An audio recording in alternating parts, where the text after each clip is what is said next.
And I would like to enter this fact sheet evidence as Exhibit 2. This concludes my presentation. Thank you. In terms of the permit, don't know if you have the details. Was this just an owner submission, or do we know if the contractor submitted it?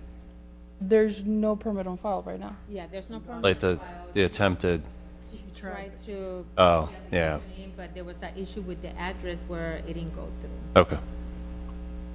Was the issue just a typo? That one is crossed off, yeah. I tried that myself as well, and it didn't work. So she would explain more to see what happened. Okay, any other questions for staff? Do we know what the building department does when they have a situation like that? Like where they are not taking the correct address? Yeah, where, I think it would probably be, as far as E-Plan goes, I know that they have a specific email set up to help people troubleshoot any issues. And then absent of that, it would just be easiest to go in person, and then they'll help. They have like the technicians there who will work through like what are acceptable addresses in our system that match up with the parcel IDs on the property appraiser. But the address is on here is the one that's in the Correct. property appraiser's record. Yes. Should show up, okay. If you could please state your name and address for the record. Brittany Drayton, 3025 35th Avenue South, St. Petersburg, Florida, 33712.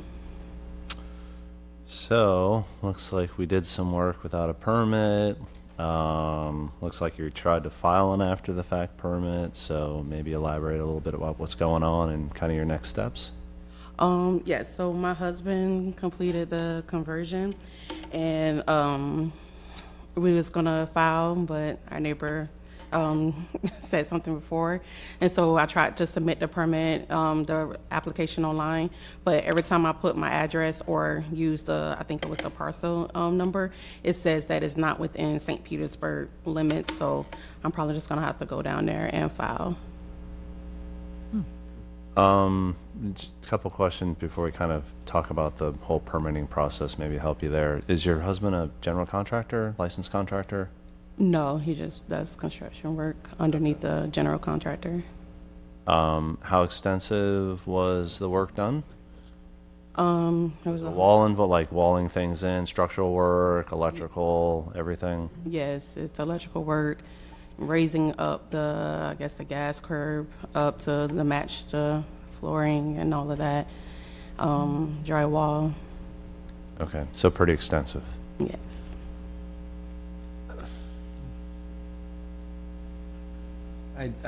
So I am not a permitting expert by any stretch, but just the extensiveness of that work is probably going to require more than just a homeowner's application for permit. I mean, you definitely go talk to the experts, but you're probably going to need drawings, you're going to need a contractor. It's going to be a lot more than just you filing that permit yourself. So I don't know how much you guys have started to investigate what you're going to need to get compliant with the city, but I think it probably will be a fair bit. Okay. Yeah, I guess the question, that's a great comment. Did you enlist the services of like of an architect to kind of put the plans and drawings together, or you guys, is this more of a hand sketch and some verbiage and submitting it that way? We did get an architect involved, and we do have the work, I guess, the plan for it, and then that's pretty much it Okay, from there. good. so when did you plan to go down to the building department? Soon, so I can. It was just kind of like hard the last couple months. My husband's not here, and so with the 4 kids, trying to find somebody to get them, my youngest, and go down there and wait in the line and stuff and do all of that. That's how I tried to do it online first. So you have the troubleshooting portal? No, I didn't. I just kept trying to do it. I used different web browsers, and it was the same thing. So I did not do the troubleshooting. Okay. You might try that before you try to drag 4 kids down there and keep them in line for hours. Yes, Although it may let you get to the front of the line. Yeah. maybe. Have one of them bring a trumpet. Oh, it might get through quicker. Let me write this down. Yeah, really. So you have the architectural drawings Yes. of the part of the house that you enclosed, the garage. Have they been submitted to the city? No, they haven't, because of no The address is parcel. not being Stopped at recognized. go. She can't. Yeah. Yeah, it's a So how do we advise her on the Software. address? Does the city? Well, No, there's- there's a troubleshooting portal. Ms. Zafra just explained, there's a troubleshooting portal where you can go in and get help when your address doesn't match what's in city records. Oh, my apologies. So if she goes through the troubleshooting and she actually succeeds in getting it to drop, I see. then she's gone. But otherwise, she and her 4 children and their trumpet are gonna have to go down there. Understood. Okay, thank you. If I could get the property owner's email address, if you want to give it to Miss Melendez or Miss Milka after this, I can send you, there's a few videos on the website as to like step-by-step how to apply on ePlan, and then I can give you the ePlan like email that you would email, like you just need to take screenshots and send it to them. It's like, I've run into this error, and then they'll respond back to you on how to fix it. Okay, thank you. Because we want you to get your permit. Yes, We want this to go away. Yes, thank you. we don't want you to have to miss work and take the kids down either, so we understand it's a challenge. Okay, are we, want to read something? Or does she want to give us an idea about? I don't know. I can ask. I mean, do you have any idea as to how much time you think you'd want? I don't know, like as long as y'all can, so I can try to get this done, but I will get it done though, whichever, just so I can Okay. get this past me. So this was a citizen complaint, so we It also have to take that into consideration. But we understand your situation as well. I can try and read something if nobody else wants at it. Based upon the evidence presented in this case, I move that the board issue the following findings of fact and conclusions of law. The board finds that the violations of the St. Petersburg City Code, as stated by the code's investigator, have not been corrected. The board orders Brittany R. Drayton to correct the violations within 90 days or by July 21st, 2026. If this order is not complied with, a fine of $100 per day shall be imposed. Second. Have a motion and a second. Any discussion? It's the usual. Okay, let's vote. Alseckless, Yes. Henshaw, Yes. Hensler, Yes. Wilson, Yes. Wait, Yes. So the board gave you 90 days. So let's just say things don't work out, right, and permit hasn't been approved, but let me back up. So once the permit's approved, this gets put on hold, okay? Let's just say the permit is not approved, then you're gonna get a letter in the mail to attend a special magistrate meeting. Make sure you show up to that. You can have the same discussion like you did with us, with that person. I think the city's also, make sure you give them your email address, so you can get that information. Fingers crossed, the portal works and you get the troubleshooting resolved and get this in as quickly as possible. If for some reason it doesn't work, fortunately, you're gonna probably have to go down and do it in person. And I would say do it sooner if you can, do as soon as you can. Okay, thank you. All right, good luck.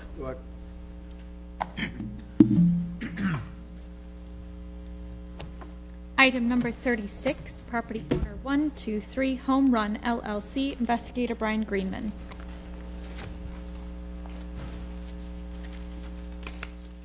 I am Brian Greenman, Codes Investigator for the City of St. Petersburg, testifying in reference to item number 36, case number 26-523, regarding property located at 4100 49th Avenue South. I was sworn in at this meeting. This property is a single-family structure and is occupied by tenants. This is a citizen complaint case. The property was first inspected on January 15th, 2026, and a violation notice sent to the owner with a compliance date of February 9th, 2026. The property was last re-inspected on April 16th, 2026, and the following violation still exists. Work was performed without a permit that included but was not limited to doors, windows, support beams.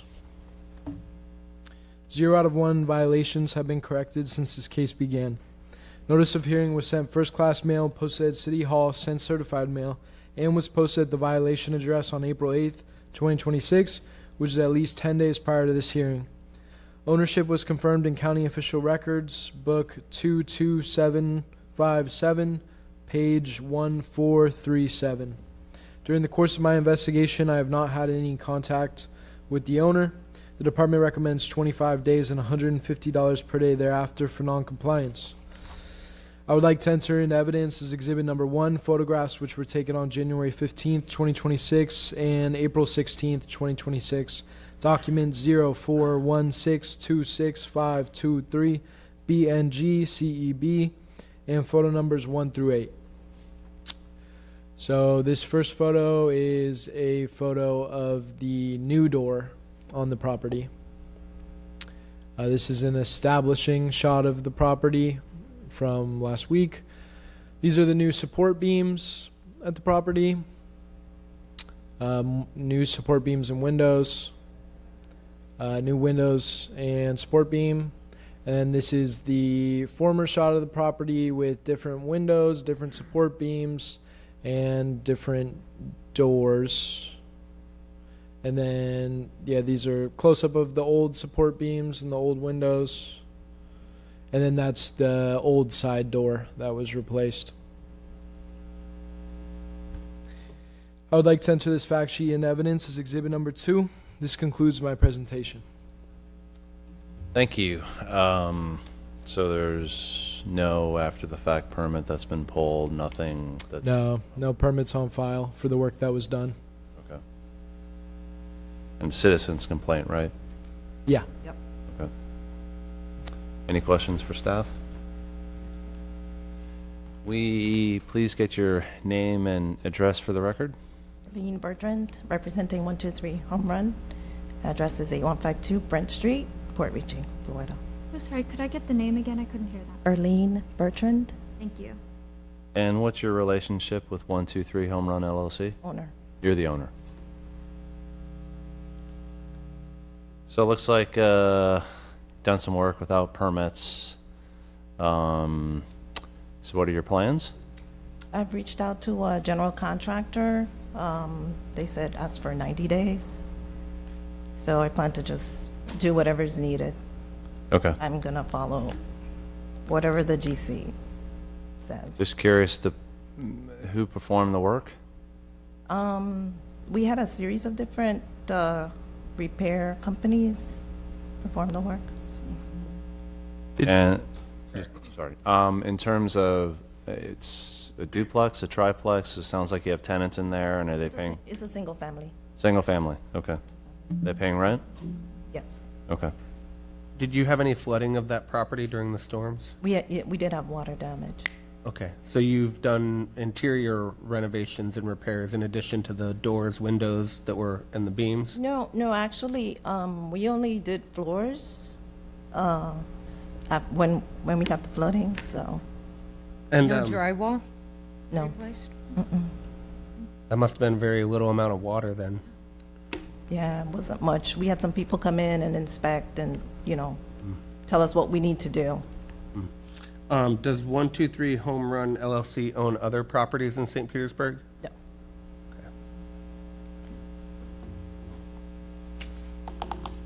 Any other questions?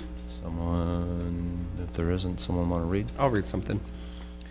Based upon the evidence presented in this case, I move that the board issue the following findings of fact and conclusions of law.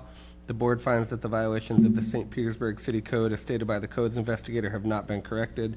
The board orders 123 Home Run LLC to correct the violations within 45 days or by the date of June 6th, 2026. If this order is not complied with, a fine of $150 per day shall be imposed.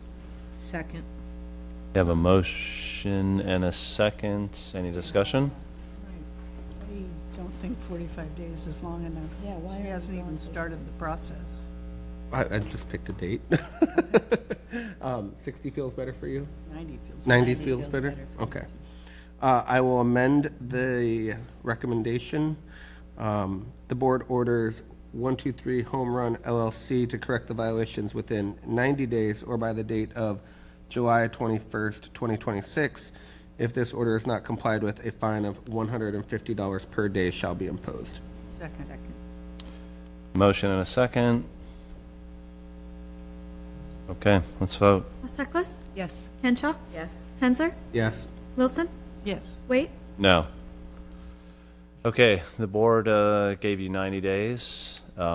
Should hopefully be enough time to get the after-the-fact permits for all the work that was done. So for some reason, the permit's not approved, right? You'll get a note to attend a special magistrate meeting. Highly suggest you attend that meeting. Then you'll be able to have that discussion at the special magistrate meeting, and hopefully they would give you some more time if you're not done. Thank you. Okay, you're welcome. Item 136, property owner Andrea Land and Deborah Jones, investigator Timothy Howard.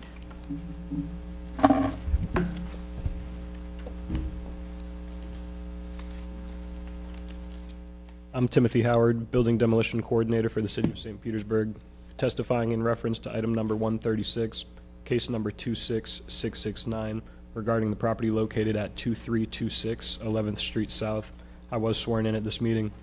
The property is a single-family structure and is occupied by owner. This is an internal complaint case.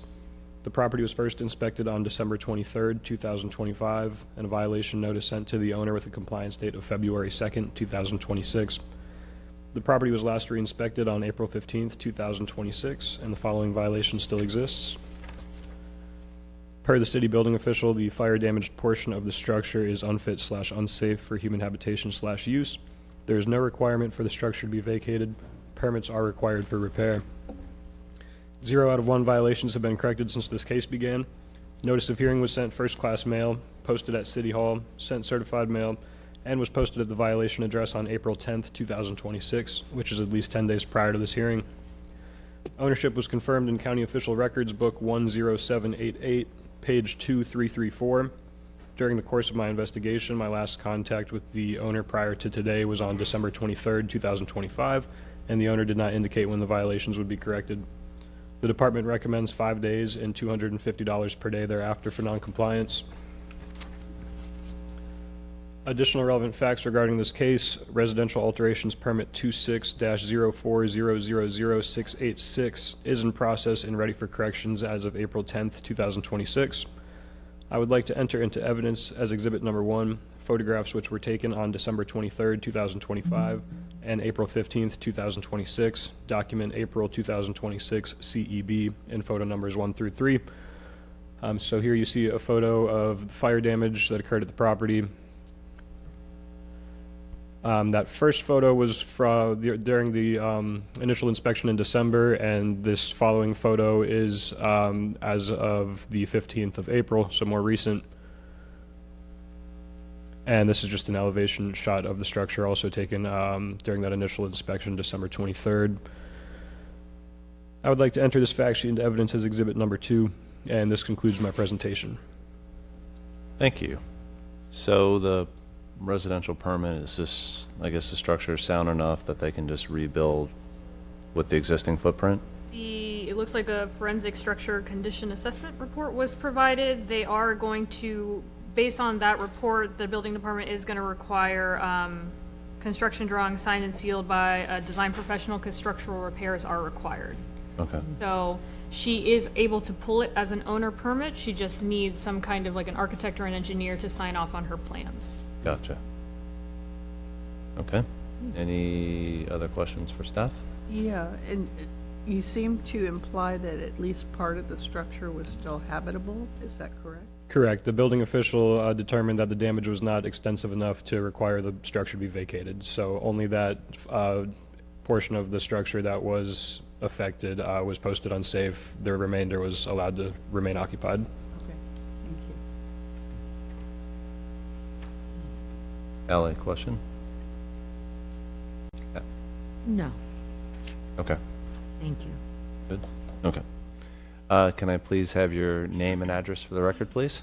My name is Andrea Land. I live at 2326 11th Street South, St. Petersburg, Florida, 33705.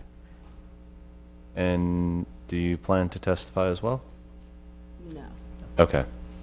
Up there for My mom. support. Gotcha. So, sorry about the fire.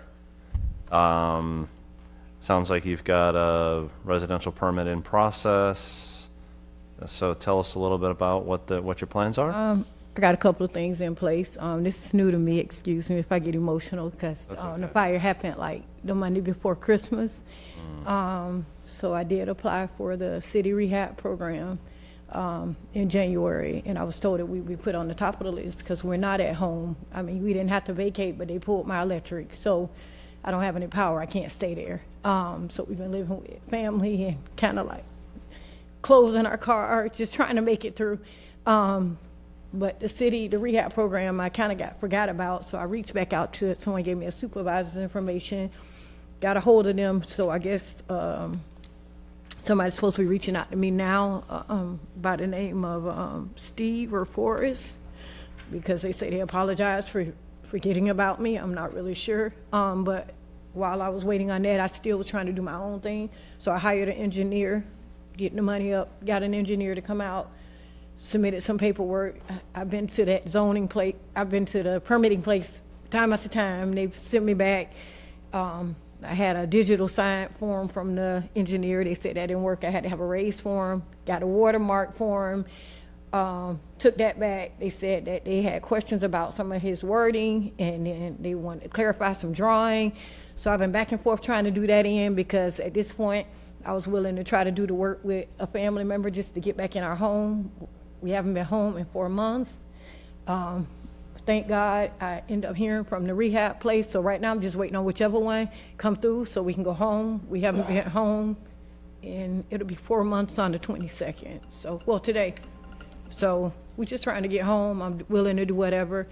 Haven't been able to get a permit. Been down there almost every week and just being sent away by, I've been working with a guy, Petersburg, just back and forth, waiting on an answer, leaving discouraged, just trying to keep the faith. I just want to go home.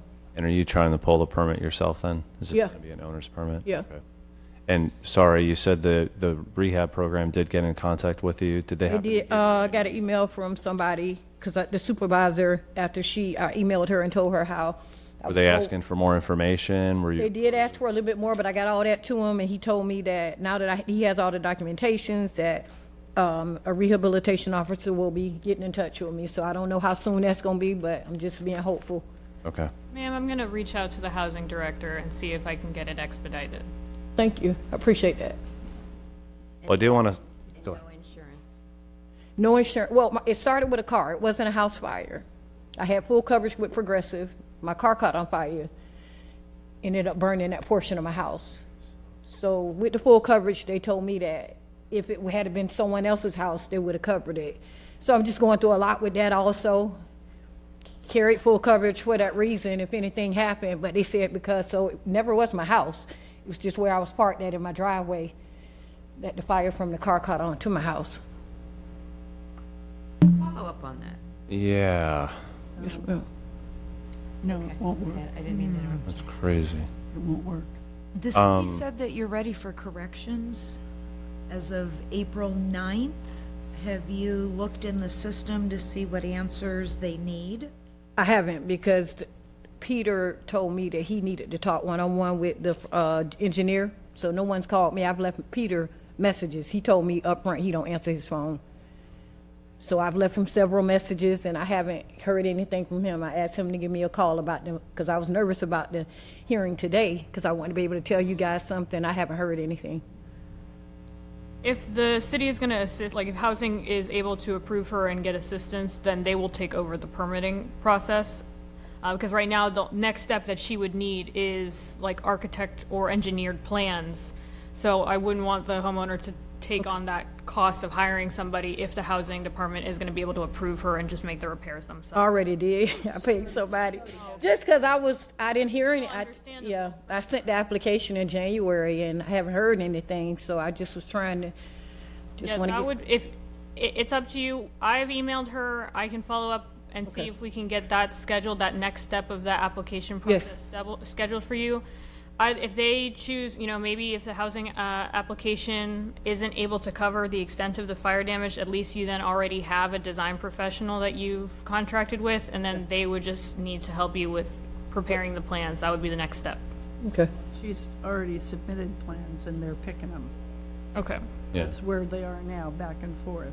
And she said the building official wants to talk to her architect, but the building official doesn't take phone calls. So, We can assist with coordinating that. okay. That's, And be the Thank squeaky you. wheel with your insurance. And don't be nervous right now. We're yeah. Nicest So people yeah. in the world. Yep. They really are. We know you're doing all you can, so don't, please. Just Yeah. St. Pete residents, same as you. Yeah. okay. Anybody want to try to? I could try and read. Based upon the evidence presented in this case, I move that the board issue the following findings of fact and conclusions of law. The board finds that the violations of the St. Petersburg City Code as stated by the code's investigator have not been corrected.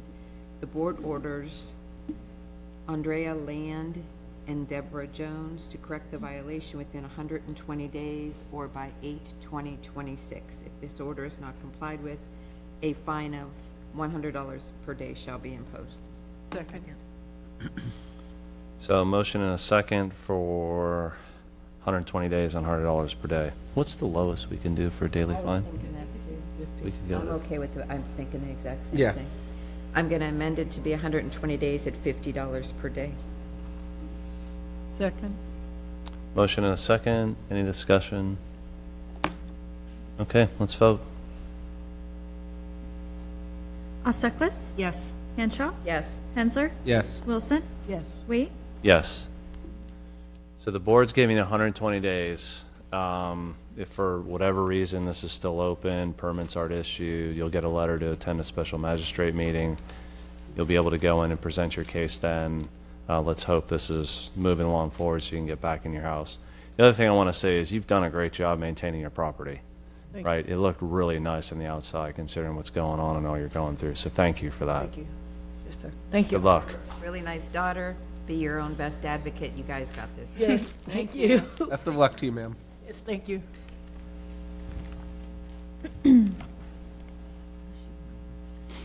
Item 161, property owner Terry L. Krogman, investigator Timothy Howard.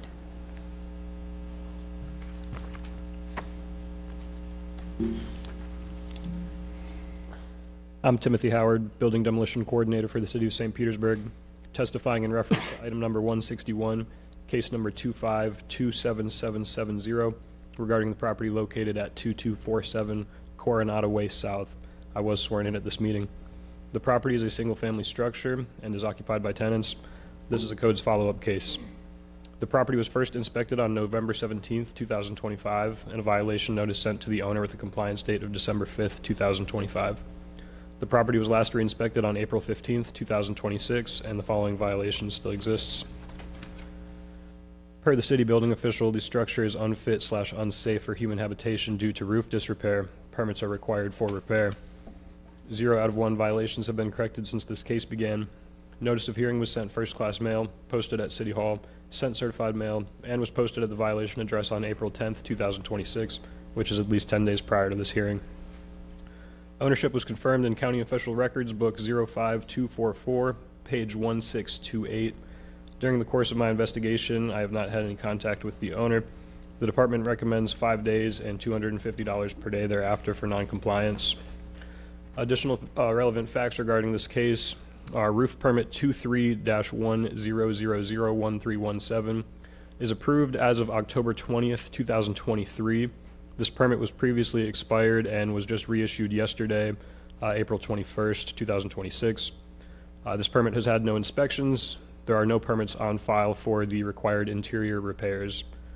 I would like to enter into evidence as Exhibit Number 1, photographs which were taken on November 7th, 2025 and April 15th, 2026, document April 2026 CEB, and photo numbers 1 through 6. So this is a photo from the rear of the structure.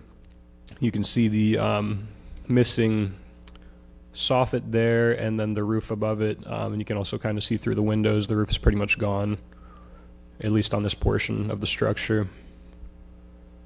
If we could go to the next photo, please. So again, like I was saying, you can kind of see through the window, the roof missing. This is an elevation shot. This is just taken on the 15th, so there is some roof work in progress. I believe the next photo will show what that front portion looked like prior. I'm looking for it. Oh, I don't see a prior photo.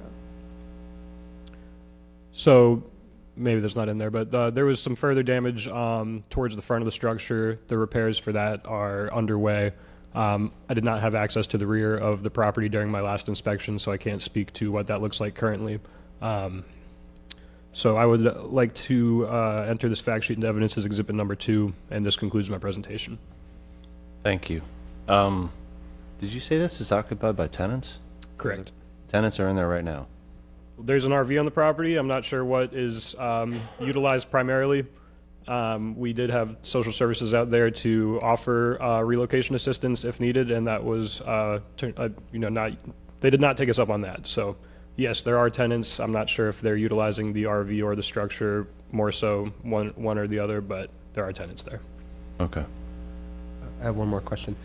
So you mentioned about interior work. So I understand that we're talking about the roof, and the roof is the unsafe part, but we're assuming that they'll need to do work in the interior as well? Correct, yeah. With the roof being uncovered or the structure being uncovered for so long, there's certainly water intrusion, and so either the existing permit will either need to be revised or a new permit pulled to cover the scope of work for the interior work. I have a question. Are tenants even allowed? The structure's been posted unsafe, so nobody should be inside of it. That's what I thought. Are utilities still hooked up to the property? Do you know? Yes. There are. Water and electric. I can't speak to electricity, water, yes. And then, do we happen to know what the root cause of the damage? Like, was this a fire? Is this just neglect? Was it? I'm unaware of what caused the initial roof damage. Okay. Any other questions for staff? Okay, if you could please state your name and Hi, I'm address. Terry Krogman at 2247 Coronado Way, St. Petersburg, Florida. Is that your home address, or Yeah. this is? The back roof was done with a storm, and there was where the window is was probably maybe a 10-ton oak tree. It went through the window up through the roof. So that part of the roof problem just happened as far as, a year ago. I took the rest of the sheeting off because the whole roll roof went right in the front yard. So basically the whole roof. And when FEMA came, they documented everything and brought their engineers, and they cut me a $15,000 check for just that back roof. So, so now I fixed the front roof on issues that had nothing to do with the storm. They were just current, age problems. So now I'm working on the back. If I could just back up for a second, do you have tenants that are? And then I did the FEMA gate. No, excuse me, sir. Just if I could just back up, just want to go to the. Do you have tenants living there as well as yourself, or are you the only one living there? It's just my wife and I. And are you inside the structure? No, we're in an RV. You're in the RV. Yeah, we bought an RV to work on the house. Okay. It's right alongside there. Because that's what FEMA told us to do. We just went by the FEMA guidelines what to do. So when did you get the money from FEMA? I got it I say probably a month right after the storm. Pretty quick. But you didn't fix the roof? No, what I wound up doing is buying an RV for $10,000 and then doing a demo myself, as far as I can, And then we bought the roof. We bought the roof and the materials in the backyard. So we bought a whole metal structure roof. It's paid for. I paid, $26,000 for it. So the whole roof, the whole system itself for the house, maybe $40,000. I don't know, maybe less. That's sort of immaterial to me. What I'm trying to get at, sir, is that the roof has been open since the hurricane? No, I had it covered up. I had 3 tarps on top of it and everything. We just uncovered it uncovered it just to start pulling the doing a demo, because I got a dumpster and started demo the material for it. So when Zizi took them pictures, said she just wanted to go in the backyard, and she took pictures. I said, I got all the pictures you want from FEMA. You know, if you want, you can take them home and put them all on your wall. I don't know what she was. I said, I even showed it to her. You don't have to take pictures of it. I got my own. Okay, well, sir, that's sort of all beside the point. What we need to know is can you get this permit issued to have the roof done? Yeah, I got a permit now. How much longer do you need to get the permit issued? I have a permit in my hand. Not issued. The permit was reissued yesterday. But to clarify, this permit was issued before the storms, and then it expired, and so you will likely need a revision due to the changes in the structure since you originally pulled the permit. I did. I showed the reviewer as-built, and he said, just continue what you're doing. That's what he told me to do. Just continue, just document how many plywood, if you're doing replacement of joist control. There are 2x10 joists going across there. Probably need, I think there's 10 of them kind of screwed up. They got to be replaced. And then yes, the interior is a different phase of it. But I just want to get the roof on there now. So I'm assuming you're using a roofing company, right? No, I'm doing it myself. I built the house.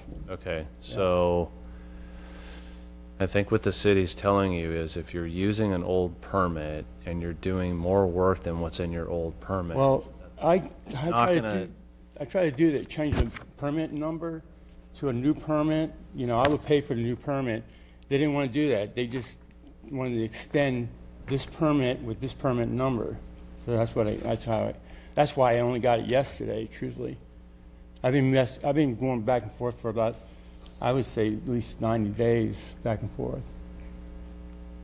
So does this permit, it was reissued yesterday, so we still have the whole structure issue, right? That's So what part of this we'll end case. up doing is we're going to send the photos that we showed today to the building official and ask her to review it and see if she believes that the photos of the structure as it is now align with the permit that they currently have active. Okay. If she deems that they don't match, she'll put a hold on that permit. And she will explain what revision she will need to see to the permit in order to satisfy our unsafe violation. Okay. Just to cut to the chase, why can't I just go down there and Just hold on 1 second. We're trying to get some things. I don't want to wait another 3 months. Just give us a second. We'll come back to you. Yeah. So if the roofing permit is approved, let's just say it is, does that put this case on hold, or is there still the structure? Because I didn't hear anything about it. I saw you got the structured part of this too, so. I would imagine that the building official will have him permit everything in one go. So interior work that needs to be done due to the water intrusion and the roof. Okay. So once we see that there are active permits, we will defer the case from special magistrate process as long as work is ongoing. If there's no work occurring within 90 days, we would bring it back to special magistrate and require an update. Okay. So this needs to be more than just a roof permit that's approved. There's got to be structural and anything else. And that was going to be my follow-up question. From the looks of those photos, he's clearly has to do framing of some sort. That I don't believe a homeowner can do that without going through a licensed contractor. No.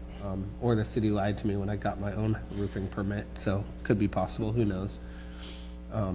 But yeah, I mean, I had to have a licensed framer actually on my permit to be able to do the framing before I was able to re-roof it, so Sir, I've been working with Bechtel Construction Company for 40 years. I've done construction all around this world 6 different ways. So, sir, I know how to do my own building. I think what we're trying to do is actually trying to help you out, right? It's costing me money to go get other people to do my job. I don't want. Sir, I'm retired. Do you have a license? Huh? Do you have a contractor's license? No, I don't. I'm a homeowner. I built the house on a homeowner's originally. And rules have changed since you built the house. Yeah. But maybe they should rethink it. Do you ever see what they're doing in construction? Sir, that's not our purview. Yeah. Yeah, but I know I can help build what they're doing. Let me ask you this. Do you have insurance to handle the interior repairs? No, I'm doing it my own dollar. They canceled my insurance like 10 years ago. Yeah. Listen to questions and you'll get so much further ahead and then you'll be done with us. All right. Okay. Okay. Did you file an insurance claim? I don't have insurance. That was okay, so that answers that question. So as we stand here today, the money you got from FEMA, you spent, right? Mm-hmm. Okay. And so the balance of the work you're trying to do yourself, as has been pointed out to you, you'll get so far with that, and then at some point you are going to have to bring in somebody who's licensed. They do that for a reason. If you've been in the business as long as you say, you know there are times that you really do need somebody to have a license to just make sure all the I's are dotted. You know that. So what we're trying to do is give you a pathway to get there. Okay? So at this point, you have a permit. It's going to be re-reviewed because it's very, very old, pre-storm, pre-tree falling on you. It's very old. They're going to see if it needs any modifications. So you're going to continue to work with the city and you're going to follow their instructions. And if one of those instructions are that you need a contractor to sign off on a part of the work, that's what you're going to have to do. So our job is to figure out a time frame that allows you to do those things. I mean, I work with Fleshman and Garcia. They have an engineer. Can I have an engineer sign off on it? If you have a contractor that will sign off on for you for free, you're very blessed. Yeah, I mean. Okay, so now I think we just need a time frame, correct? Maybe. So I just want to make one more point. All the work you're doing above and beyond this, you're just getting a roof permit. Any of the other work you're doing on the structure, interior, you're gonna need a permit for that. So as you think about this, you're gonna need a permit for everything. No, I know that. I Okay, realize just want to make sure. And so that's what we're gonna try to. I was never, going by this. Yeah. This. Okay. So just think of this holistically, roof and all the structure. Okay, good. Because I pulled a review, they're reviewing a 4K system I'm doing, changing the look of the house in the front. Yeah. So they're reviewing that right now. Okay, So- perfect. So I think this. there's like there's a lot of What we're going to dynamic. try to do now is we're going to read something in to try to give you time that's going to allow you to get your permits, okay? So, someone want to read? I'll do it. Based upon the evidence presented in this case, I move that the board issue the following findings of fact and conclusions of law. The board finds that the violations of the St. Petersburg City Code as stated by the codes investigator have not been corrected. The board orders Terry Krogman to correct the violations within 90 days or by the date of July 21st, 2026. If this order is not complied with, a fine of $100 per day shall be imposed. Second. How many days did you say? I said 90 and 100. Okay. We have a motion and a second. Any discussion? Okay, let's vote. Roseklis? Yes. Henshaw? Yes. Hensler? Yes. Wilson? Yes. Wait? Yes. So the board's giving you 90 days to get the permits involved. First of all, we're sorry this happened, right? No one likes to have something happen to their home, It is so what we're it is. sympathetic to what's going on. But you have 90 days to hopefully get all your permits, get all this stuff figured out, do it the right way. If for whatever reason you don't have it done within 90 days, you're going to get a letter to attend a special magistrate meeting, show up to that meeting, have this same discussion, and they'll most likely give you more time. Okay? Can I just go to the city or the permit and just do this myself and have this update the permit, or I don't see where I stand with that. This permit, I mean, you're telling me this permit's pretty much worthless now, right? I Yes, I don't think we said that. so it'll likely require a revision, is what we're saying. We're gonna email the building official today. I anticipate it'll be a quick turnaround, and then you'll just have to go into the building department and provide a full scope of work. So not just the roof work that you're doing, but anything interior that you're also doing also has to be included. Okay. Remember, everything in one go. And then once that permit is approved, and as long as you're actually working, we can defer your case from the special magistrate hearing. So do I need as-built as far as the new drawings, or do I have to get a new set of drawings for, I'm not going to change any dynamic. It's, I'm just putting back together what it was. So how they work, they need a set of drawings? Building department is gonna tell you exactly what you need. I don't wanna tell you one thing and then have you Right. go down there. Yeah, I'm fine with that. I'm fine with that. Good luck to you, sir. Yeah. Okay. So I have 90 days. All right, thank you so much. Okay, you're welcome. Item number 82, case, property owner Sophia Tovar, investigator Glenn Haight.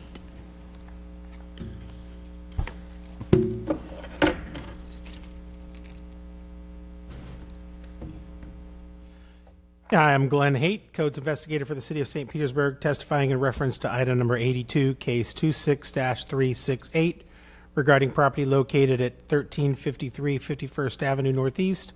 I was sworn in at the start of this meeting. The property is a single-family structure and is occupied by the owner. This is a citizen's complaint. The property was first inspected on January 14th, 2026, and a violation notice sent to the owner with compliance date of February 6, 2026. The property was last inspected on April 14th, 2026, and the following violations still remain. Pavers installed throughout the property is more than 60% impervious surface, and they need to contact the zoning department or to obtain a permit or remove a portion of the pavers. 0 out of 1 violations have been corrected since this case began.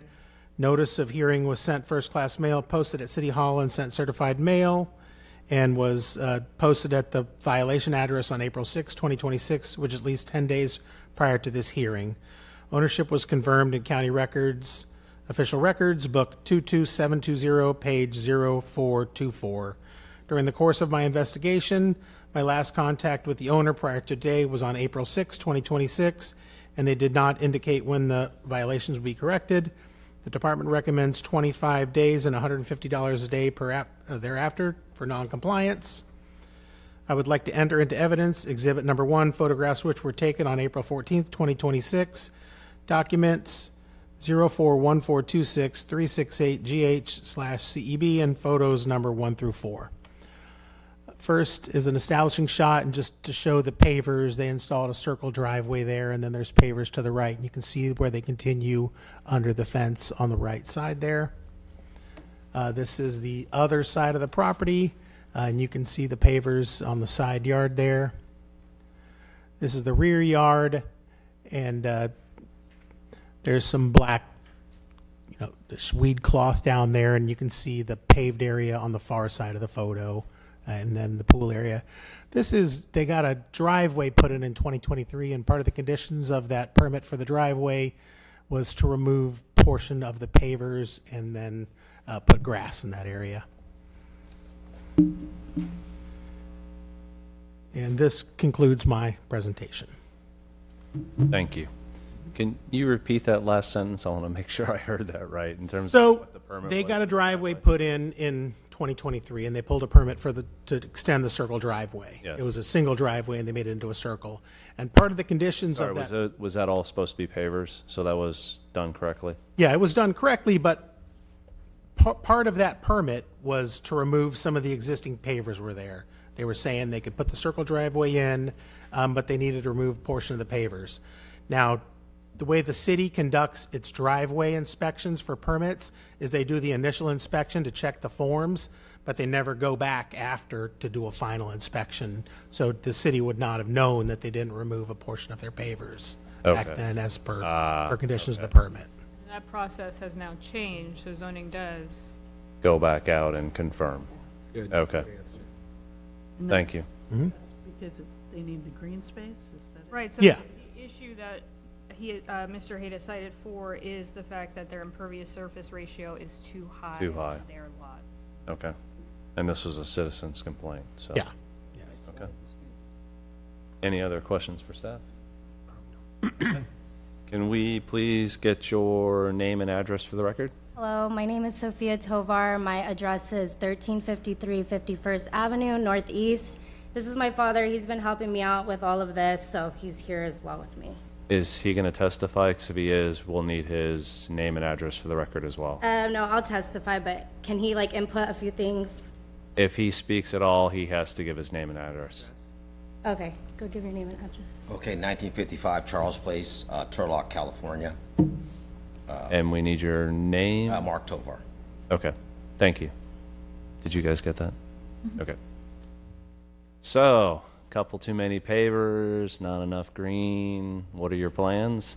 Yeah, so I did speak to zoning, and they said as long as I was under the 60%, I didn't need a permit. So we're gonna get an AutoCAD drawing and like a survey to see what our percentage is at, because I believe we are under the 60%. That black tarp that you guys seen is temporary. I had just put that down for my dog so they didn't track dirt in when I was on vacation.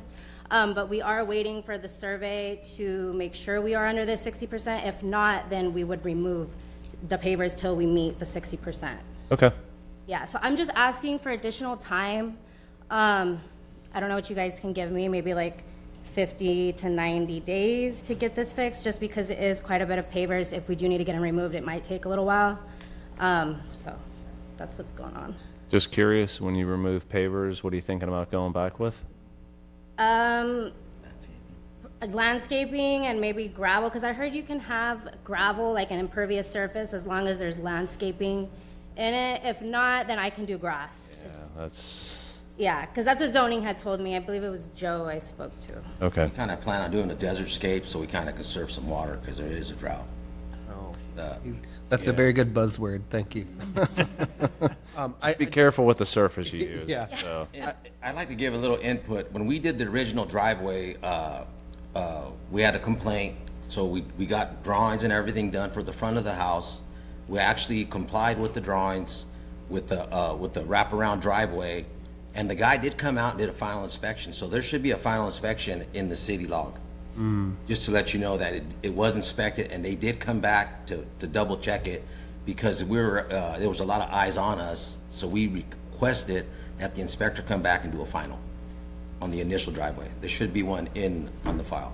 Unfortunately, I don't see anything regarding a final. I see that there was a forms inspection, like Mr. Haight said.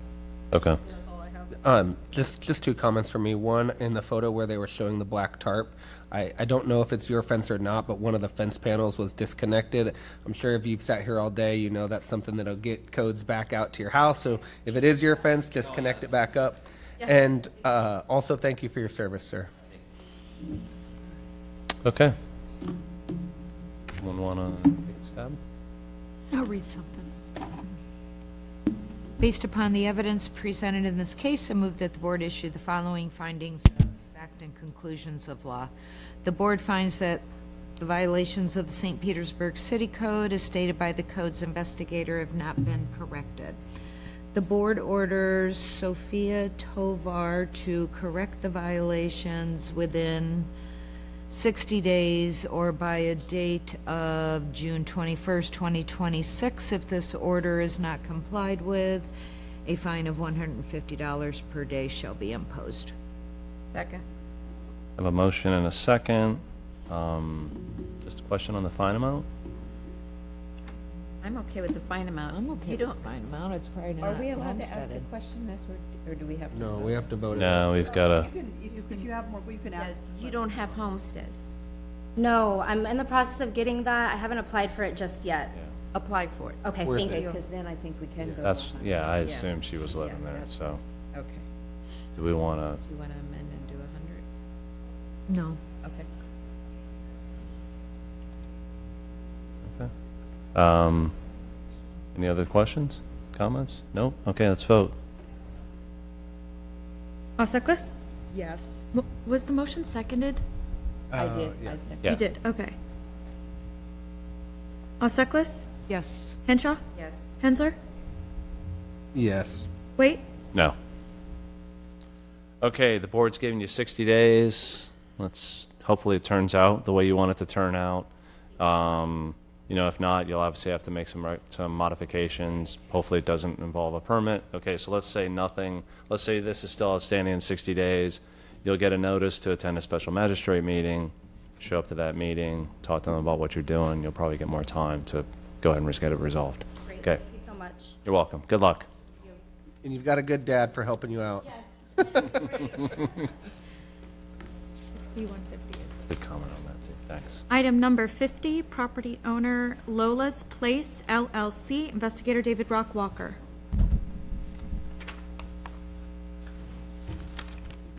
Oh, come on, guys. Yeah, Come on, guys. It wasn't, no, listen. This is like... It's for training purposes. Okay. Wow. I think about it when I put them together. I didn't think about it. This is Jeff Perez. So you did He's going to be reading in for me, but I'm here to answer questions. All right, welcome, Jeff. All right, I apologize. Good way to lighten up the mood. We've been Okay. here too long.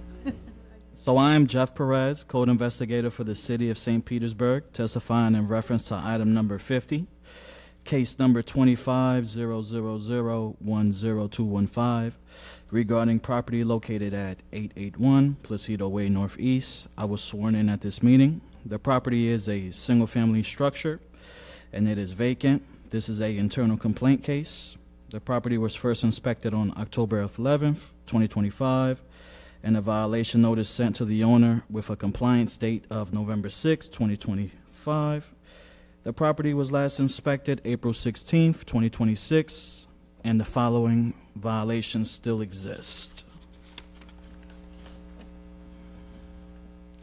Work has been performed in the designated flood zone without the required permits, which may include but is not limited to more than 2 to 4 feet of drywall removed, all drywall removed from the home, including ceilings, framing, trenching, and plumbing. 0 of 1 violations have been corrected since this case began.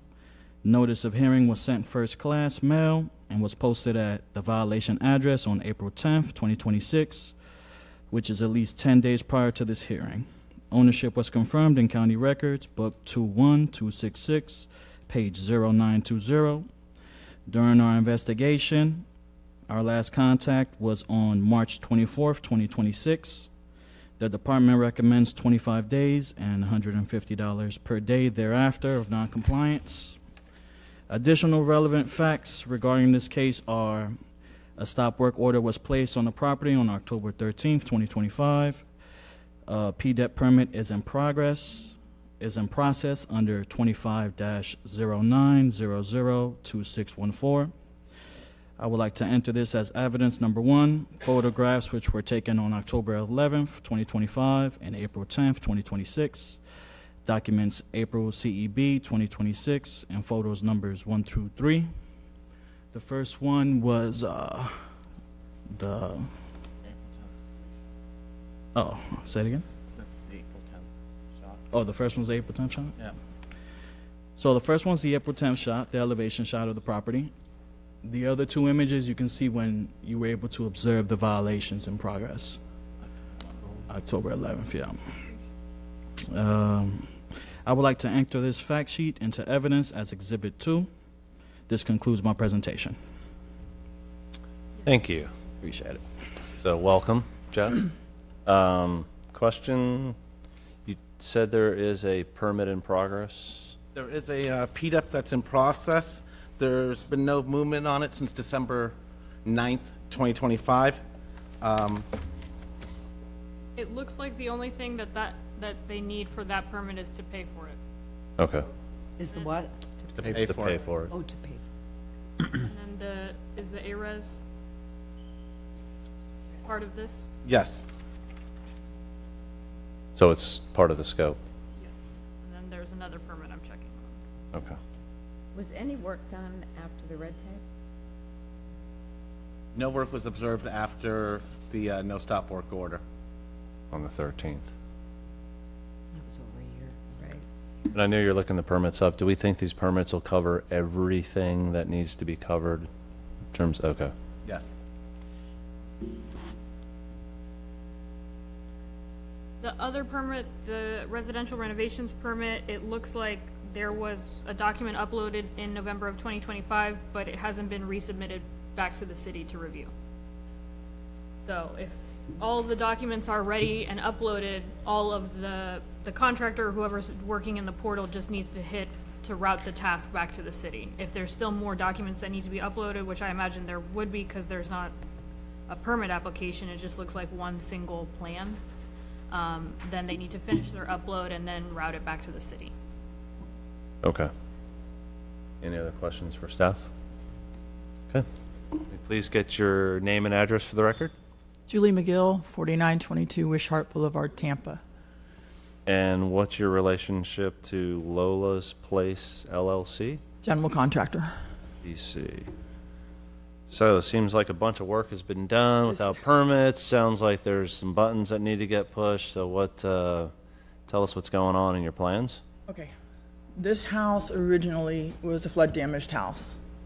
Then it got vandalized. Then she had an unlicensed contractor who we're not sure what he did in there.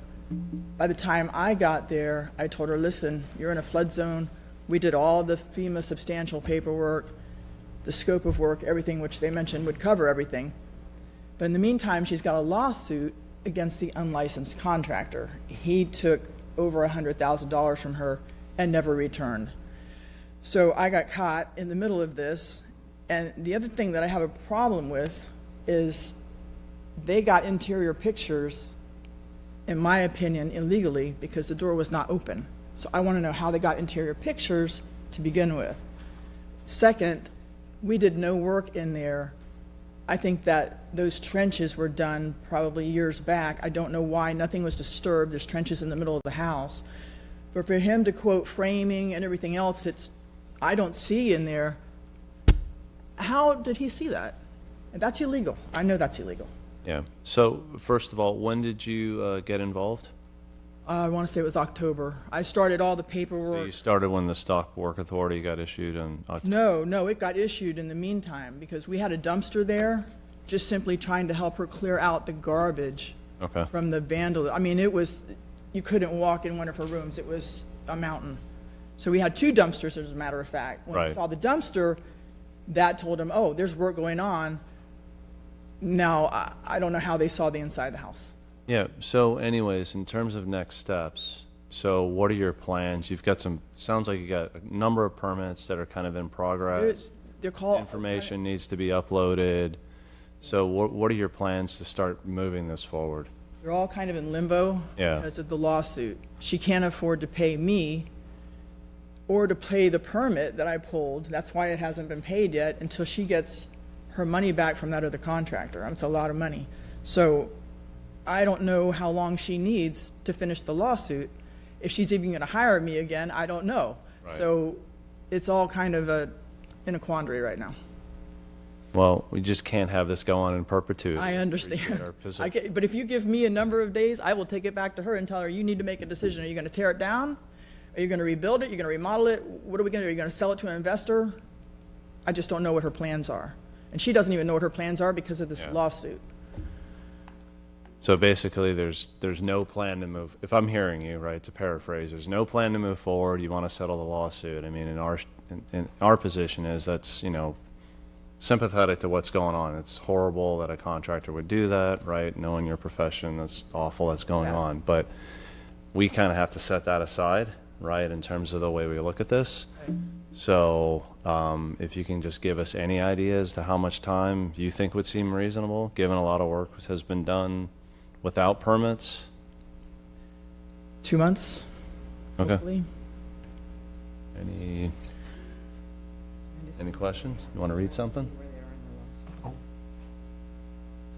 I just had a question, and maybe you know. Does Lola's Place LLC own more than one property here in St. Petersburg? I think they have, these are parents of they were going to leave this house to their son. Okay. The reason they didn't file a lawsuit is because on the vandalism, we don't know if that was a friend or family member. She doesn't know because she doesn't live there. So yes, they probably do own another property they live in, but they also own this one, who they were going to deed to their son, which is now up in the air as well. Okay. Okay, so I did check, and it is in the discovery phase. It looks like they are trying to settle. So if that were to be successful, you're looking at 60 days. If it's unsuccessful and it goes to trial, you're looking at a year. Yep. Maybe we assume success. Yeah, I'll take a crack at something. We can talk it out. Based upon the evidence presented in this case, I move that the board issue the following findings of fact and conclusions of law. The board finds that the violations of the St. Petersburg City Code as stated by the codes investigator have not been corrected. The board orders Lola's Place LLC to correct the violations within 90 days or by the date of July 21st, 2026. If this order is not complied with, a fine of $150 per day shall be imposed. Second. You have a motion and a second. Any discussion? Okay, let's vote. Maseklis? Yes. Hinshaw? Yes. Hensler? Yes. Wilson? Yes. Wait. Yes. So I know you're asking for 60, you got 90. Thank you. And if for whatever reason this isn't resolved in 90 days, right, there's permits are not approved, you'll get a letter to attend a special magistrate meeting. So tell the property owner that someone needs to be there, either them or someone in their capacity, to then obviously explain the situation, and they should probably get more time.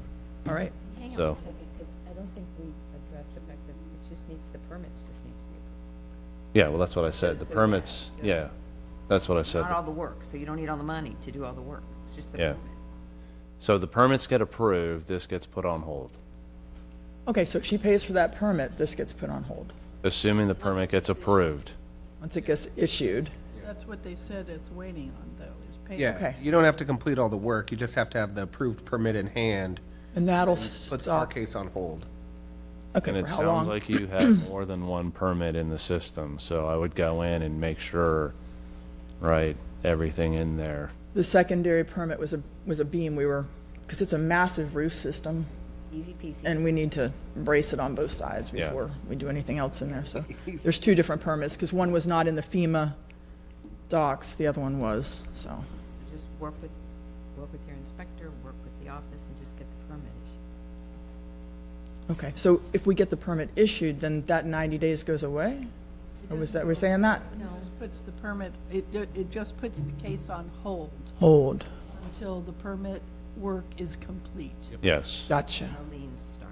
But what if she decides to just tear it down? That's a whole Well- nother, Apply for a demo. Then you do a different. okay. Permit issued. Let me get that permit issued. But I, Get a permit. but I also want to be clear, you do have, once the permits are approved, it just can't, it's not going to sit in limbo in perpetuity. You have to start showing some evidence of the work, and the city will come out and check to make sure you've started work. You have a grace period for when the permit gets issued, but it's not in perpetuity. And they will keep looking. Yeah. Yep. Just open the door. Fingers crossed. Good luck. Welcome. Item number 79, property owner Lloyd Financial Holdings LLC, OG Equity Investments LLC, investigator Glenn Haight.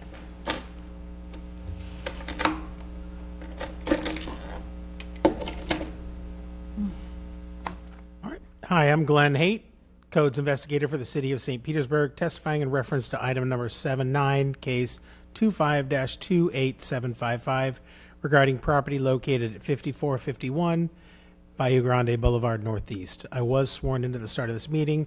This is a single-family structure and is occupied by the owner. This is a codes follow-up case. The property was first inspected on December 16th, 2025, and violation notice sent to the owner with compliance date of January 8th, 2026. This property was last re-inspected on April 14th, 2026, and the following violations still remain. Work has been completed in a special flood hazard area without approved permits on file, including but limited to garage enclosure, new windows, and the installation of oversized shed. And the second violation is the shed present at the right side of the main structure is encroaching on the side yard setback requirement. 0 out of 2 violations have been corrected since this case began. Notice of hearing was sent first-class mail, posted at City Hall, and sent certified mail, and was posted at the violation on April 6, 2026, which was at least 10 days prior to this hearing.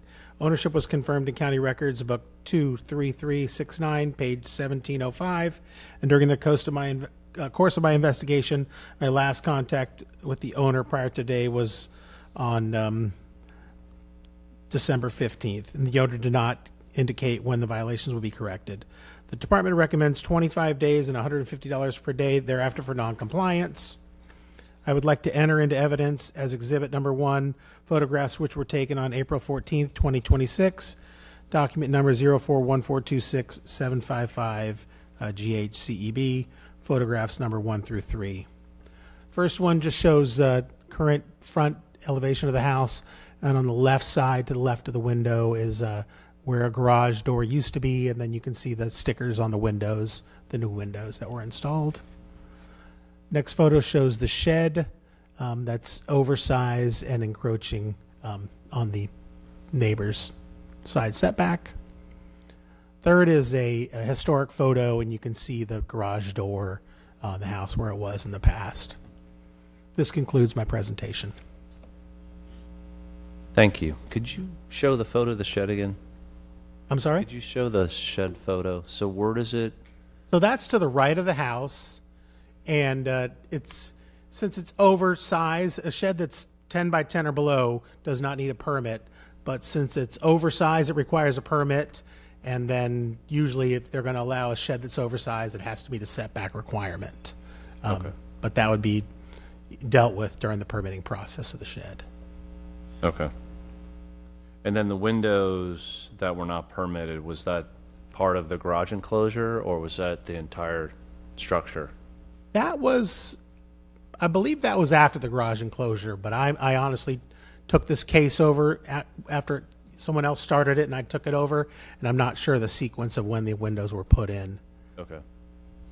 It And looks like all the windows have been. yeah, it's kind of what I'm wondering. They do look different than the Google Maps. Yeah. Yeah, it does look window. Yeah, because they got framing on the windows.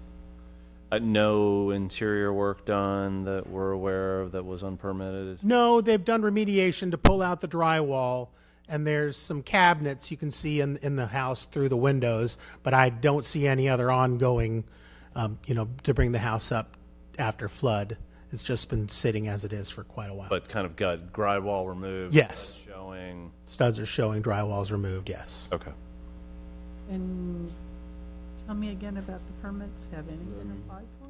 So they do have a post-disaster emergency permit in progress, but there's been no, a PDP, but there's been no changes on it since December of 25, I believe. Okay. The correction that is in the permit says that the current scope of work is over the 49%, so then they have to go through their options as to whether or not they can submit a private appraisal, or if they want to abandon the first floor, build on top, demolish, move it out of the floodplain. Ouch. So that's the note that it's been sitting on since December. Okay. Okay. Since August, I apologize. Since August, yeah. Okay. May we please have your name and address for the record? Yes, it's Laura Bernard, 4519 Venetian Boulevard Northeast, St. Petersburg, Florida. And your relationship to Lloyd Financial Holdings and OG Equity Investments? I'm the principal of OG Equity Investments and co-owner on the property. Okay. So, I think you've heard the testimony from the city. Sounds like you're in a little bit of a pickle here, maybe over the 49% rule, work done without a permit. So what's your plan of attack? Well, this was an investment property purchased in November by my joint venture partner and I. Of what year? Holdings. What year, though? 25. Okay. Yeah, we purchased it as is. So as it sits is how we purchased it. Nothing's been touched, except that I have gone out to try to keep the pool in compliance, the yard, that kind of thing, the shed. My JV partner and I are in a dispute that is currently being in litigation, and he has, literally prevented me from moving forward on the project. So I think this here will move things a little faster. In fact, I got an email from his attorney this morning that he's ready to take care of the shed. That will be taken down. The permits, we closed November 19th, December 5th. I said, let's sell some of the stuff in the house. That'll be money. We'll get the permit started, and then you can work on the rest of the funding, because he's claiming he can't get the funding, which is, I don't believe. But anyway, we are working to get it done, and we'll get through this quickly. The shed, I think we can do. I'd have to check and see if we need a permit for that, because it's not attached. I believe it's a 10 by 10. It might be a little bit taller, but I believe the dimensions, width and length are 10 by 10. But we're just going to take it down. Okay. Yeah. In the end, so. I have a question for the city. So with the 49% rule, does that preclude them to do anything? Are they stuck until that gets addressed? What she needs to do is get a private appraisal, Yeah, because that's gonna bump up the, and that'll change the percentage. but she can't do anything until the 49% rule gets resolved though, right? She probably shouldn't. That Yeah. permit only refers to that main house, that structure. If this other shed is detached, that's not being included as, Right. as part of that calculation. Okay. Where do your You- notices go? You know, I was going to say that too. I'm grateful that, I think it's Mr. Haight put the notice on my door because I would not have known about this hearing. They go to my joint venture partner who lives in Carrollton, Georgia. And I've asked him several times to please, whenever notices come regarding the property, I need to see them. I'm the contracting partner. So, but he refuses to send me You anything. can go into the county So- records. I think you said you're the principal for OG Equity Yes, Investments. yeah. You should be able to go, I'm not, again, don't quote me on this, but you should Okay. be able to go in there and have your address added to Mm-hmm. the county records, which then you would get notifications just like that person is. So that's how you can resolve that going All forward. right, I will make sure I do that then, because I really need to, I need Yeah. to know what's going on. I'm at the property once or twice a day, just checking on it. The So, 49% is a big deal. You well, Yeah. um, So do you understand the conversation we just had? I like, With understand. the 49% rule? I didn't, this is the first I'm being made aware, because my understanding was that as long as we didn't go over like 94,000 to renovate it, we would be within that. However, if it helps at all, you know, once this is over, my intention would be to tear it down anyway. Like, there's nothing else that would justify that property The whole house? Tear down the whole house? and build new. I mean, it's the only thing that would justify the property, which I think would take care of the permits, wouldn't it? I mean, that's one. Well, then you issue a demo permit and then that would put this Yeah. case on hold. But I would have a builder developer partner, so. You just have to make that choice. I think one of the suggestions by my peer up here was to get independent property appraiser out there, right? That'll update the appraisal value of your property, which then probably will move all the work you're doing down below the 49%. You can head down the demolition route. It's really your choice. Right, and, my issue here is that I am like, I can do nothing unilaterally. And until we get through this case, which hopefully will be soon, we're making progress back and forth, then, you know, I'll be able to move.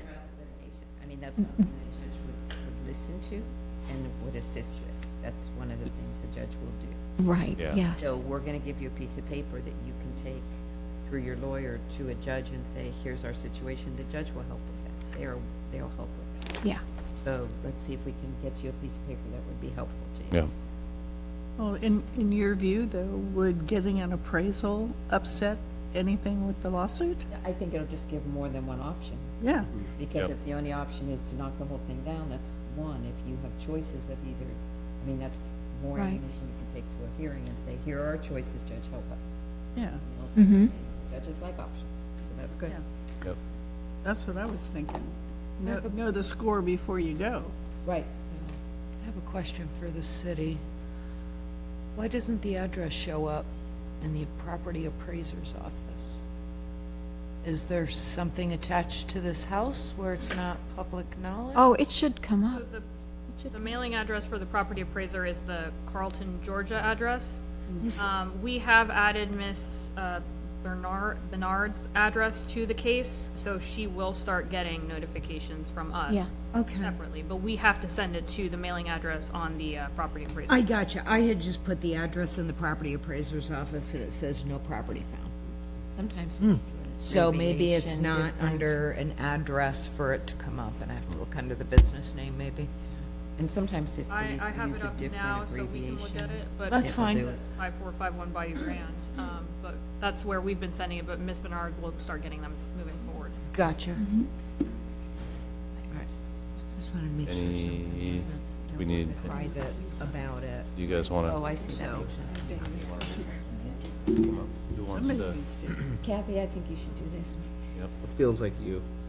Based upon the evidence presented in this case, I move that the board issue the following findings of fact and conclusions of law. The board finds that the violations of the St. Petersburg City Code as stated by the code's investigator have not been corrected. The board orders Lloyd Financial Holdings LLC and OG Equity Investments LLC to correct the violations within 60 days or by the date of June 21st, 2026.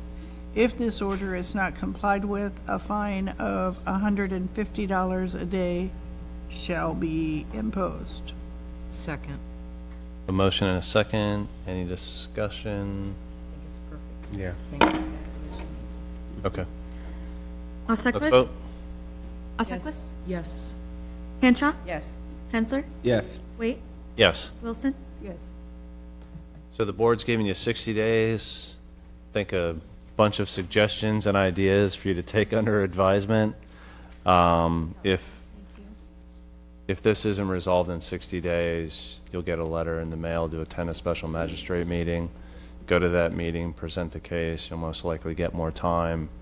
Also recommend just make sure in the property, in the county records, that you can get your address added as well, so you're getting all the other mail that's associated with that as too. Absolutely. Thank you. Yeah. You're welcome, and good luck in the case and getting this resolved. Thank you.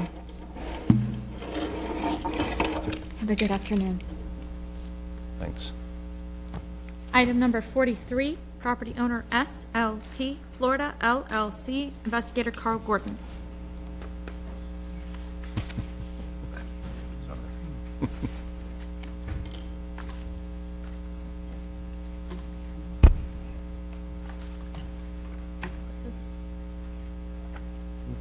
Good.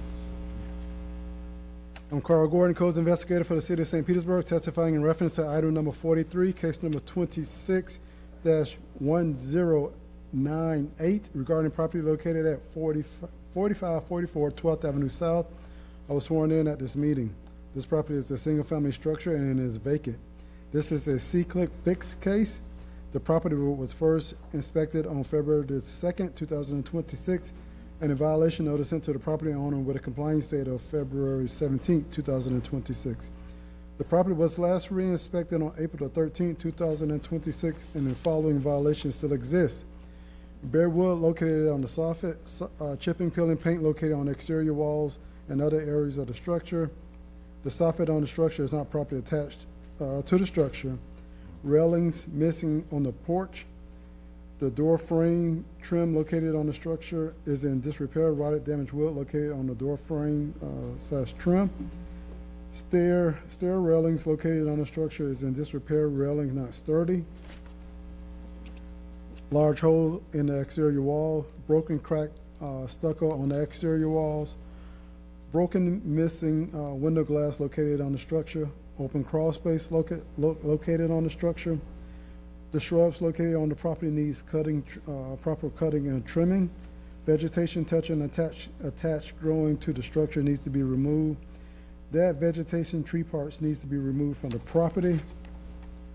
Junk, trash, debris, and other outdoor storage located on the property, including the private property and or the public right-of-way, needs to be removed from the property. And mold, mildew, algae-like substance located on the exterior walls of the structure. The exterior walls needs cleaning. 1 out of 12 violations have been corrected since this case began. Notice of hearing was sent first-class mail, posted at City Hall, and sent certified mail, and was posted at the violation address on April the 6th, 2026, which is at least 10 days prior to this hearing. Ownership was confirmed in County Official Records Book 18903, page 0290. During the course of my investigation, I have not had any contact with the owner. The department recommends 25 days and $150 per day thereafter for non-compliance.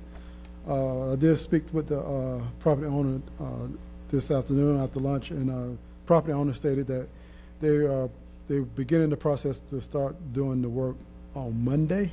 So that's something to look forward to. I would like to enter into evidence as exhibit number 1, photographs which were taken on April the 13th, 2026, document 041326 098 CBG, and photos number 1 through 22. That's a picture showing that the soffit is not properly attached to the structure. Broken walls on the exterior broken, cracked walls on the exterior walls. That's another disrepair to the exterior walls. That's the hole that's in the exterior wall. It is secured from the inside, but that's an existing hole on the exterior wall. More damage to the exterior wall.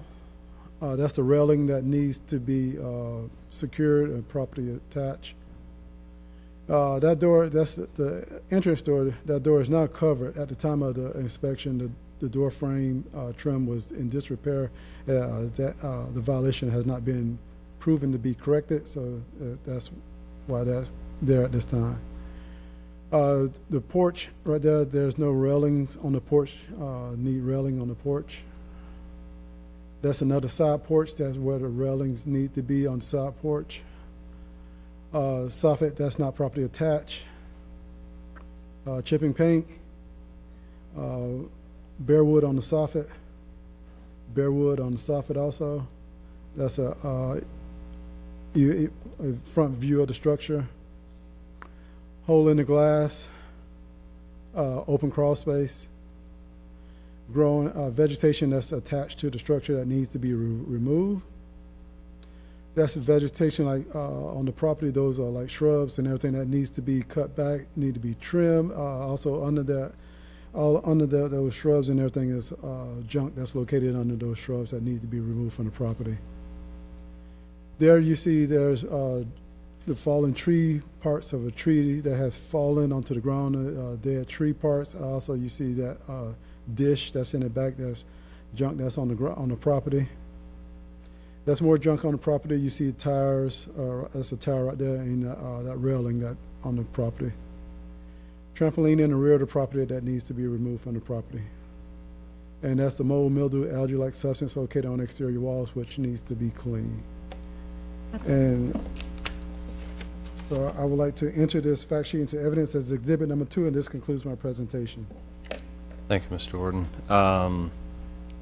So it looks like, if I think of permits, probably the door, right, would need a permit. Any of the other work associated with the hand railings or the staircase, you think any of that would need a permit? Is this just all? Probably, most likely, you might need a permit for the stair railings to make sure that they're properly installed. Okay. And no tenants, right? No tenants, it's vacant. All right, thank goodness. Any other questions for staff? Okay, can we please get your name and address for the record? Hi, my name is Tara Garrity. I'm the property manager. My address is 700 Beach Drive Northeast, Unit 302, St. Petersburg, Florida 33701. May I also add real quick, sorry, I was recovering from the flu last week and both my eardrums have burst, so I have very limited hearing. So if I could have you all just talk into the microphones just so I can pick up the conversation, please. Sure. Thank you. And if you can't hear anything, just make sure you stop us and say, Okay. I can't. Perfect, thank you. Okay, you're welcome. How long have you been the property manager? For 8 years. Okay, for this particular place? Correct. So what's going on?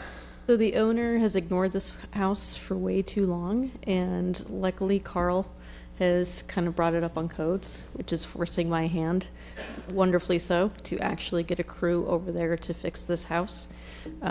We are finishing up a couple other houses with some small codes compliance issues right now. And so on Monday, I have the crew gonna start work over there. And how many properties do you manage for this particular owner? We have 35. 35 in Pinellas County or in St. Pete? In St. Pete. 35 properties. Yep. How many of those 35 do you think look like this? Sorry, what was that? Sorry, how many of those 35 properties do you think look like this property? I'm so sorry. Here, I need an interpreter right next to me. How many of the 35? How many, do you have other properties that look like this? No. Okay, No, so this we is don't. the only one. This is the one that's the worst out of all of them. And like I said, the owner unfortunately has neglected it. And so I do realize that we have a lot of work to do, obviously. And like I said, the crew's starting there on Monday to get this done because it's embarrassing for us, it's embarrassing for the neighborhood. We work with Carl a lot through the years, and so this is definitely a high priority for me to get this done. Okay, yeah, because this is a C-click fix. So this is, people have some serious issues. I mean, just looking at the photos. It's horrible, so. Yeah. Thank you. And it didn't get there overnight. No. I'm sorry, I couldn't hear. It didn't get that way overnight. It did not, no. And like I said, the owner unfortunately has ignored this for way too long. I can only do so much as the property manager. So I'm not here to say that, you know, it's just the house hasn't been taken care of. So I'm here to, you know, say that and not lay the blame anywhere else, but just say we finally, with this now, I'm you know, very happy to know that we're moving forward to take care of it. But the reality is that SLP, with all of its properties, is on our list virtually every month. Yes. You're frequent flyers. I am a frequent flyer. We had 50 properties as of 2 years ago. So, but the thing is, like, but you don't see me on the list of like the 20, 40, 50 like liens. So I am a frequent flyer, correct? But I do get these things taken care of. So if your owner can't take care of his properties, then maybe he needs to sell a few. That's up for him, I agree, but I'm just the property manager. Yeah, it's just that you cost us money with this constant stuff. Yeah. And what you own is unsightly and unfit for human habitation. So, Well, I think what we can do is help deliver a message. So if someone wants to. I had one question. When's the last time this place was rented? About 4 years ago. Yep. I'll read something. Thank you. Yep. So I'm not holding anything back, so please no. Based upon the evidence presented in this case, I move that the board issue the following findings of fact and conclusions of law. The board finds that the violations of the St. Petersburg City Code as stated by the code's investigator have not been corrected. The board orders SLP Florida LLC to correct the violations within 30 days or by the date of May 22nd, 2026. If this order is not complied with, a fine of $200 per day shall be imposed. Second. I have a motion and a second. Any discussion? I'd say 250. I was going to say more money and less time, so you were generous. If you want, I'll amend it. How do Yes. we feel? No, 30 days is fine. It's fine. It's just Wait till embarrassing. next month. I would amend the fine, though. My suggestion, the number. How do we feel about that? I'm good with the way you read it, so I Okay. think we should vote. Why don't we vote? Alseckless, Yes. Henshaw, Yes. Wilson, Yes. Wait, No. So I think the board's been generous giving you 30 days.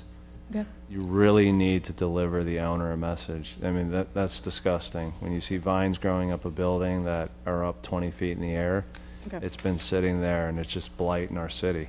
It is, agreed. Yeah, it's not something, and it's a complete waste of city resources. It is, agreed. It's a waste of Mr. Gordon's time to have to go out there and come back and report on ticky-tack crap. Yep, I So, agree. So thank you for the 30 days, I appreciate it. yep, send the message, and if he wants to hear it personally, he can tune in around this time frame and fast forward and watch. Or, hard to believe, but he could show up. Yeah. We know you're the messenger, I know. but please deliver the message. Yeah, I will. Thank you Thank very you. much. Appreciate it.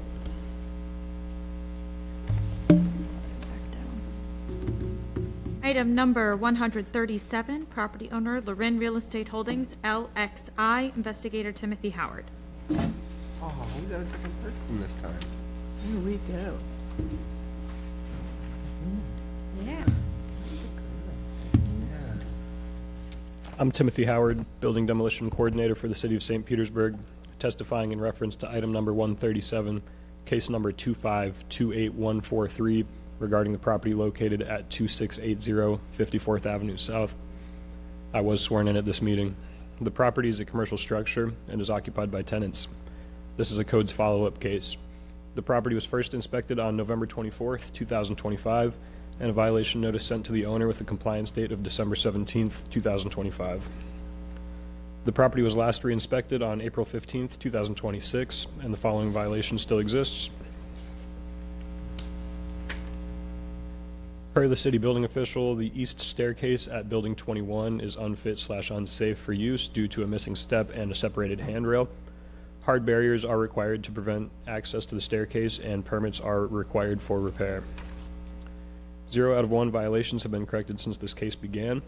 Notice of hearing was sent first-class mail, posted at City Hall, sent certified mail, and was posted at the violation address on April 10th, 2026, which is at least 10 days prior to this hearing. Ownership was confirmed in County Official Records Book 22189, page 2517. During the course of my investigation, I have not had any contact with the owner. The department recommends 5 days and $250 per day thereafter for noncompliance. I would like to enter into evidence as Exhibit Number 1, photographs which were taken on November 24th, 2025 and April 15th, 2026, document April 2026 CEB and photo numbers 1 through 3.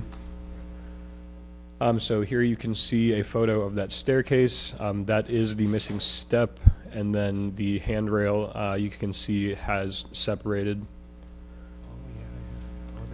Just a different angle there of the damage and a close-up. I would like to enter this fact sheet into evidence as Exhibit Number 2, and this concludes my presentation. Chair, if I may. Please. There's also, the city was notified that due to the ongoing foreclosure case with Lurin, there was a receiver appointed for the property.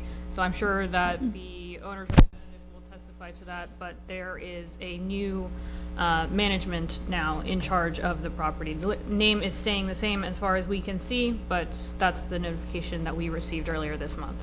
Okay. Name being Learn. Correct. Does that mean that you have to redraw this case? No, so the ownership on the property appraiser has stayed the same. It's just that there is a separate entity, I think, managing it. The ownership is staying the same. I don't want to testify too much about what's going on with their case. I'm not personally familiar, but that's the notification that we received, that there is somebody new who will be working with the city with regards to their codes cases, the utility account balances, all of that. Okay, thank you. Just a question, in terms of the way the staircase is blocked off, is that sufficient just to have tape, or do we need to have more there? It's supposed to have a hard barrier. They have that missing step acting as a hard barrier. It should probably have a proper hard barrier. Both directions, I assume, right? Yes. Okay. Yeah, I wanted to ask, Mr. Howard, when I was looking at the photo, it looked like there were stairs on the other side of the landing where you can access the second floor safely. Is that correct? That's correct, yes. There is alternative means of egress for those second floor tenants. Okay, thank you. Any other questions for staff? If you could please state your name and address for the record. Trevino Williams, 3680 46 Ave South, apartment 805. And do you plan to testify as well? Yes. Possibly, yes. Okay. Kathy Curtis, 4635 83rd Avenue North, Pinellas Park. And both of your relationship to real estate, Lurin Real Estate Holdings? Yes. I'm the community director and she's the assistant community director. Okay. So, stairs have been basically out of order since November of 2025. Obviously not blocked off properly, so what are your plans? So that actually was before me, so I started on April 16th, but I do remember her talking about the receivership, so we're actually not doing the receivership. The owner of the property filed Chapter 11 for restructure. The day before. He did it the day before the receivership. Was coming in. Day before the receivership. Is that last month or this? It was this month. So they could still end up with a receiver. You can have a receiver through bankruptcy. So I don't think we need to get too in the weeds on their separate legal matters going on at the property, but we would like to hear if the new property manager, community manager does have plans now to make repairs to the many unsafe violations we have at the property, including this one. Yep, so with the Chapter 11, there's going to be a restructure of the budget, so that's their plans is to fix this property around. Okay, so how Yeah. long is that all that gonna take? Yeah. So typically, when you're in Chapter 11, it takes up to 60 to 90 days for the court to approve a budget. Okay, you know what? Yeah. You guys have been pulling our noses on this stuff for months. Months and months. Months and months and months. I can't speak on that. This is before my time. Yeah. Every time that we see this name, it's a different person, and every time the story is, well, I just took over. And at some point, I mean, you guys have those buildings rented. You have people in there. You have an obligation to provide a safe living place for the residents that live in that building. Full stop. I don't really care when you took over. I don't care about the receivership. I don't care about any of that. You have residents that need to be in an environment that is safe for them. That's it. So how long do you need to do that? I would say up to 90 days. No. That, I mean, No, No. that's not gonna work. it's an owner in the Chapter 11's decision. That's Actually, not our that's not problem. true. That's your problem. They don't get to pick the time frame. So, So let me ask a question of the city, just, and then I know where your passions are. And we'll come back in a yeah, second. so, Um, yeah, I think you have He's this. gonna ask he the has this city upside first. down. So the Chapter 11, none of that changes anything we do here right now, Chapter right? 11 Just is want to just make sure we can move this forward and, can keep it moving, however, once we get notice of the bankruptcy, we will have the automatic stay apply to any fines that would accrue, and we couldn't certify liens until the I knew it. bankruptcy was resolved. But she we don't gets care. the I mean, notice. We don't this is care. fine. That doesn't mean we. That Our doesn't stop process us. can continue until that time. Perfect, that's what I want to make sure. Okay. Yes, you're good to make a decision today. Good. All So, right. please read in and, Did you have another No, question? I'm good. no, All right, let's- anything else? I'm sorry. Go.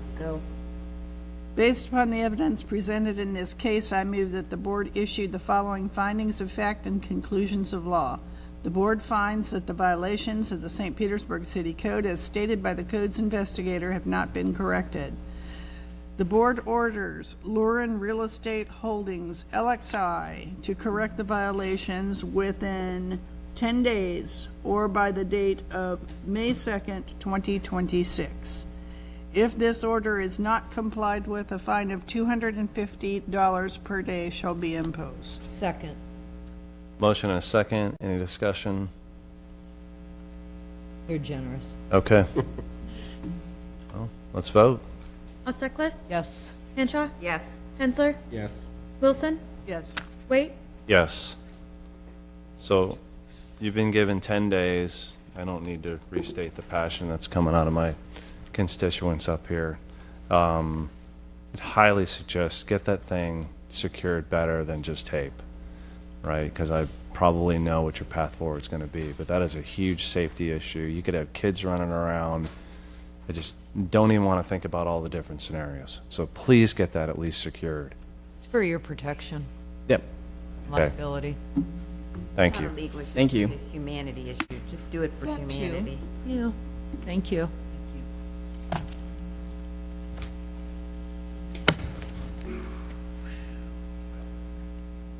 Item number 117, property owner Jolie Finance LLC, investigator Brian Greenman.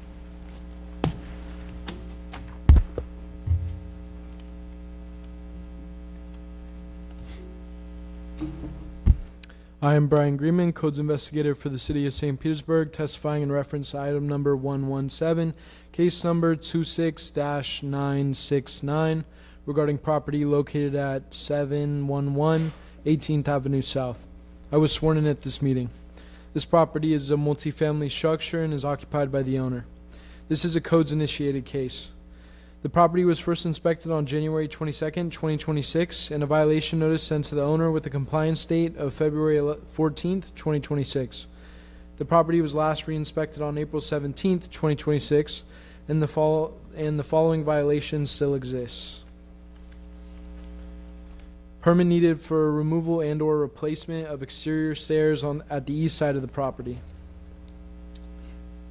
0 out of 1 violations have been corrected since this case began. Notice of hearing was sent first-class mail, posted at City Hall, sent certified mail, and was posted at the violation address on April 9th, 2026, which is at least 10 days prior to this hearing. Ownership was confirmed in County Official Records, Book 21866, page 2119. During the course of my investigation, I have not had any contact with the owner. The department recommends 25 days and $150 per day thereafter for noncompliance. Additional relevant facts regarding this case are residential permit 26-02001871 is in process, resubmitted for plan review as of March 23rd, 2026. I would like to enter into evidence as exhibit number 1, photographs which were taken on January 21st, 2026 and April 17th, 2026. Document 0417269669BNG and photo numbers 1 through 3. This is an establishing shot of the property, an elevation shot. This is the staircase in question. It's been rebuilt. And then this is from January when the staircase was removed and no staircase existed there. I would like to enter this fact sheet in evidence as exhibit number 2. This concludes my presentation. Thank you. And you said the permit is, well, after the fact permit's in process, it's under plan review. It's in process, yeah. Plan review currently. And you know when it went into plan review? Yeah, March 23rd. March 23rd. Yeah. It says it's ready for corrections as of March 30th. Oh, okay. I had a question for the city. You said it was multifamily, but it was occupied by the owner? Or some of the units empty, or how many units are there? Unsure who specifically occupies the structure, just, based on the utilities account. We couldn't deem if there's tenants in there or not, so. But there are multiple apartments? It's a multi-family structure, so there's multiple units. We'll check how many units there are right now. Only 1 meter, I gather. Maybe zoned for multifamily, but Looks like it's 4 units. 4 units. Okay. So it's possible the owner could live in one and rent out the other. Yeah. Exactly. Any other questions for staff? Okay. Sir, can you please state your name and address for the record? Shant Karajan, 4921 71st Avenue North, Pinellas Park, Florida 33781. And your relationship to Jolie Finance LLC? Property manager. Okay, so it sounds like built some stairs, got an after-the-fact permit going. It's been up for corrections as of March 30th. So tell us what the plans are. Are you using a general contractor right now? Are you managing the staircase build and the permitting process with the city? Somebody else? I'm involved with the contractor that was hired to do this. For the record, the owner does not live on site. It is 4 tenants, 4 different units. Okay. The permit was applied, I think, at the end of February. We've been going back and forth with Mr. Burke at the city for the permits. He asked for now 3rd correction. The last one, which I was involved with, was submitted on April 10th with the corrections that Mr. Berg wanted. And we have not heard back anything since then. That was uploaded on the portal. It's a very slow game of ping pong between submitting things, getting corrections, submitting things, getting corrections.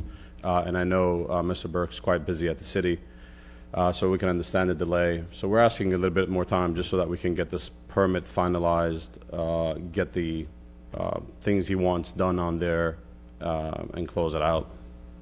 So is there secondary access off the top floor, or is this the only access? This is the only access to that top unit, which is tenant occupied. There were stairs prior to that photo that he had with no stairs.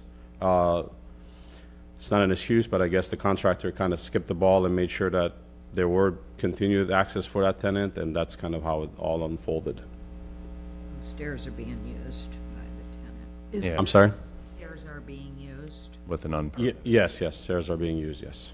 Yeah, so there's no other way for that upstairs tenant to get down without those stairs? Correct. There's no way up or down besides that single staircase, yeah.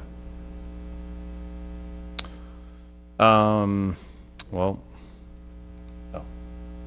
The only thing I would have included is, or that I have to add, is that I can see that something was uploaded into ePlan after that March 30th date. It just needs to be resubmitted back to the city. So you need to try it again. Resubmit the same Submit it on plans? April 10th, you need to try it again. I need to try to submit it again? Yeah, so I will see if there is another tutorial on this for on ePlan, but basically, when you upload things, it's not automatically sent to the city. Oh. You upload it, and then there is like a separate button that you have to hit to route it back to the city, because the city won't know once you're done uploading unless you hit this. Okay. I will try to do that, and I will email it directly to Mr. Burke as well, just to remind them that we tried to do it. I had no idea that was even a thing. I thought that you just upload it and it goes right on there. Believe me, you're not the only person. yeah. Any, I'll read something. Are we ready? Yeah. Based upon the evidence presented in this case, I move that the board issue the following findings of fact and conclusions of law. The board finds the violations of St. Petersburg City Code as stated by the codes investigator have not been corrected. The board orders Jolie Finance LLC to correct the violations within 30 days or by May 22nd, 2026. If this order is not complied with, a fine of $200 per day shall be imposed. Second. motion and a second. Any discussion? Okay, let's vote. Altseklis? Yes. Henshaw? Yes. Hensler? Yes. Wilson? Yes. Wait. Yes. So the board's giving you 30 days. All right, thanks so much. You're welcome.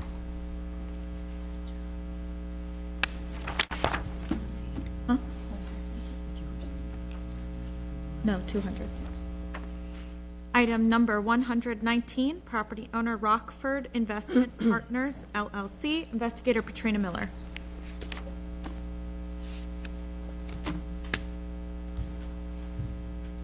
I'm sorry, what was the item number? 119? I am Katrina Miller, Codes Investigator for the City of St. Petersburg, testifying in reference to item number 119, case 25-3704, regarding the property located at 521 35th Avenue Northeast. I was sworn in at this meeting. The property is a single-family structure and is vacant. This is an internal complaint case. The property was first inspected on December 4th, 2025, and a violation notice sent to the owner with a compliance date of December 27, 2025. The property was last re-inspected on April 17, 2026, and the following violations still exist. Please note that other interior or exterior work that may have been completed to remediate and bring the property back to pre-storm conditions or to upgrade the property, such as new baseboard, drywall, cabinets, doors, windows, etc., may also require a permit. 0 out of 1 violations have been corrected since the case began. Notice of hearing was sent first-class mail, posted at City Hall, sent certified mail, and was posted at the violation address on April 10th, 2026, which is at least 10 days prior to this hearing. Ownership was confirmed in county official records, book number 21574, page 2474. During the course of my investigation, my last contact with the owner prior to today was April 14, 2026 via email. Owner did not indicate when the violations would be corrected. The department recommends 25 days and $150 per day thereafter for non-compliance. Additional relevant facts are that there is a permit on file that is approved for an AC unit 25-120000628, and no inspections were done for that AC installation that was submitted December 23rd, 2025, but it does expire August of 2026. Also, the floodplain management, in an email that I was included on with the owner, they stated that there was a permit that would be needed for the trim and doors that were also done. The property is now listed for sale. I would like to enter into evidence as Exhibits 1, photographs which were taken on November 20th, 2025 and April 17, 2026, document 04-1726704 CB and 11-2025-704 PM, photos 1 through 6. Here is work being done at this is at the back of the house. You can see where there is some fascia and soffit work in progress. This is building material that was stored outside the house. And to the right a little bit, you see that tarp. I'm not sure what was stored under that tarp, but there was building material. We see the door there. This is a close-up shot of the soffit fascia work in progress. This is an elevation shot of the property. This is the back of the house as it is right now, that you can see that the fascia and soffit that is, that work is completed. This is the listing that it is right now. It's stating that there was an inch of water that was damaged and it has been remediated, and it's being sold by the owner. Okay, I would like to enter this fact sheet into evidence as Exhibits 2, and this concludes my presentation. Thank you. Couple of questions. So kind of work in reverse order. You said the AC, there was a permit pull for the AC unit installation, just no inspection done Correct. to close out the permit. This is per the floodplain management in an email that I was included in. They notified him that there was no inspections done with that AC installation. Okay. And then you'd mentioned a couple other things like around baseboards and things like that as far as... Right. So in the email, he stated what he did at the property because he wasn't sure why he needed a permit. So he stated that he just did trim, doors, and so floodplain management made it clear that he does need a permit for those things that he admitted that he had done. Okay. And so... And what I saw were the pictures that were taken was the work that was done to the soffit fascia area at the back of the property. So more than just the list that was in that email? Correct. Okay. Correct. And whatever went on inside, but there was Like a lot drywall, of building you material can at the see back of stack the of property. drywall in the backyard, yeah, that's... Right, but There was only 1 inch of water, so Yeah. it's fine. It's fine. But no permit's been pulled for any of this, so the only one that's out there is the AC unit? correct. Okay. Any other questions for staff? Okay, sir, can you please state your name and address for the record? Yes, my name is Gunnar Barkham. I'm the manager of Rockford Investment Partners. And we need your home address too. What's that? We need your home address. Oh, my home address is, it was 521, the subway property, but now it's, I moved out to do some of the painting and repairs and change out all the furniture. I currently live at 1663 Eagle View Court, Sarasota, Florida, 34232. Okay, so it looks like you've done a lot of work without a permit. Looks like the home is for sale. So just tell us what your plans are, what you're hoping for. So I'd like to challenge part of the facts of the violation. The pictures that she said, and when I spoke to codes enforcement once I received the notice, were from a listing from 2017. That's how I bought the house in 2021. It was in foreclosure when I purchased it, and I've been living there ever since. And then when I got flooded in 2024 in November, there was about 1 inch of water in there. We did pull the baseboards, dry everything out. I tacked the baseboards back on, no damage to any of the cabinets, vanities, or anything. It was livable, and the AC units worked.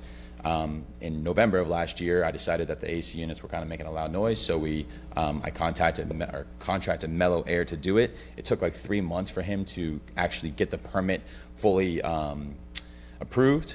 So I think it was submitted in December, and then it wasn't approved until February. I've contacted him multiple times, and he just keeps telling me that I'm on the list. I have paid him for the deposit.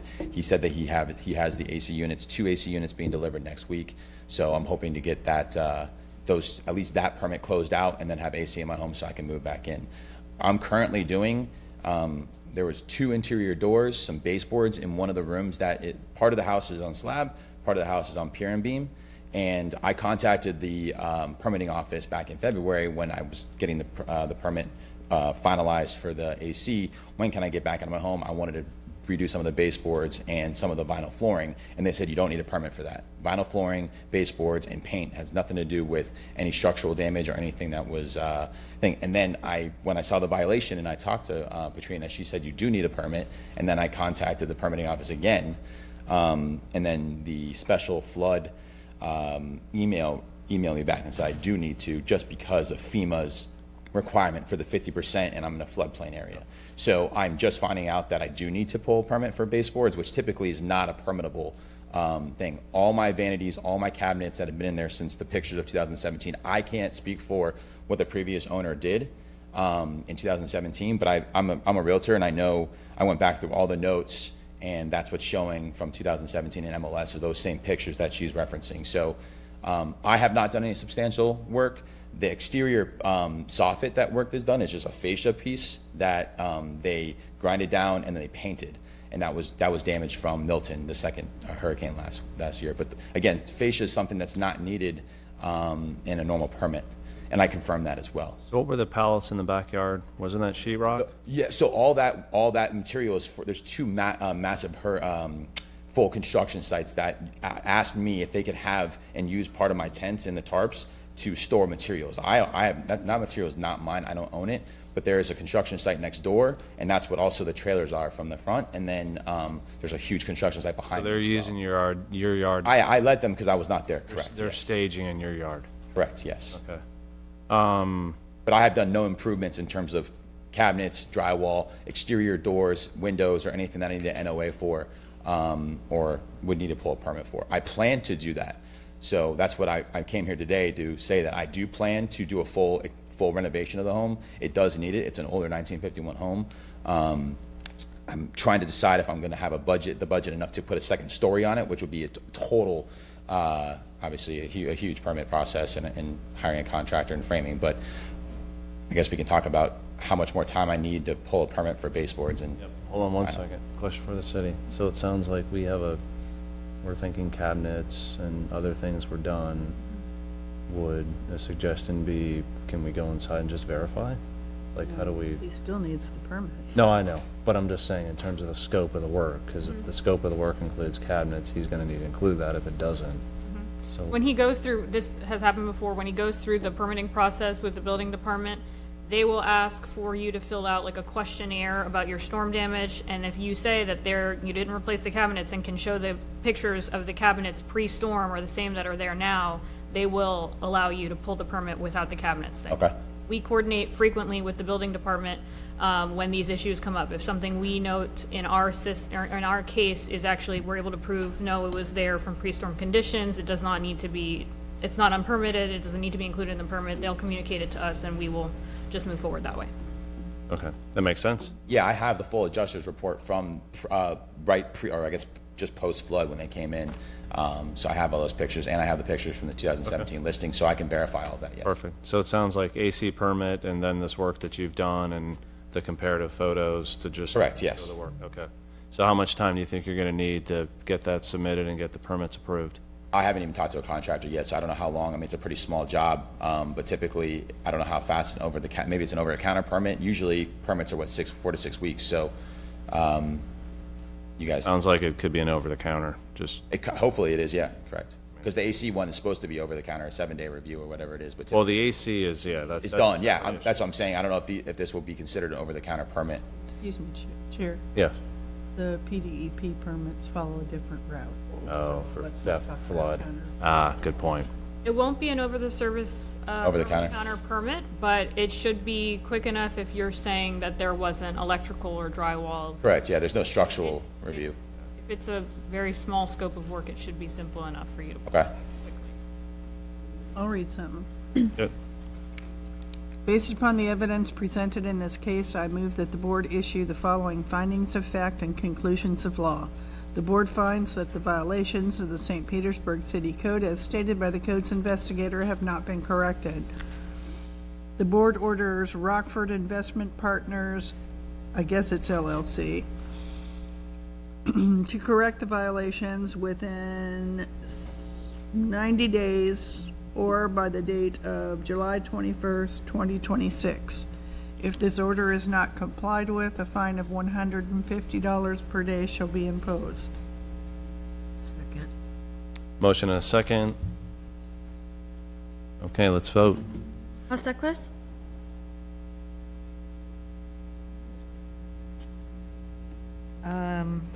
No. Hancha?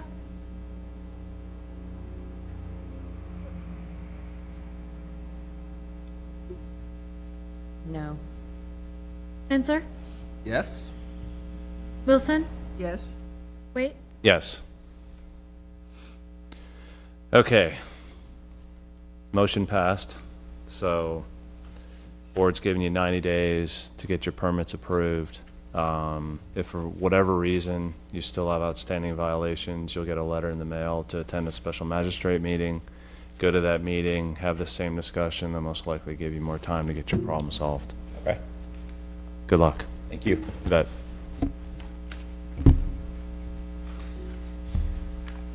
That's very convincing. Item 33, property owner Irene J. Pridgeon and Irene J. Pridgeon Trust, investigator Brian Greenman. I am Brian Greenman, Codes Investigator for the City of St. Petersburg, testifying in reference to item number 33, case number 26-1375, regarding property located at 6000 25th Way South. I was sworn in at this meeting. This property is a single-family structure and is occupied by owner. This is a codes follow-up case. The property was first inspected on January 30th, 2026, and a violation notice sent to the owner with a compliance date of February 25th, 2026. The property was last re-inspected on April 15th, 2026, and the following violations still exist. Fascia disrepair observed around structure with rotted/damaged wood, roof disrepair on structure with missing shingles, exposed underlayment, and a tarp indicative of risk of disrepair. A permit will be required for repair. 0 out of 2 violations have been corrected since this case began. Notice of hearing was sent first-class mail, posted at City Hall, sent certified mail, and was posted at the violation address on April 8th, 2026, which is at least 10 days prior to this hearing. Ownership was confirmed in County Official Records, Book 22638, page 1095. During the course of my investigation, my last contact with the owner prior to today was on February 24th, 2026, and the owner did not indicate when the violations would be corrected. The department recommends 25 days and $100 per day thereafter for noncompliance. Additional relevant facts regarding this case are: roof permit 25-03-001455 expired on September 9th, 2025 without final approved inspections. Roof permit 26-04001636 is in application hold status as of April 21st, 2026. I would like to enter into evidence as exhibit number 1, photographs which were taken on April 15th, 2026, document 0415263755BNG, and photo numbers 1 through 4. This first photo in that right corner shows the rotted fascia and the tarp on the roof as well. There's a zoom in of the rotted fascia and then the tarp over the roof. This is a elevation shot of the property, and that's just the other side of the tarping on the roof, and some missing shingles and exposed underlayment. I would like to enter this fact sheet into evidence as exhibit number 2. This concludes my presentation. Thank you. Any questions for staff? I'm not sure I understand what you said about the permit status. Yeah, so originally this violation was in a separate case. but they applied for a roof permit back in March of 2025. That roof permit expired without the roof ever being repaired or work being done. And then as of April 21st, which is yesterday, a roof permit was applied for, but it hasn't gone anywhere. Yeah, just yesterday. Okay, thank you. Great. Ma'am, if you could please state your name and address for the record, please. Irene Johnson Pridgeon, 6000 25th Way South, 33712. So, sounds like you had a roof permit pulled, it expired, just pulled a roof permit yesterday. So what, is this one gonna move forward and you're gonna get your roof repaired? Let's talk about that. Of course, I'm going to get my roof repaired. Let me first say to Brian, because he's new, I haven't really had that much chance to talk to the young fellow. But my home, I've been at my home for 42 years, and they separated the cases, and so we just found out about this case, and that's fine. I think it's probably good. But I'm a victim of elderly fraud and identity theft. So there's a foreclosure. Well, now it's at the appeal court, where this lady came in trying to take my property because of the value of it.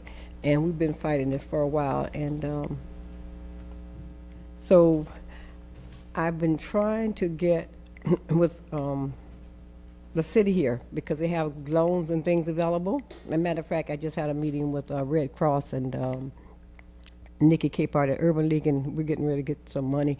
But the issue is because the appeal on the foreclosure, I won the last appeal, so now we're at this, and I'm sure I'm going to win this one because they filed a lawsuit against a deceased person and was trying to take my property. That's why it says elderly fraud. And I have the police report, I have all the FTC reports, the sheriff reports, everything that I'm a victim of. And my credit report will show you I have no bills on my property. I tried to grow old gracefully and make sure all my bills was paid off. But as greed takes in with debt collectors, here we go. And so where we are right now is I called Corey Monroe, because the construction guy, because we fixed part of the roof back then, but we were trying to get a loan, trying to get some financing, but because of the foreclosure, because of the thing, it didn't come through. So the city had approved me for the end team and the other thing. So now I'm stuck in a pickle between fraud, trying to take my property and this. But I was trying to, like I said, we have a meeting with Red Cross because they're giving out some money, and hopefully they don't really look at the legal part of it, that we can try to go ahead and get the money, because I'm a senior citizen on a fixed income. So hopefully we can try to get that done. The appeal court was supposed to be over with in May, but because when I sent another cease and desist letter to the lady that stole my identity, she just asked for another 30-day extension. So I'm going to try to get them to speed this up, because once that get out the way, and I have no doubt that I'm going to win it again, then I'll be able to get the financing for it. Like I said, I'm a senior citizen on a fixed income, but I'm trying to do whatever I can do. And that's where we are. Okay. So are you looking at a full roof repair, or is this just a partial? Well, I took care of some of it because I just wanted to let you know I'm trying, because I've been there 42 years, and this is my homestead property from my deceased husband.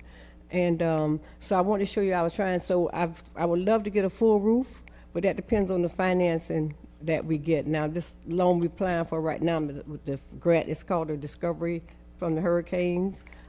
It's not, it wouldn't cover I've got estimates, so I had to get estimates with the construction guy. I don't know if that one will recover everything. So if I can get in and take care of the issues as this is, that's fine, but I would love to get a whole roof because I've been there 42 years. So we're struggling here, but the city does have some programs to help rehab, but they say once I get rid of the foreclosure, I qualify. Where is she on the list? Will she move to the top? So assuming the foreclosure thing goes away, does she move to the top of the list then? Yeah, we could absolutely ask the housing department to prioritize her case if it's something that you know, she's been waiting on a long time. I know she's been dealing with this protracted legal battle for quite a while now. I think she would qualify based off of everything that she's previously, you know, described for us as far as her eligibility. So, but we would need to see the foreclosure case resolved first. Okay. The appeal. So it's like you said. And see, I filed an initial brief, and because of the privacy data and all the things she stole, she can't reply, and then she just asked for another, she has no documents. It's just So sad. when do you, just to help us out as we think about time to give you, like if you were to, when do you think your lawsuit's going to be resolved around your foreclosure that then allows you to start moving forward? I was hoping next month, but you know, not when they know you're winning. So I don't know. I would but at least let's try with the 90 days if we can try that, because like I said, I qualify for everything with the city and with the N-Team and with Red Cross. I'm sure going to give something because they got extra money, but it's just a matter of someone stealing your identity and filing for, yeah. And I'll be happy to supply my credit report to any of you. So that's okay. Any other questions? And the police report and the FTC report and sheriff. Based upon the evidence presented in this case, I move that the board issue the following findings of fact and conclusions of law. The board finds that the violations of the St. Petersburg City Code as stated by the code's investigator have not been corrected. The board orders Irene J. Pridgeon, TRE, Irene J. Pridgeon Trust, to correct the violations within 90 days or by the date of July 21st, 2026.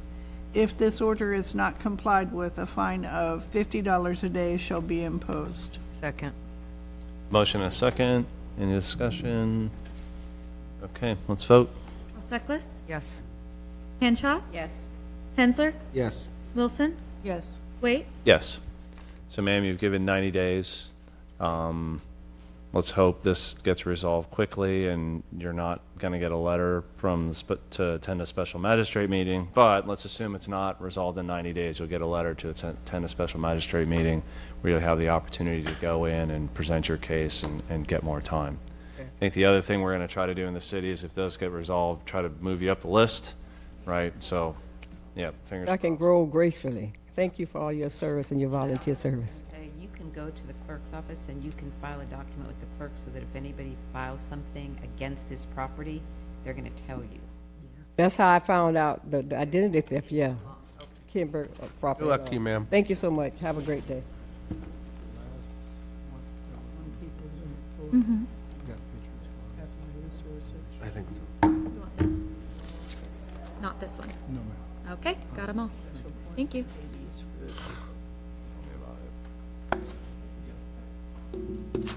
Item number 48, property owner 4027 NXT Capital Property LLC, investigator Carl Gordon.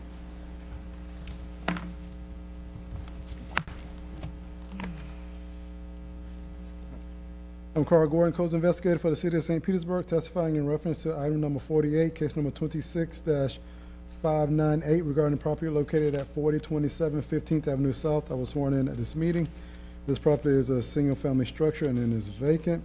This is a codes follow-ups case. The property was first inspected on January 22nd, 2026, and a violation notice sent out to the owner with a compliance date of February 13th, 2026. The property was last re-inspected on April the 14th, 2026, and the following violations still exist.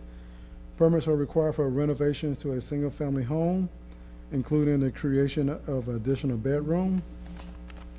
0 out of 1 violations have been corrected since this case began. Notice of hearing was sent first-class mail, posted at City Hall, sent certified mail, and was posted at the violation address on April the 6th, 2026, which is at least 10 days prior to this hearing. Ownership was confirmed in County Official Records, Book 23050, page 1885. During the course of my investigation, I have not had any contact with the owner. The department recommends 25 days and $150 per day thereafter for non-compliance. Additional relevant fact to this case is that this property was originally a 2-bedroom home. I would like to enter the evidence, exhibit number 1, photographs which were taken on February 14th, and also screenshots, document Realtor screenshot, January 22nd, 2026, 1 through 8. There is an elevation shot of the property itself. And this, you can see that that's the house on the far left side, and those are some of the renovation that went on inside the house. More renovations that went inside the house. Also, if you can see the last one picture on my right, your left, showing a new bedroom installed into the structure. More renovation inside the house. More renovation in the house. Or more renovation inside the house. Renovations. Those are also other renovations that happen inside the house also. It's showing that you can see that it talks about the renovation in the house. Your new home awaits. So renovation within the house. The equipment, the kitchen comes equipped with fridge, sink, stovetop, and other appliance. So it just talks about the new home, the renovation that went on in the house, and also showing that it's for rent. That's pictures of how it used to look. Another picture of how it used to look, and another picture of how it used to look. And I would like to enter this fact sheet into evidence as exhibit number 2, and this concludes my presentation. Thank you, Mr. Gordon. I was giving you a weird look because I noticed there was short-term rentals on there, less than 30 days. So I know that's not the case. We'll just put that on your list of things to watch. Yes, sir. So it looks like there was at least an additional bedroom and a lot of work done. Yes, sir. Is there an after-the-fact permit? Nothing applied for. Nothing applied for. Nothing even started. Okay. Okay, so he's known about it since January. Yep. Any other questions for staff?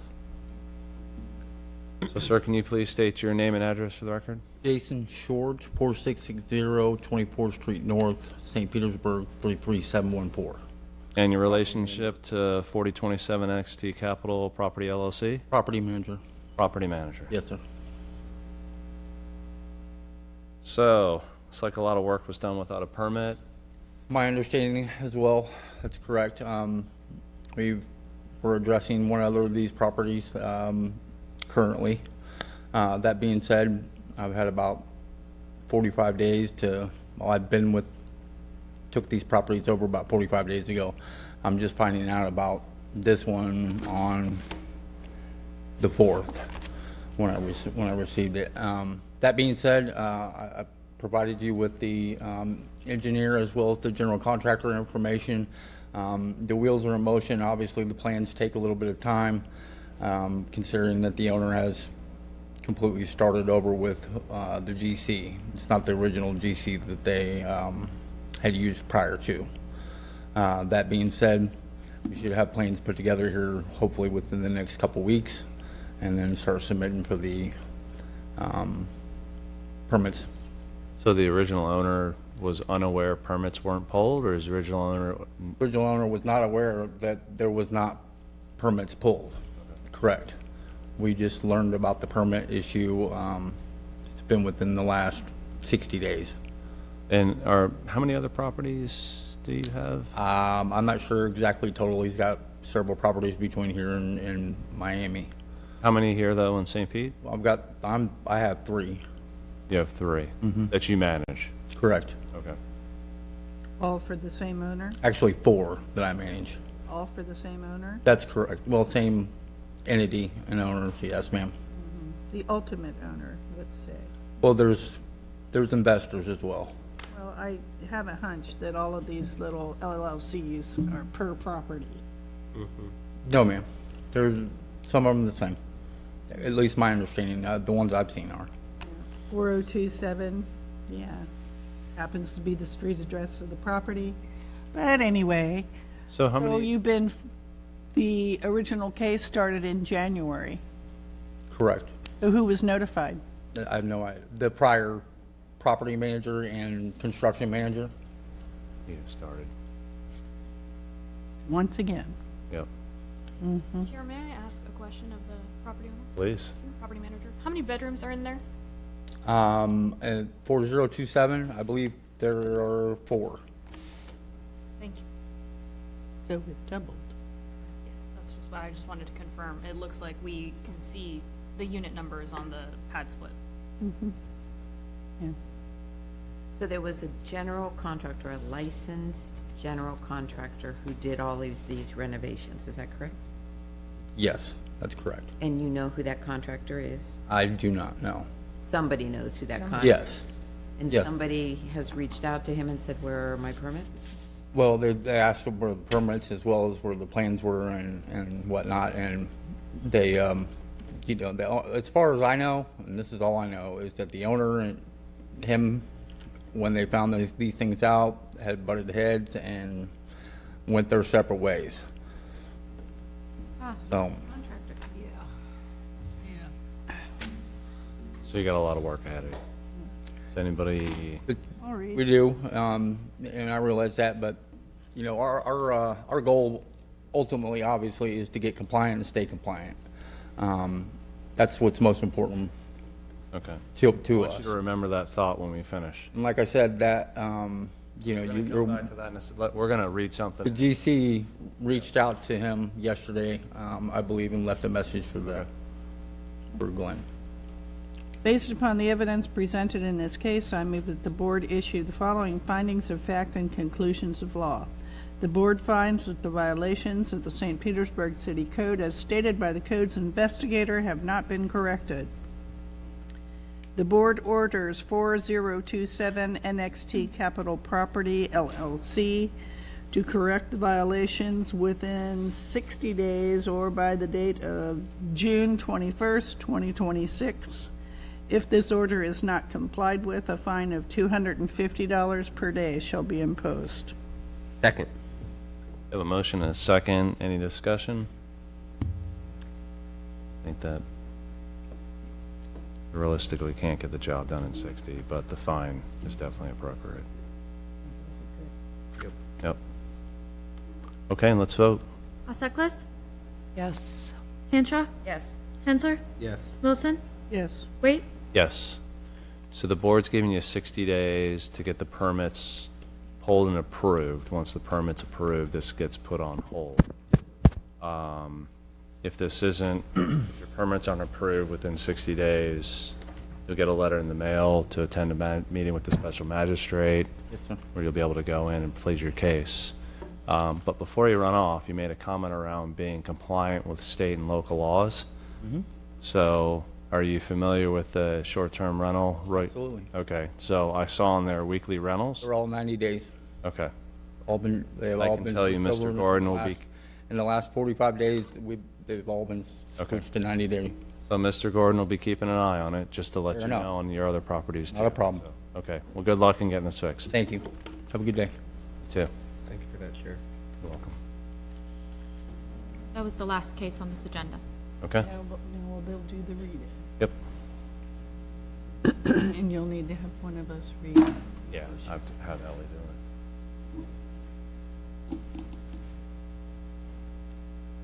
it. Can I just make a quick comment to everybody in here? So we're gonna do the read-in to close out the code enforcement meeting. It's gonna take probably 10, 15 minutes, and then we're gonna start the lien release, just for you that are here, okay?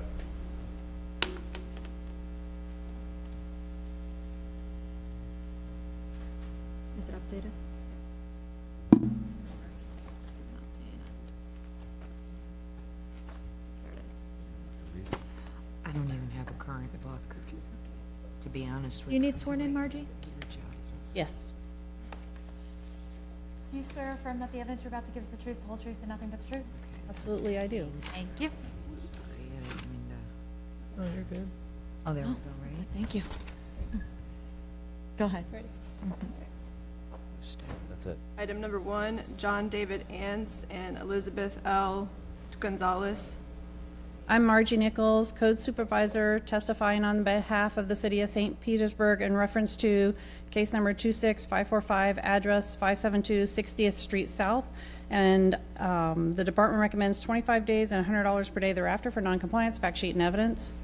Item number 2 has been closed. Item number 3 has been closed. Item number 5 has been closed. Item number 6 has been removed. Item number 7 and number 8 have been closed. Item number 9 has been removed. Item number 10, Pacifica Emerald Bay LLC. Case 26118, address is 3901 38th Avenue South, and the department recommends 25 days and $200 per day thereafter for noncompliance. Fact sheet and evidence. Item number 11, PCRH Fund LLLP. Case 261070, address is 1510 44th Street South, and the department recommends 10 days and $200 per day thereafter for noncompliance. Fact sheet and evidence. Item number 12, Sable Palms Owner LLC. Case 26673, address is 2800 4th Street South, and the department recommends 10 days and $200 per day thereafter for noncompliance. Fact sheet and evidence. Item number 13, San Marcos GTM LLC. Case 26315, the address is 1818 Michigan Avenue Northeast, and the department recommends 10 days and $200 per day thereafter for noncompliance. Fact sheet and evidence. Item number 14 has been removed. Item number 15, Carol A. Boner. Case 2417008, the address is 2470 Queensboro Avenue South, and the department recommends 25 days and $100 per day thereafter for noncompliance. Fact sheet and evidence. Items 16, 17, and 18 have been removed. Item 19 has been closed. Item 20 has been removed. Item 21 has been closed. Item 22, Robert and Dorothy Hill Span.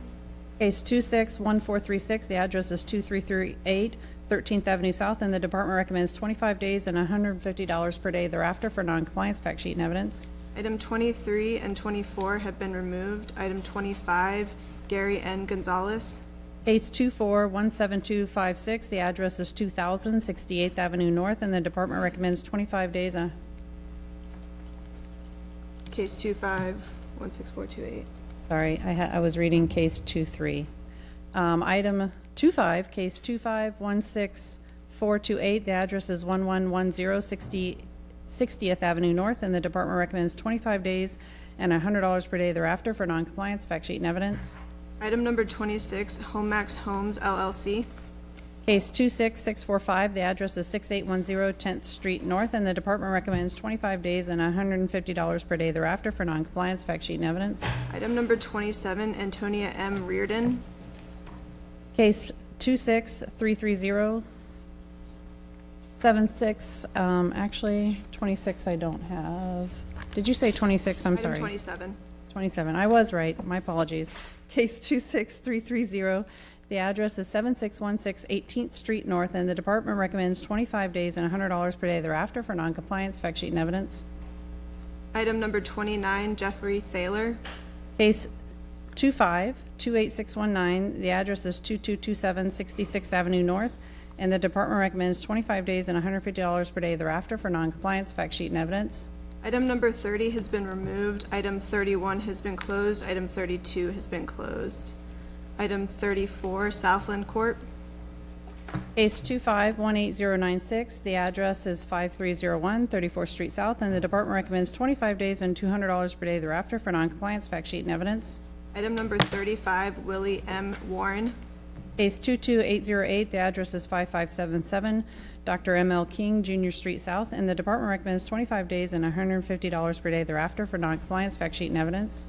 Item number 37, Lear Capital Investments LLC. Case 26914, the address is 3843 18th Avenue South, and the department recommends 25 days and $150 per day thereafter for noncompliance. Fact sheet and evidence. Items 38, 39, and 40 have been closed. Item number 41 has been closed. Item number 44, TerraVest Equity Group LLC. Case 26733, the address is 1827 Quincy Street South, and the department recommends 25 days and $150 per day thereafter for noncompliance. Fact sheet and evidence. Item number 45, TerraVest Equity Group LLC. Case 261407, the address is 4683 18th Avenue South, and the department recommends 25 days and $150 per day thereafter for noncompliance. Fact sheet and evidence. Item number 46 has been removed. Item number 47, 1759 43rd Street LLC. Case 26189, the address is 1759 43rd Street South, and the department recommends 25 days and $150 per day thereafter for noncompliance. Fact sheet and evidence. Item number 49 has been closed. Item number 51 has been closed. Item number 52 has been closed. Item number 53, St. Petersburg, Florida 102 LLC. Case 261623, the address is 1711 Second Avenue North, and the department recommends 25 days and $150 per day thereafter for noncompliance. Fact sheet and evidence. Item number 54, St. Petersburg, Florida 102 LLC. Case 261628, the address is 200 17th Street North, and the department recommends 25 days and $150 per day thereafter for noncompliance. Fact sheet and evidence. Item 55 has been removed. Item 56, WSLD Street, St. Petersburg LLC. Case 261540, the address is 1751 Second Avenue North, and the department recommends 25 days and $150 per day thereafter for noncompliance. Fact sheet and evidence. Item number 57, WSLD St. Petersburg LLC. Case 261547, the address is 1743 Second Avenue North, and the department recommends 25 days and $150 per day thereafter for noncompliance. Fact sheet and evidence. Item number 58, WSLD St. Petersburg LLC. Case 261549, the address is 1735 Second Avenue North, and the department recommends 25 days and $150 per day thereafter for noncompliance. Fact sheet and evidence. Item number 59, WSLD St. Petersburg LLC. Case 261552, address is 1729 Second Avenue North, the department recommends 25 days and $150 per day thereafter for noncompliance. Fact sheet and evidence. Item number 60, WSLD St. Petersburg LLC. Case 261555, the address is 1717 Second Avenue North, and the department recommends 25 days and $150 per day thereafter for noncompliance. Fact sheet and evidence. Item 61 has been removed. Item 62, 1762 Burlington Ave LLC. Case 261648, the address is 1762 Burlington Avenue North, and the department recommends 25 days and $150 per day thereafter for noncompliance. Fact sheet and evidence. Item number 63, 217 18th Street LLC. Case 261653, the address is 217 18th Street North, and the department recommends 25 days and $150 per day thereafter for noncompliance. Fact sheet and evidence. Items 64 and 65 have been closed. Item 66 has been removed. Item 67 has been closed. Item 68 has been removed. Item 69, Jamar Group Investments and Open Sky Solutions LLC. Case 2522833, the address is 4990 Venetian Boulevard Northeast, and the department recommends 25 days and $150 per day thereafter for noncompliance. Fact sheet and evidence. Item number 70, Roma Invest Group, Florida LLC. Case 26986, the address is 4430 Huntington Street Northeast, and the department recommends 25 days and $150 per day thereafter for noncompliance. Fact sheet and evidence. Item number 71, San Marcos GTM LLC. Case 2528310, the address is 1818 Michigan Avenue Northeast, and the department recommends 25 days and $150 per day thereafter for noncompliance. Fact sheet and evidence. Item number 72 has been removed. Item number 73 has been closed. Item number 74 has been removed. Item number 75 has been removed. Item number 76 has been closed. Item number 77, Hayer Caldwell LLC. Case 2525209, the address is 5301 Venetian Boulevard Northeast, and the department recommends 25 days and $150 per day thereafter for noncompliance. Fact sheet and evidence. Item 78 has been closed. Item 80, Samuel Maloney. Case 26532, the address is 839 59th Avenue Northeast, and the department recommends 25 days and $200 per day thereafter for noncompliance. Fact sheet and evidence. Item 81 has been closed. Item 83, 490 Coffee Pot Riviera LLC. Case 2524769, the address is 490 Coffee Pot Riviera Northeast, and the department recommends 25 days and $150 per day thereafter for noncompliance. Fact sheet and evidence. Item number 85, Isaac Bostick Jr. Case 2521780, the address is 1575 52nd Avenue North, and the department recommends 25 days and $100 per day thereafter for noncompliance. Fact sheet and evidence. Items 86 and 87 have been closed. Item 88, Audrey Roberts. Case 26799, the address is 3101 21st Street North, and the department recommends 25 days and $100 per day thereafter for noncompliance. Fact sheet and evidence. Items 89, 90, and 91 have been removed. Item 92, Sally Nahas, trustee, and Sally K. Nahas, revocable trust. Case 261046, the address is 3725 Dr. M.L. King Jr. Street North, and the department recommends 25 days and $100 per day thereafter for noncompliance. Fact sheet and evidence. Item number 94 has been closed. Items 95 and 96 have been removed. Item number 97, At Homies LLC. Case 261456, the address is 1701 14th Street South, and the department recommends 25 days and $150 per day thereafter for noncompliance. Fact sheet and evidence. Items 98 and 99 have been removed. Item 100 has been closed. Item 101, Lauren Moten. Case 226004, the address is 1224 8th Avenue South, and the department recommends 25 days and $150 per day thereafter for noncompliance. Fact sheet and evidence. Item 102, Jenna Redmond. Case 2528850, the address is 2124 11th Avenue South, and the department recommends 25 days and $100 per day thereafter for noncompliance. Fact sheet and evidence. Item 103 has been closed. 104 has been closed. 107 has been closed. 109 has been removed. Item 110 has been closed. Item 111, R.E. Martin Enterprises 2 Incorporated. Case 26725, the address is 9047 Dr. M.L. King Jr. Street North, and the department recommends 25 days and $200 per day thereafter for noncompliance. Fact sheet and evidence. Item 112 has been removed. Item 113, SW1 Trellis Owner LLC. Case 2644, the address is 11401 Dr. M.L. King Jr. Street North, and the department recommends 25 days and $200 per day thereafter for noncompliance. Fact sheet and evidence. Item 114 has been closed. Item 115 has been removed. Item 116, Luigi DeFabrizio Trustee and Luigi DeFabrizio Trust. Case 26280, the address is 534 14th Avenue South, and the department recommends 25 days and $150 per day thereafter for noncompliance. Fact sheet and evidence. Item 118 and 120 have been closed. Item 123, Ann Wayne Trustee and 784 18th Ave South Land Trust. Case 2529157, the address is 784 and a half 18th Avenue South. The department recommends 25 days and $150 per day thereafter for noncompliance. Fact sheet and evidence. Item 124, Linda Ashby. Case 254693, the address is 232 84th Avenue Northeast, and the department recommends 25 days and $150 per day thereafter for noncompliance. Fact sheet and evidence. Item 125, Eagle Street Capital LLC. Case 2514645, the address is 5745 4th Avenue North, and the department recommends 25 days and $150 per day thereafter for noncompliance. Fact sheet and evidence. Item 126 has been closed. 127 has been removed. 128 has been closed. 129, TGM Bay Isle LLC. Case 26925, the address is 11850 Dr. M.L. King Jr. Street North, and the department recommends 25 days and $200 per day thereafter for noncompliance. Fact sheet and evidence. Item 131 has been removed. Item 134, FREP LLC. Case 26859, the address is 1936 Walton Street South, and the department recommends 5 days and $250 per day thereafter for noncompliance. Fact sheet and evidence. Item 135 has been closed. Item 139 has been removed. Item 140, 2400 15th Ave South LLC. Case 2528810, the address is 2400 15th Avenue South, and the department recommends 5 days and $250 per day thereafter for noncompliance. Fact sheet and evidence. Items 141 and 142 have been closed. Item 143, Stephen Lee Baker.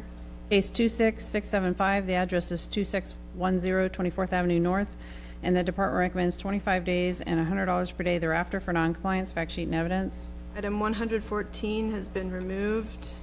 144 has been removed. Item 147 has been removed. Item 148, Tran Holdings LLC.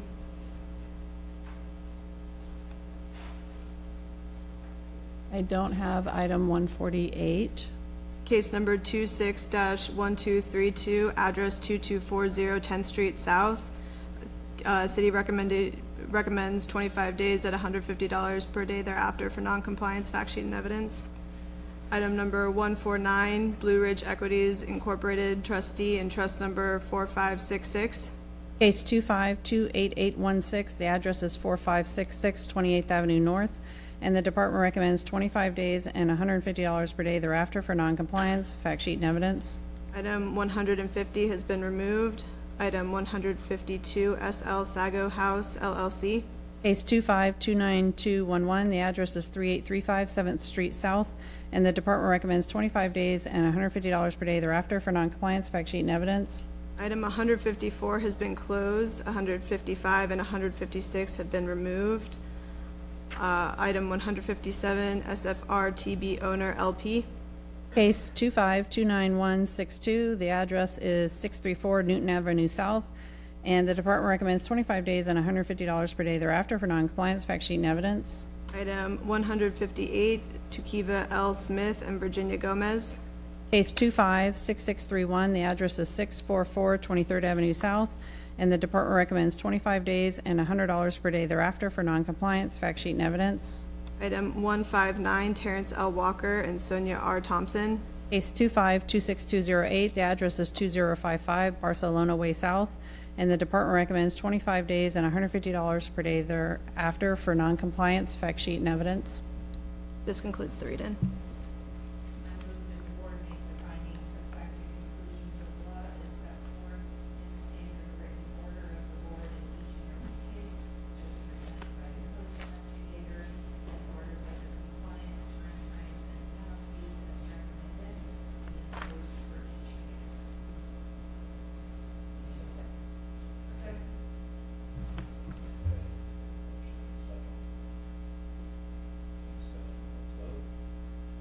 Alseklos? Yes.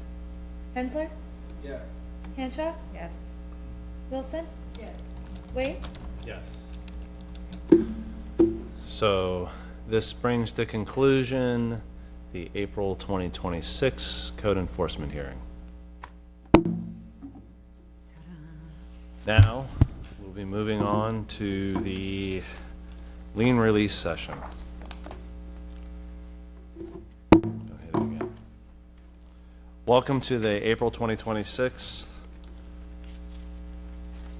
Oh, excuse me. Lost my place here.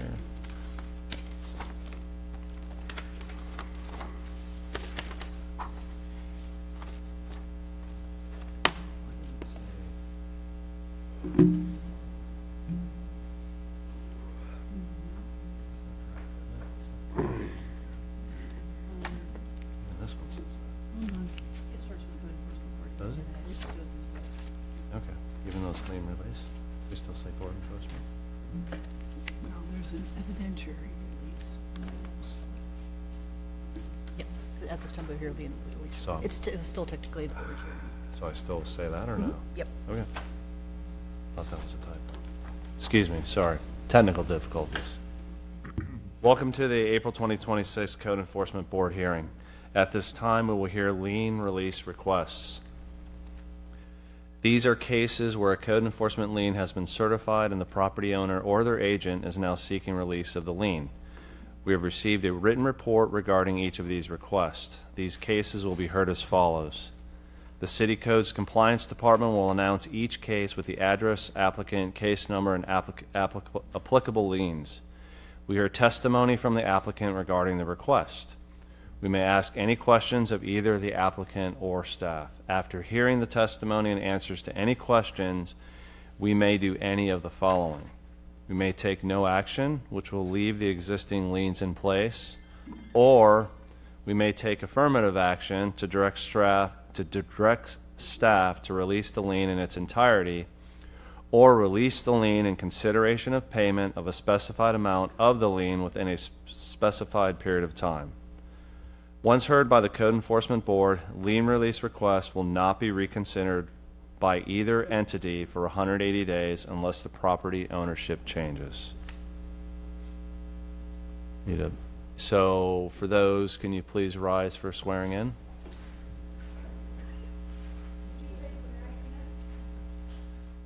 So anybody that plans to testify needs to stand and swear in.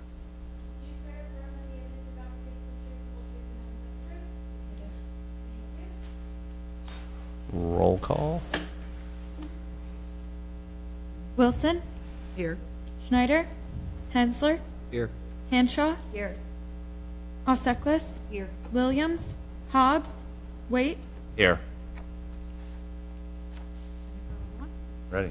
All right, so first we have LR1 for property address 718 34th Avenue South. Anybody here for LR1? Nope. Diego Restrepo. No Nobody Diego here? Restrepo. We can always come back to it if somebody else comes in. LR2, you can go ahead to that podium, sir. LR2 is for property address 1535 Prescott Street South. The current owner is Alto Asset Company 1 LLC. This is regarding case number 24-16661. The violations were for a mold mildew type substance observed underneath the sink in the kitchen area, a kitchen cabinet in disrepair under the sink. Flooring was damaged and separating in various areas. Electrical socket electrical socket cover plates damaged or missing. Missing smoke detectors. Toilet in main bathrooms did not flush properly and is missing caulk. Sink in main bathroom is draining slow, and repair or replace all missing or damaged window screens. The total amount of liens certified in this case is $26,550. So for the case, we mailed the May notice of hearing, and it was returned as signed by a C. Lemons. We posted the notice of hearing at the violation address, and we received an email in May of 2025 from the property manager stating that all noted violations have been corrected. The investigator sent a response requesting an interior reinspection. So a reinspection was conducted May 20th. The violations had not been corrected and a mold mitigation report had not been provided. The May public hearing was May 28th. The owner or representative was present and accepted the 25-day recommendation. The CB notice of order was sent, or the order of the board, was mailed to the owner and was returned with no signature. The July special magistrate hearing was on July 22nd. The owner or representative did not attend and a lien was certified in the amount of $4,500. In August 5th of 2025, we received an email from the property management regarding liens and active violations. We sent a response with a list of active violations and contact information regarding the liens. May 25th, we have further email communication from the property management regarding corrected violations, including the mitigation report for the mold and mildew. The report was sent to Codes Management to confirm the compliance of the mold mildew violation. The August special magistrate hearing was August 26, 2025. The owner was present and the lien was extended for 30 days. We had a telephone call with the property manager October 13th of 2025 regarding the mold report, noted violations, and special magistrate hearing. There was 2 additional special magistrate hearings in October, and then in November there was no attendance at either, so liens continued to be certified. On December 11th of 2025, an email was sent to the property manager, Derek, informing that the property remains in violation due to the mold remediation report being insufficient and damaged window screens. There was no attendance at the December special magistrate hearing, and an additional lien was certified in the amount of $4,200.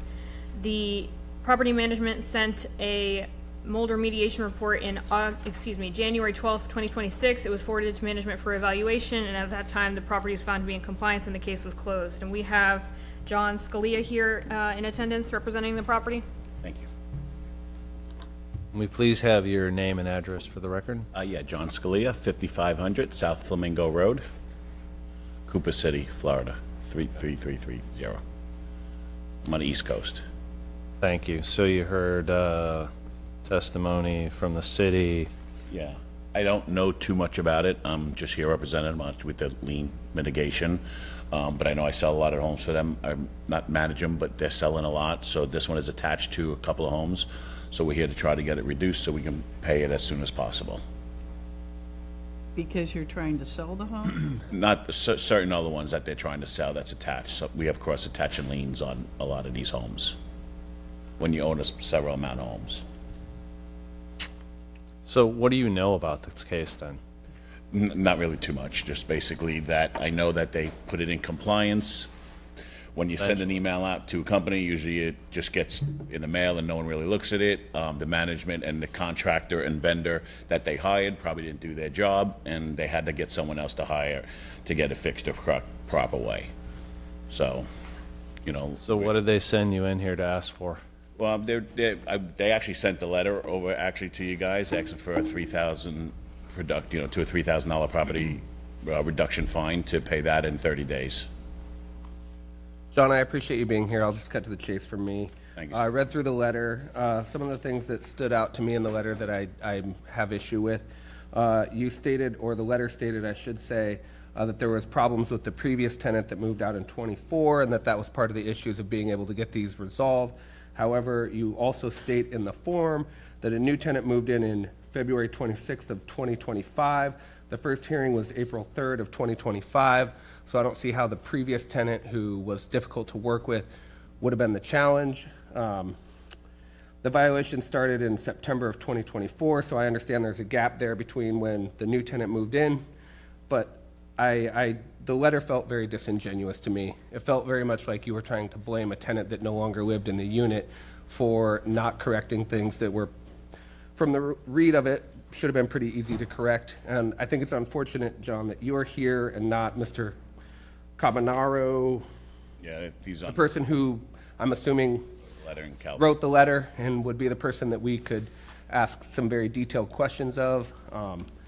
So I just find that that's challenging to send somebody who doesn't have the history and can't speak to us about what happened, particularly if you have a letter where you're claiming there was extenuating circumstances. So, No, listen, I hear you. I understand that. I'm sorry for that, but I'm the one that usually comes to these hearings to try to help out to reduce the fines.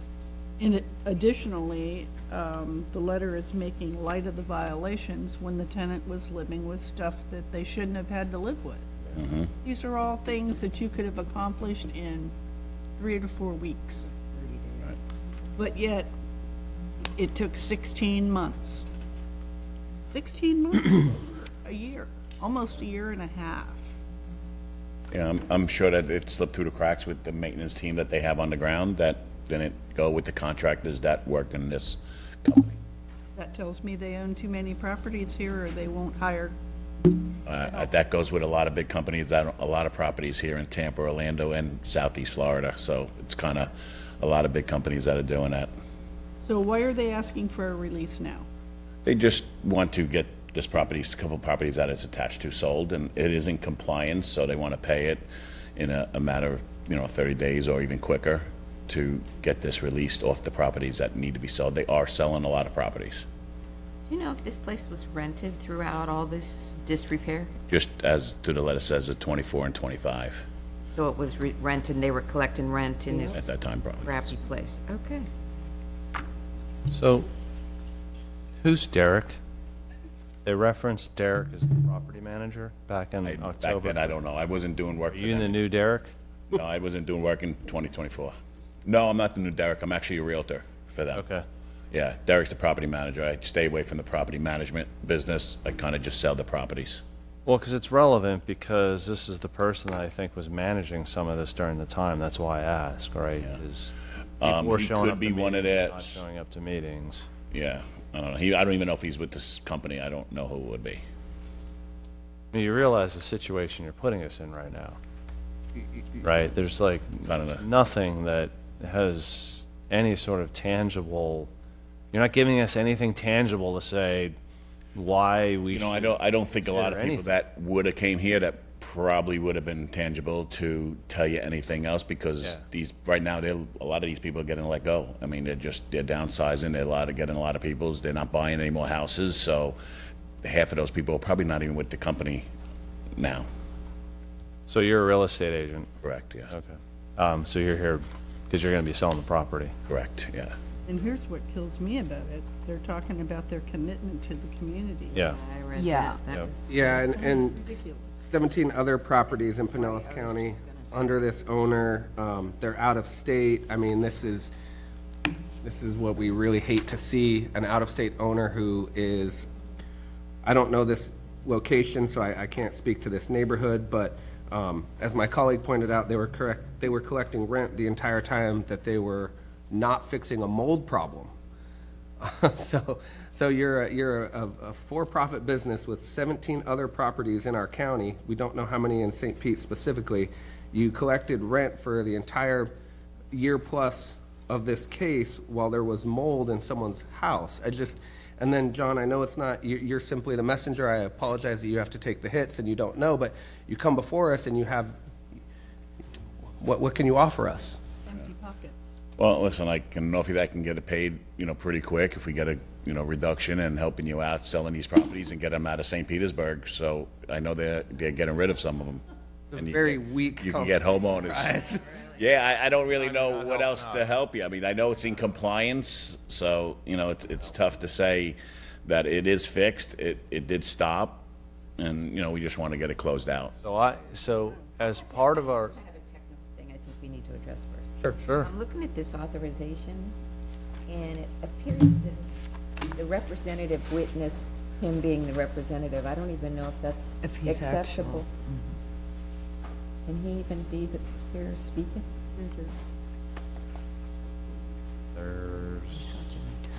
Assuming there was paperwork. Oh, I mean, I do have it with me. You guys have it. Is it required 2 witnesses?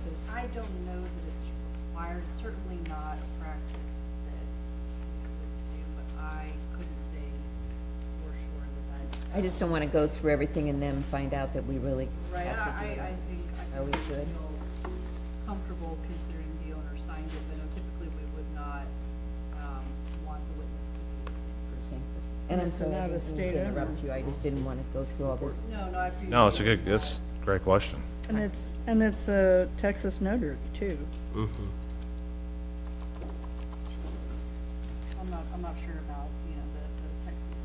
And these look, requirements. It would the just have sig- to meet the Texas requirements for Yeah. notarization. I'm not familiar with The signatures look DocuSign too. PDF. Well, maybe I'll make a suggestion. I wonder, I think we have enough.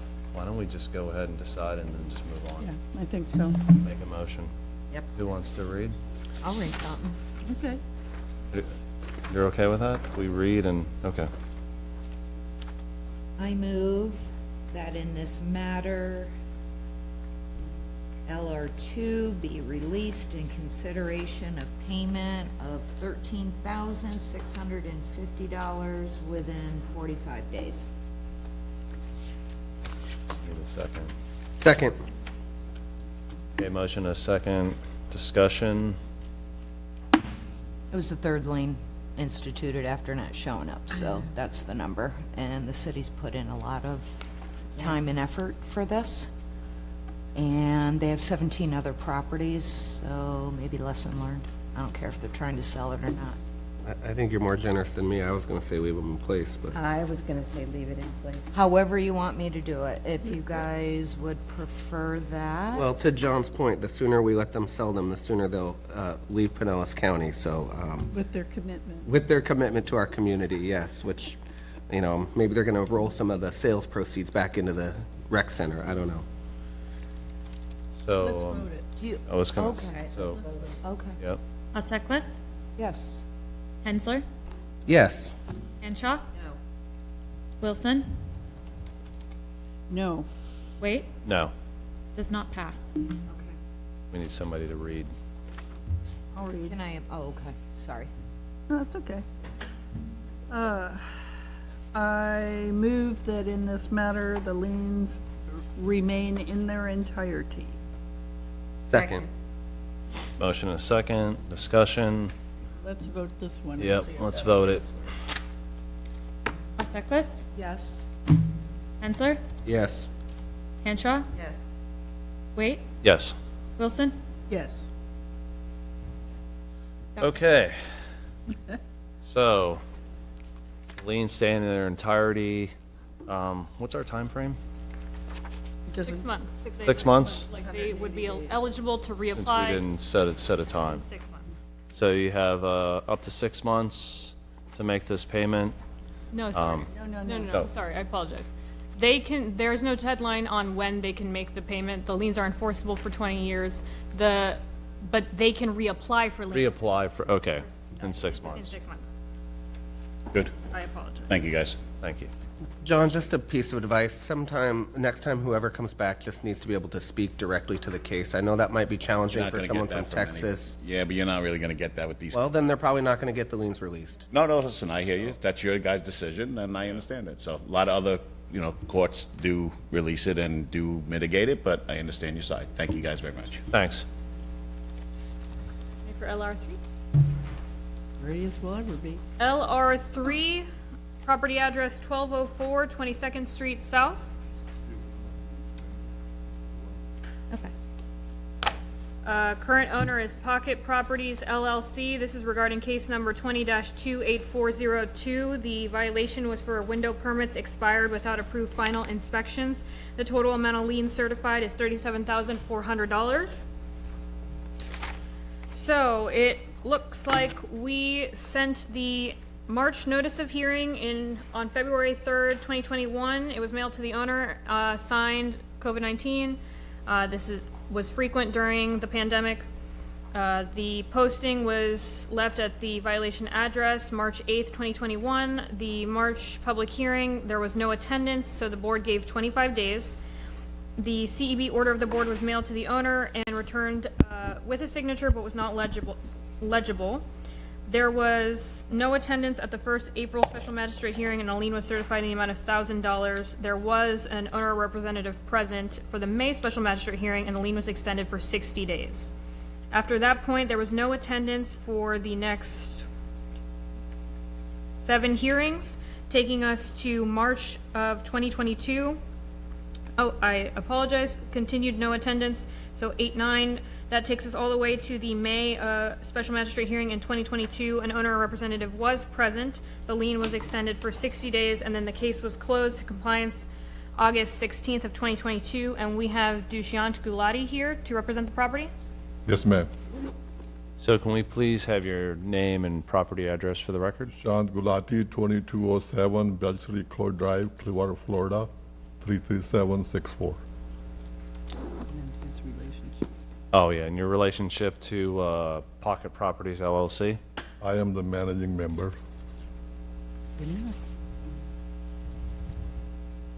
Okay. It's like you had some windows installed without a permit. No With one attended permit. anything. What's They that? they were installed with permit. Only thing missing was that the final inspection did not happen and the permit had expired. Okay. And then at some point, the private provider, because of the COVID, I have some other details I'd like to present. So we had difficulty in getting the private provider to go there, do the inspection. Then he did complete a report, and there were some technical issues with that, but he corrected them. And then the permit was closed. So how many windows total? I believe there were 4 units, so total job value was $2,400. So there may have been 4 windows. 4 windows total. Yes, sir. I just had a question for the city. I apologize, I was not paying attention during COVID about how codes enforcement boards were happening, but I noticed that it says they did not attend. Were there meetings in person that someone could have attended? Yes, the meetings, there was a period of time in which there weren't meetings, but then all of these represent hearings that were happening in person here at City Hall, like normal. Okay. So, The only thing that it really affects is the time periods, which makes the liens bigger.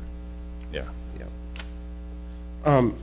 Sir, during the time when these hearings were happening and no owner or representative was attending, were you getting the notifications about the hearings coming up? I would acknowledge that we did. I'm not 100% sure, but I would That's not acknowledge. what happened to John, right? Let's try to. No. Yeah. No. I'm serious. So the company has 3 partners. I was the financial investor, and the other 2 partners were responsible for renovating and managing and all that. So the person, and we had a property manager as well. So there were a series of things happened. The property manager during COVID relocated to New Jersey, and the mail was, that's why I don't know the exact answer, mail would have come, would have been forwarded to her, and so there were some lot of errors in coordination. Me as a managing member, I should take responsibility because I was the managing member, but my main interest was the investment. We are in the process of dissolving this corporation because we had some other issues. And so this particular property, among others, will be transferred to my name. And during the title search is when I discovered that there were a number of these liens placed. And after speaking to one of the partners who was responsible and giving my side of the story, that I can provide some tangible proof that why I personally did not take care of things which I should have as a managing member. So I can provide my side of the story, and I cannot, the reason we are separating is because there were a number of other issues as well with respect to the partners who were were using my funds for this investment. I appreciate that honesty, and I appreciate being very forthcoming, So trying to take ownership. As you, This as, is as a the. really big number for 4 windows. Yes, so the job, so basically, if I could give my 5 or 6 minutes to present this brochure I brought for you. I We don't need it. I don't think we need it. Okay, I okay. have a question, though. Yes, yes, ma'am. The one that you filled out, it says, is the money being held for this? You say yes. And it says it's being held by a title company, and then it says, but the title company is no longer. No longer in the business. That was also another problem we have. I'm not sure I understand that. So that, at what point was this money deposited with the title company? I would say at least about 4 years, once we sold a property 3 or 4 years ago, and when that property was sold, the funds from that property were held by that other company. Oh, so you're not talking about the lien money, you're talking about the value of the property? There's a serious amount of money held in that because of this liens. So there is, like, I would say about $140,000, which were held, not released to the pocket properties because of this situation. So they recognized there were liens, they put the money in escrow, the title company held it until y'all could figure out who was gonna get what? Yes. And the title company absconded with your money? No, I don't know if they have, but they are no longer in business, so this is one of the, after I do all this, I'm going to follow up and see how much of the money is still recoverable from that other company. So it's possible that the title company is actually sitting on this money that was escrowed specifically for this purpose? That would be my wish. Does that money include liens placed against the other 12 properties? Not other 12 properties, to what I have discovered recently after I've been managing more carefully, there are 2 more properties which I may be coming back to you guys. Okay. Same situation or better? I don't know, I have only done research for this one, but for one of them, I did play a significant role because the permit was not pulled. And then I was able to get a contractor to pull the permit. That placed that situation on hold, as you mentioned, for right now. Yeah. And then I'm in the process of trying to get that permit closed. The third one, permit was closed and property is in good standing. But I haven't had the time to prepare that release for you guys. And you have 15 properties altogether that you liquidated? Yeah, and then I believe 3 of them are the one which are tagged. So I want to ask you a question. Yes, so we're sitting on $37,400 in liens. You've already said you're responsible for something. What would take some responsibility on behalf of the partner? What do you think's reasonable? $3,000. Okay. But $2,400 job. The infraction in this one, the reason I'm saying infraction in this one had no safety issues, other issues, because work was done by a licensed contractor, permit was pulled. It's because of the COVID and other situations. This thing, at least from my point of view, only one tangible asset I can give you, which I have the picture there, that 2021, early 2021, Pinellas County Health Department called me. I had a building they wanted to use as a vaccination facility. Okay. I think we might. Are you guys okay? You want to hear any more testimony? No. I'm good. We're good. We're good. Okay. Yes. I think we're good. Okay. Yeah. Thank you. Thank you. So does someone want to read? I'll give it a shot. I move that in this matter, the lien be released in consideration of payment of $20,000 within 30 days. Second. Motion and a second. Any discussion? That seemed high for me. I usually feel like I'm the stricter one, but I'm feeling pretty good with that. Yeah. Okay. For a couple reasons. For Sure. one thing, they're blaming the property manager. Fire her. I mean, if she Yeah. was getting all the mail, they knew that she was And they their knew she was property manager. non-responsive. Yeah, I mean, fire her. They had $3,000. We spent more than that in postage. Yeah. So that's kind of. I rebuilt So a you- fire property in COVID. Yeah, so- I know. So Look- if you look- think 20 is too high, I can. No, we can, revisit let's that. vote it out, let's vote it out. Let's vote it out. Osaklis, Yes. Hensler, Yes. Hanshaw, Yes. Wilson, Yes. Wait, No. 30 days. 30 days. Okay, so, did you give a time frame? I said 30 days. 30 days, thank you. $20,000 in 30 days. So the board just voted that liens, if you're willing to pay $20,000 in 30 days, this can go away and you can do what you want with this property, or you can wait 6 months, right? And apply again for lien reduction. Your choice. We'll pay. The ladies will have paperwork for you. Yep. The amount that's due, the date to is due, that's in 30 days, and this is where you can make your payment. Okay, thank you, ma'am. I hope you'll be more lenient next time I come. Don't I come paid back. 20. We don't like frequent flyers. I know, but I don't have a choice now. Understood. I have a serious amount of money invested in this. Understood. And this will have to come from my pocket. Well, sorry you had Sorry. Yes. people around that didn't do their job. Just please remember next time. Thank. Oh. No frequent flyer discount. I heard that terminology, I was shaking. Good luck to you, sir. We ready for LR4? Let it rip. Now we can put on notice. Yeah. It's like, I hope you're. This is lien release number 4 regarding the property address 300 60th Ave South. The current owner is Vincent Grabuskis. The total number of liens associated with this case is $11,300. Regarding the violations foul, manner of keeping, parking apron, and parking residential maintenance. Did I do something wrong? Case number 10 and violations 929. Okay. Case number is 21-18829. And details of the summary of actions of the case.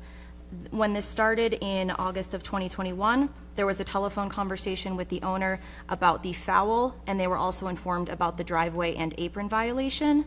After this point, the foul violation was brought into compliance. However, the driveway and the apron remained. So in 10 of 2021, the November notice of hearing that was addressed to the owner was returned. Delivery was attempted but not known as the reason. However, it was posted at the violation address on November 3rd of 2021. In the November public hearing for CEB, the owner representative did not attend, so the board gave the default recommendation of 25 days. In the January special magistrate hearing, the owner representative did not attend. Lien was certified for $2,250. February special magistrate hearing, also did not attend. Lien was certified for $1,400. The March special magistrate hearing, the owner representative was present and the lien was extended by the magistrate for 90 days. And then in the July special magistrate hearing, the owner representative did not attend and a lien was certified for $7,650. After that time, this case was voided out to another codes case. There was a few other citations at the property. They were all combined into one case, and including the violations in this case, and that was corrected without any fines in that case. And then the case was closed on August 17th of 2022. The person attending the hearing is Vincent Grabuskis.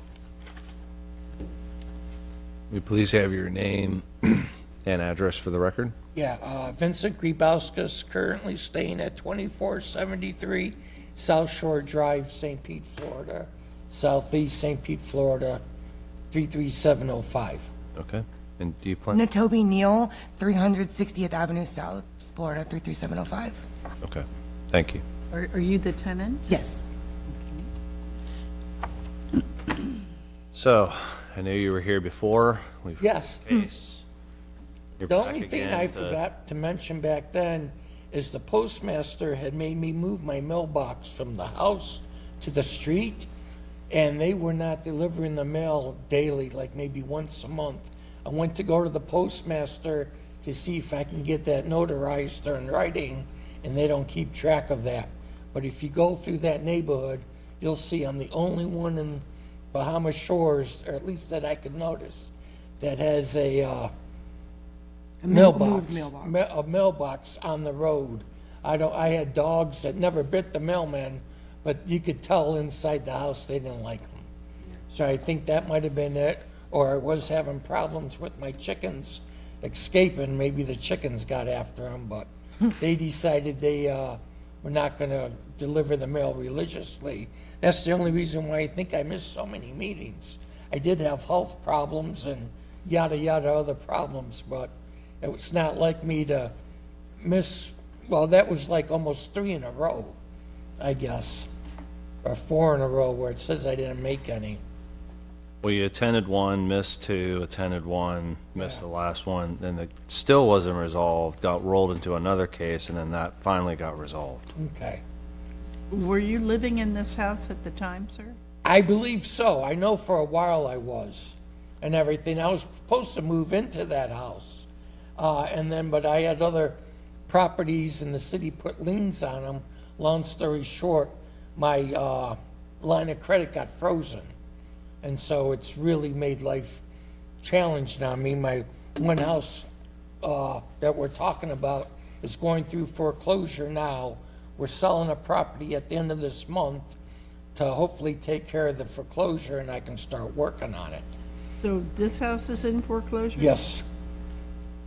But I don't have to, my goal is to pay it off from the proceeds of another property and then fix it up. Just curious, ma'am, you're the current tenant in the home.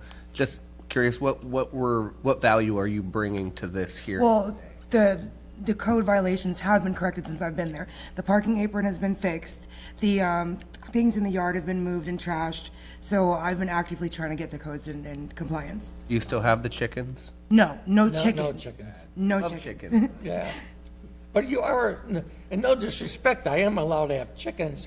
It's just that they were getting out, my dogs. I don't know, we were also painting the house at the same time, I believe. And they were getting out. Mr. Grabowskis, we know that you are in compliance because you couldn't be here if you weren't. Yes. Gotcha.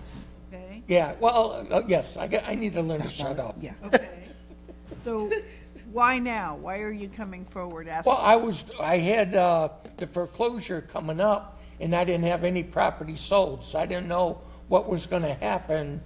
I was trying to get things in order and the things money in down. order to know in case I sold one property and not the other.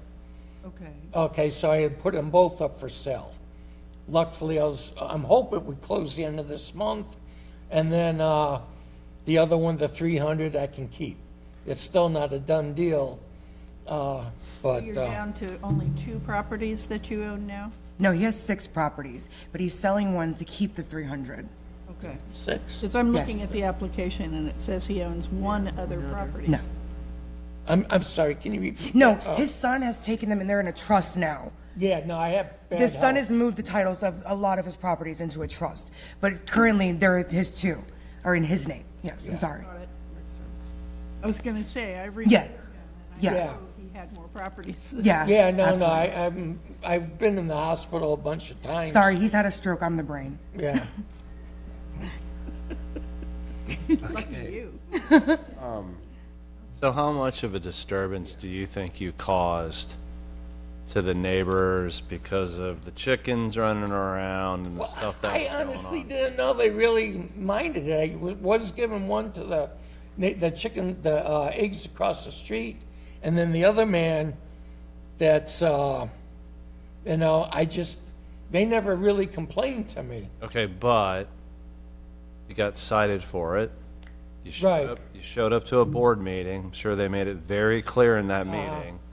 So I want to ask the question again. Okay. Now that you know that information, how much of a disturbance do you think it was to your neighbors? Because this went on for a while. I mean, we're talking almost a year? Well, yeah, The chickens we were got chasing loose. them. The chickens got loose. And that was Over the and issue. over. The neighbors didn't have a problem until they got loose. The dog ripped the fence and they got loose, and then that was the issue. Yeah. So, and he had problems keeping up with the meetings because of the things going on. Like, Yeah, I don't know how to put a dollar on it. Half?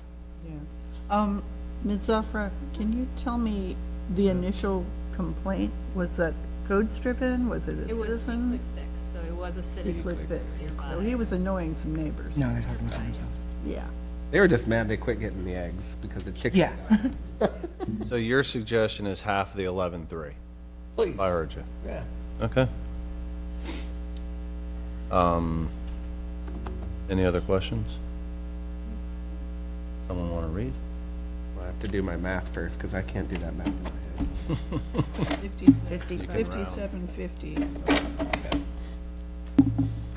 5750. Sure, I'll read. Sorry, let me find the right one. I move that in this matter, the lien be released in consideration of payment of $5,750 within 60 days. Second.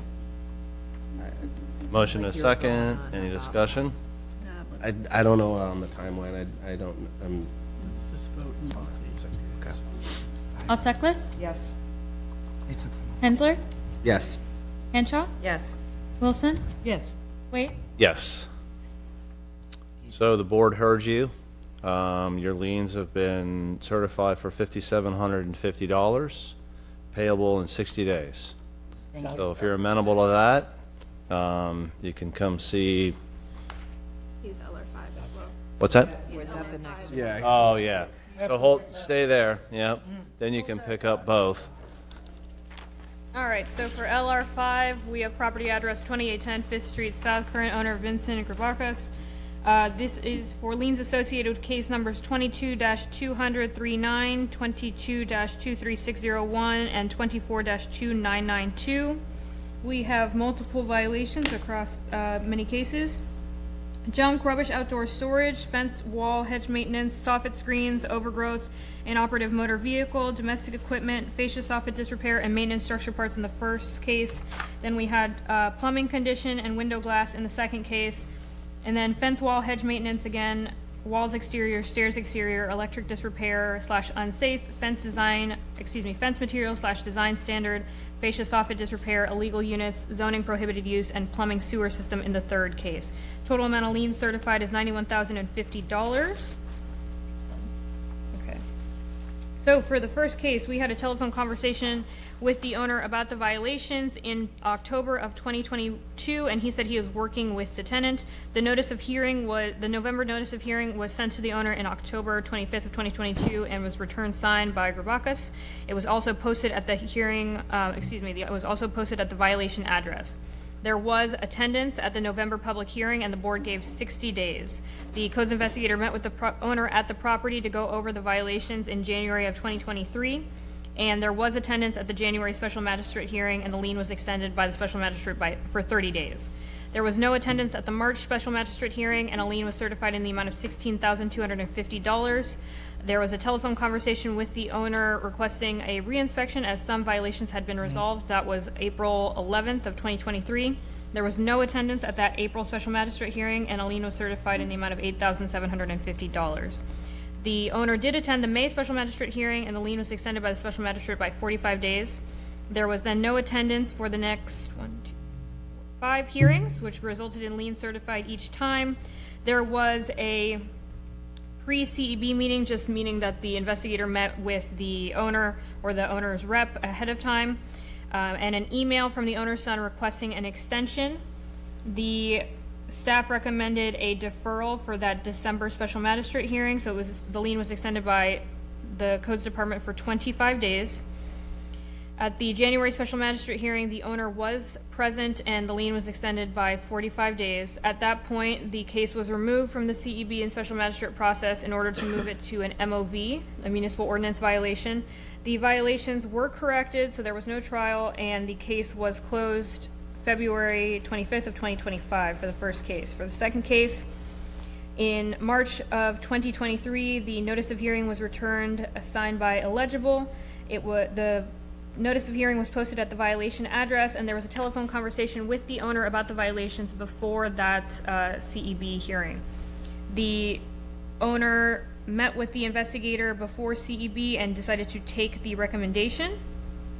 Then there was a June special magistrate hearing where the owner did not attend and a lien was certified in the amount of $5,550. The case was closed in July of 2023. For the last case, we have in March 6th of 2024, the owner requested a copy of the violation notice emailed to him. That was completed, and then the notice of hearing was sent to the owner and returned signed by Grabakis. There was a telephone conversation early May of 2024 with Mrs. Grabakis. She has power of attorney and requested all info on cases. The notice of hearing was posted at the violation address, and there was a meeting at the property early May of 2024. There was representation present at the May public hearing where the board gave 60 days. There was no attendance at the next two special magistrate hearings, resulting in liens certified each time. Then at the January special magistrate hearing, the owner was present and the lien was extended by the special magistrate for 120 days. The case was removed from the CEB special magistrate process in March of 2025 to rewrite and add a violation. The case was subsequently closed April 10th of 2025, and we have Mr. Grabakis here to represent the property.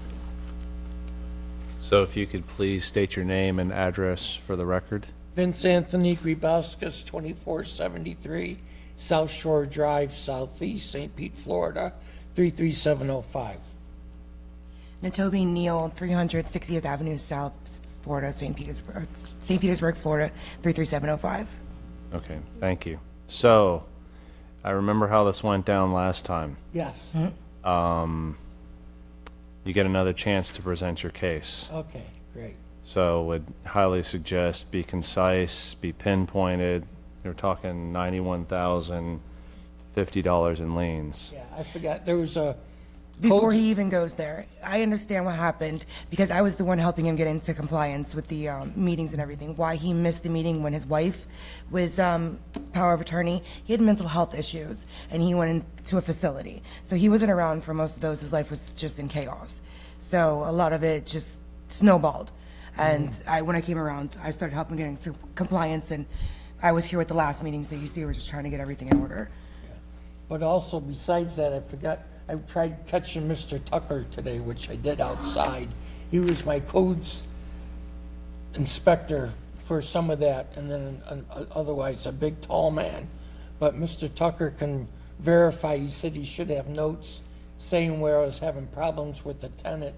Because we honestly were busting our butt daily over there, hauling tires away. The guy would bring a boat by, and so I figured, oh, I'll show him. I'll load all of his garbage up in the boat. He took his boat and dumped it down at Kankakee. There'd be in a van by. I would load the van up so I didn't have to pay dump fees.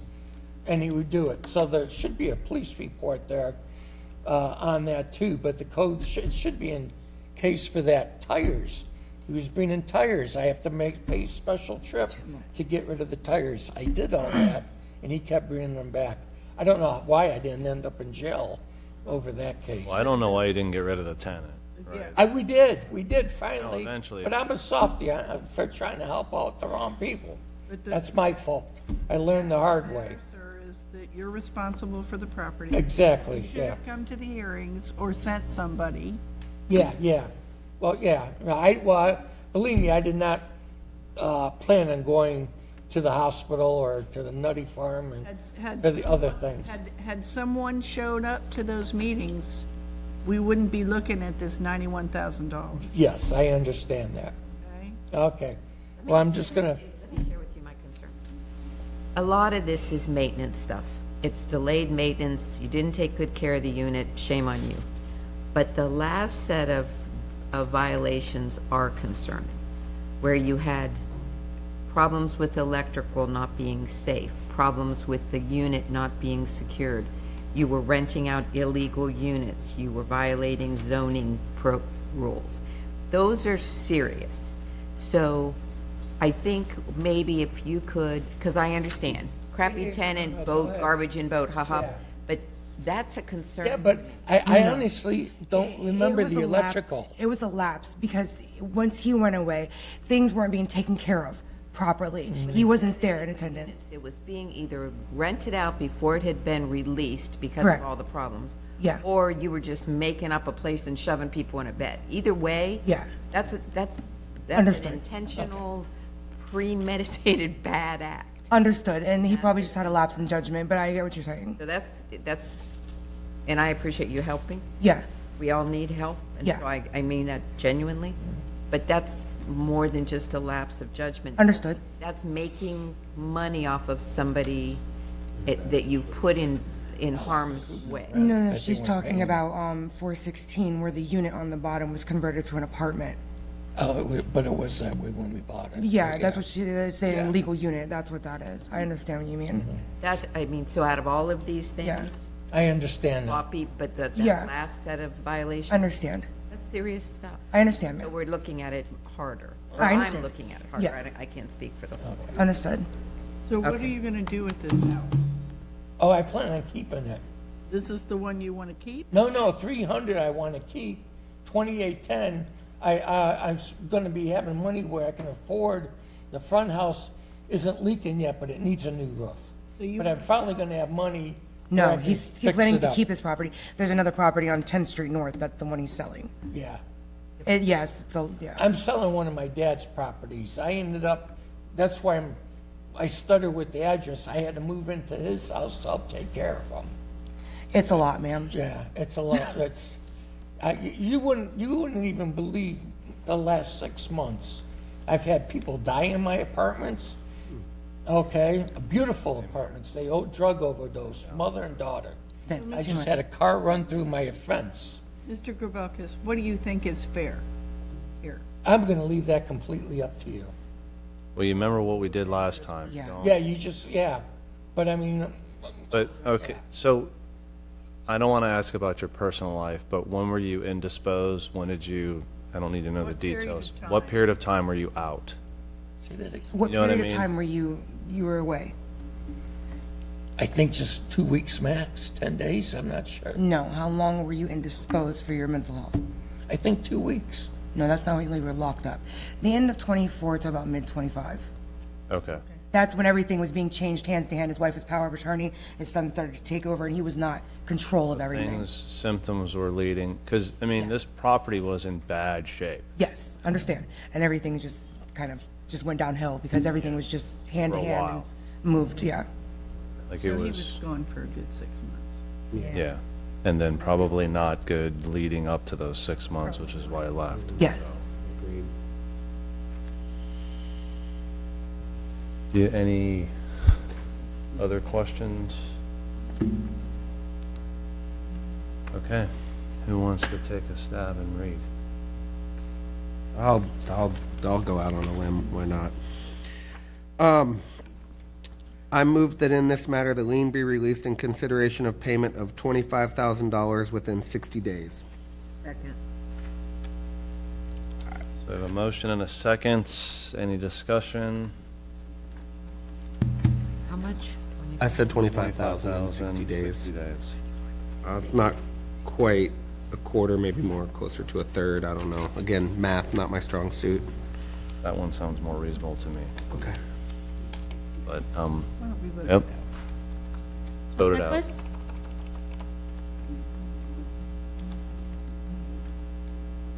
No. Hensler? Yes. Henshaw? Yes. Wilson? Yes. Wait. Yes. So, board recommends $25,000 and pay within 60 days. Thank you guys so much. That's a lot better than last time you were here. It is. And look, we learned something new this time about your mental state, and I'm sorry about that. So hopefully, going No, forward, in fact, yeah. yeah, I'm just gonna shut Anyway. up. But I actually had a stroke after dealing with the city one night. Yeah. When I got cleared of everything. Thank you guys so much. We appreciate it. Thank you for helping him. Of course. Okay, thanks again. Now, LR6, ready, Chair? All right, for LR6, we have property address 2019 13th Street South. The current owner is Rodney Daniels. This is for liens associated with case number 06-11349, 07-9258, and 20-1212. The violations for the first case were for cracked and peeling paint throughout the structure and junk, trash, and debris stored throughout the yard and porch. For the second case, we have egress required. Exterior side and rear doors were screwed shut with no windows open. Exterior door, rear and side doors did not open. Windows did not open or close. Junk, trash, and debris, with a refrigerator being stored outdoors. There was rotted decking on the front porch, mold inside the bathroom, window screens missing on some windows, broken window glass on the second story east window. The refrigerator was not sealed or defrosting. There were plumbing leaks in the kitchen and bathroom. There were missing cover plates, electrical shortages throughout the home, and exposed conduit and wiring. There were active termites, permits required for various repairs. The roof was leaking on the front and rear porch. The fascia was rotted and missing in the rear structure. And on the third case, we had exterior walls that were damaged, not in sound condition, roof damaged and or not properly maintained with missing shingles, peeling and chipping paint on areas of the main structure, fascia and soffit disrepair, and window casement is separating from the wall. The total amount of liens certified was $77,850. For the first case, the September notice of hearing was mailed to the owner. The returned signature not legible. We posted the notice of hearing at the violation address. There was no attendance at the September public hearing. The board gave 25 days. The order of the board was mailed to the owner and was signed and returned but not legible. There was no attendance at the November special magistrate hearing, so a lien was certified in the amount of $1,150. The owner was then present at the December special magistrate hearing, and the lien was extended for 30 days. That case was then closed January 30th of 2007. October 22 of 2007, the November notice of hearing was mailed to the owner and returned unclaimed. The posting was left at the violation address early November of 2007. The owner or representative accepted the recommendation at the November public hearing, and the board gave 25 days. The order of the board was mailed to the owner and returned unclaimed. There was no attendance at the January or February special magistrate hearings of 2008, and liens were certified at both. The case was then closed April 3rd of 2008. For our last case, the January notice of hearing was mailed to the owner December 1st of 2020, signed by COVID-19. The notice of hearing was posted at the violation address early January, and then the September public hearing was there, excuse me, this must have been a typo. The January public hearing, there was no representation present, so the board gave 25 days. The order of the board was mailed to the owner, again, returned, signed, COVID-19. There was no representation at the March, April, July, September, or December special magistrate hearings. No, I apologize, I'm reading this incorrectly. There was representation at each of those hearings, and the liens were extended by 30, 60, 30, 60, and then 90 days respectively from March through December. The staff recommended deferral from March all the way through July, so the liens continued to be deferred. There was a phone call with the property owner October of 12th of 2022 that the permit was expired. The staff recommended deferral again in October of 2022. The case was then brought forward to the January 2023 hearing. There was no attendance, and a lien was certified in the amount of $70,200. The staff recommended deferral for the February special magistrate hearing, and it was extended by 25 days. There were 2 subsequent phone calls with the property owner about the liens that were placed on the property and informing him that he needs an approved permit. Currently, it was showing as in process. That was March of 2023. The case was removed from the CEB special magistrate process in order to process a municipal ordinance violation, and then was closed to compliance September 14th of 2023, and we have Rodney Daniels here to represent the property. So question for the city. Yeah. So when there's a deferral, does a letter still go out to the property owner? Yes. And all the addresses on record? Okay. Yes, so every time, the only time a notice is hand-delivered to the property owner is when they are in attendance at the special magistrate hearing. So every time it was deferred, they were getting a mailer the next week after the hearing saying it was deferred, this is your next hearing date. Okay, thank you. Sir, can we have your name and address for the record, please? Rodney Daniels. My address is 1927 12th Avenue South, St. Petersburg, Florida, 33712. So, Mr. Daniels, just a question. How long have you owned the property? Because the case goes back to 2007 and 2008, then there's another one in 2020. I don't know exactly. I bought it.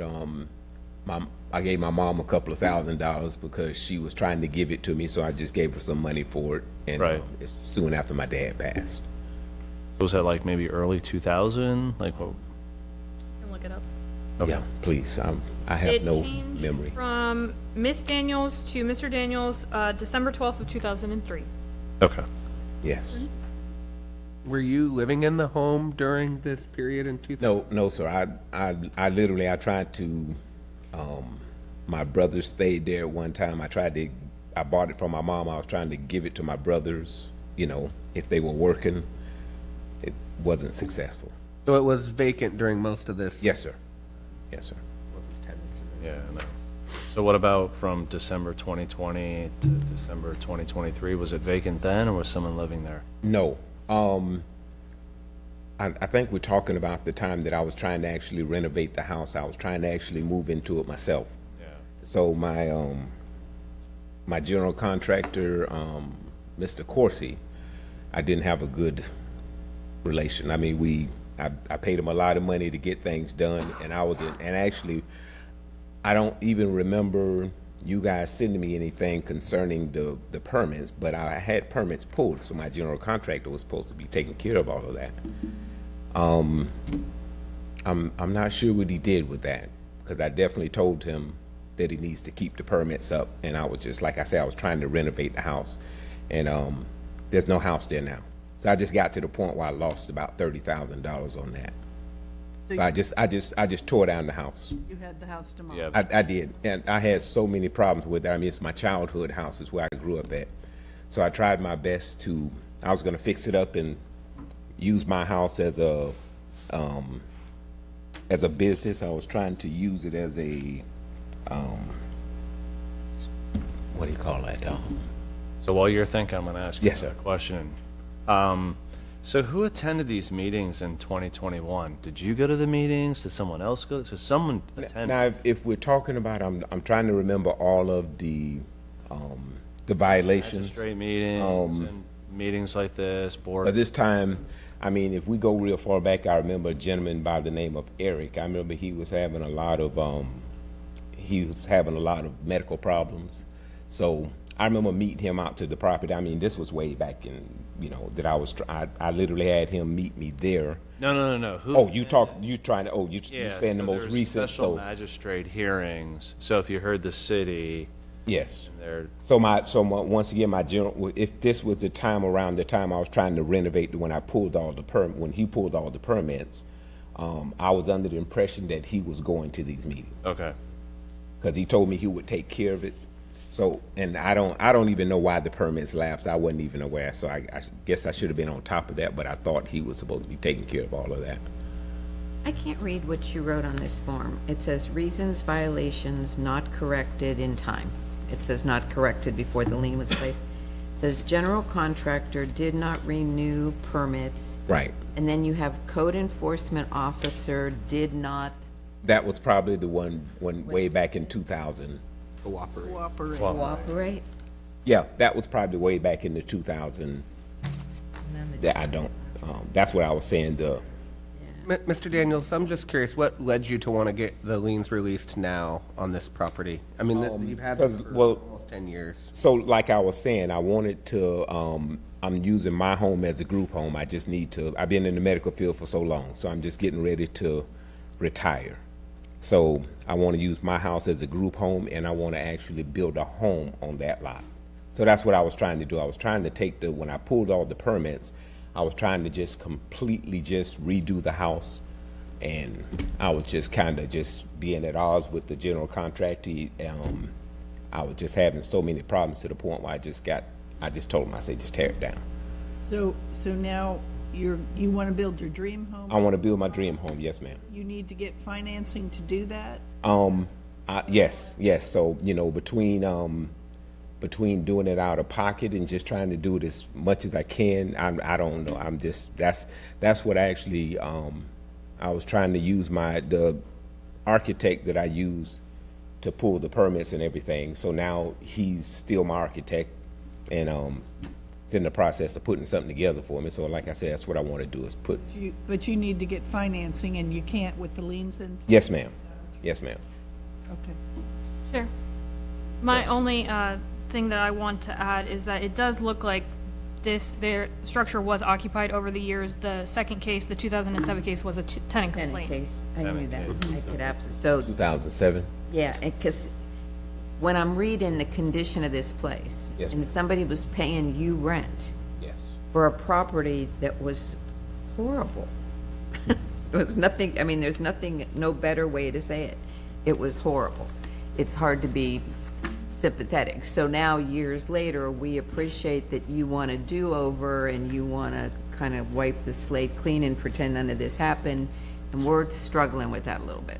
So I don't want to pretend nothing. I mean, I want to be able to defend myself, but with 2000, So tell me about this tenant that you were getting money from during a period of time that this place was in bad shape, and that would have been in 2007. 2007. Yeah.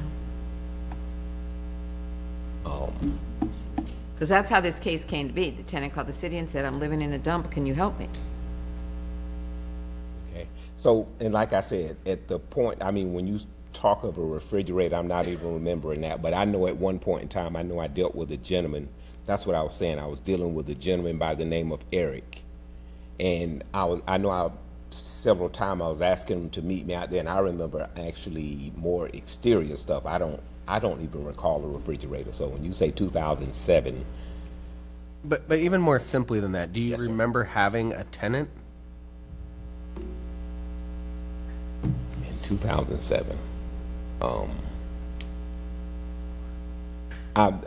I just don't ever remember not trying to keep the place into compliance. I know I've always tried to work to keep the place into compliance. So I'm not a stranger to these type of proceedings. I know I've always attended Have them. a property manager? No, ma'am. I just, like I said, I just tried to keep the property. So, I mean, do you guys you wouldn't have a name? Or, I mean, just to remind me, I don't know if that's possible. So, yeah, the tenant, It's 2007. I'm trying to remember about 20. 9244, 9258.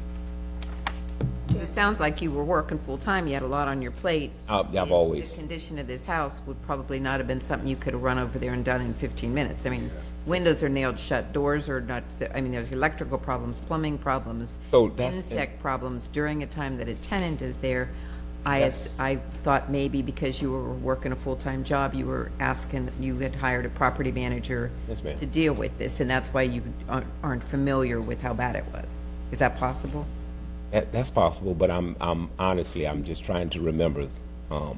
Like I said, I've been to these type of proceedings, and I've always tried to keep my property and that property into compliance. I just hard to defend myself for so long ago. I'm just not remembering. Well, so Mr. Daniels, maybe let's talk about the more recent case from 2020 to 2023. Yes, One of my colleagues asked you about your dream house. You want to build your dream house on this property.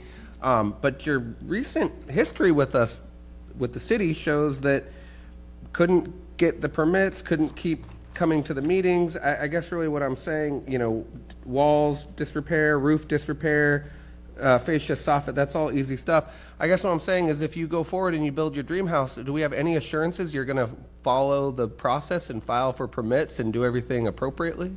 Yeah, well, like I said, when my general contractor did that, I was under the impression that he was supposed to kind of keep the permits up. I didn't know that I was actually supposed to come down and. You're as the homeowner though, you're ultimately always responsible. It's sort of a running pet peeve with the board of people coming to the podium and blaming their contractor. Not that we don't think that the contractor has a role, but at the end of the day, it's the homeowner's responsibility to ensure that you're doing permitted work, that you're meeting all the requirements that the city codes I've outlined it's your responsibility, regardless if you hire a contractor or not. So when you go to build your dream house, if you hire a contractor, might want to just check the permit status, so you don't end up in the same scenario again with us and have to come back through this whole proceedings and process again. That's Right, I mean, well, and it's my home I stay in now. I mean, I keep it in excellent condition. So, like I said, it's a childhood home, and I've been struggling over the years to try to keep it. I've been really struggling trying to keep it. So, like I said, after a while, as a result of putting all of that money into it, the $30,000, that's basically what I lost on it. So I just had them just tear the whole thing down. Let's do the prices right. So the liens are $77,850. What is a reasonable value in your mind? Sir, I guess so I can build on it. I'm just trying to get them removed. That particular one, but the other ones, that definitely the ones with the is that just the total? That is the total value of all three of all three of these cases. The liens total up to $77,850. And I don't want to speak for my colleagues, but I don't get the sense you're going to walk out of here with a full forgiveness. So we got to come somewhere in the middle. Like I said, I can't afford to build on it and just have that amount of money. So whatever. You're a longtime resident of St. Pete? Yes. You love your city? Born and raised, yes. Love your city? Yes, so the city spent a lot of money chasing you down for these three cases over a 10-year period. They spent a lot of money. They paid staff. They paid, as Administrative Professionals Day, they paid the administrative professionals in the office. They paid the codes investigator, the postage, overhead to keep the city lights on in the admin office. So I understand where you're coming from, but if you love your city, the city's got to get something out of this. And you have two other properties? Yes, ma'am. Is one a rental and the other is your home? Is that what the other two are? Yes, ma'am. Okay. Look, I know you're emotional, sorry. And I don't mean to be hard on you, Mr. Daniels. I believe you're a good person, but our job up here is to try to make sure that the city is able to recoup something for the expenditures that they've had to realize. Do you have if we can't talk about an amount right now, can we talk about a time frame? Where are you with your financing so we can at least factor in a time frame that you can work with? Or do you want to, you can come back in 6 months and try this again? What kind of time frame are you looking at that you need to resolve this? Are you on a deadline to break ground on that property? Like I said, you got me all wrong. I don't keep a shitty property. I don't think that at all. Well, I'm trying my Okay, let me ask you this question. Are you keeping your existing homestead, or are you going to keep that as a rental? I wanted to fix it. I wanted to have it as like I said, No, the property you're living in right now, what's Yes, your ma'am. intention for that property? I wanted to use it as a group home. Like I said, I've been in the medical field. I'm a physical therapist assistant. So Okay, so one's going to be Yes. a business. Yes, ma'am. Then you have a rental, and then you'll have a homestead.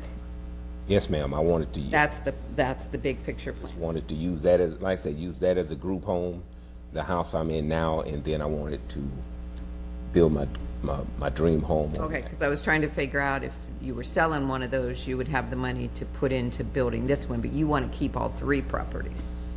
Yes, ma'am. That's, like I said, I'm just. That makes it trickier for you, yeah, because you'd have to have full financing for it. Yeah. Yeah, probably the. Renovation of the. And I guess the thing I do want to point out, in this third case, you pretty much had 100% attendance except one meeting. You missed one meeting. Look, I'm not criticizing, I'm just saying, someone was showing up to all these meetings. I'm making a good point. So, there's a lot of meetings that you attend, it's just one meeting, right, that all of a sudden, so the way the lien process works is they accrue.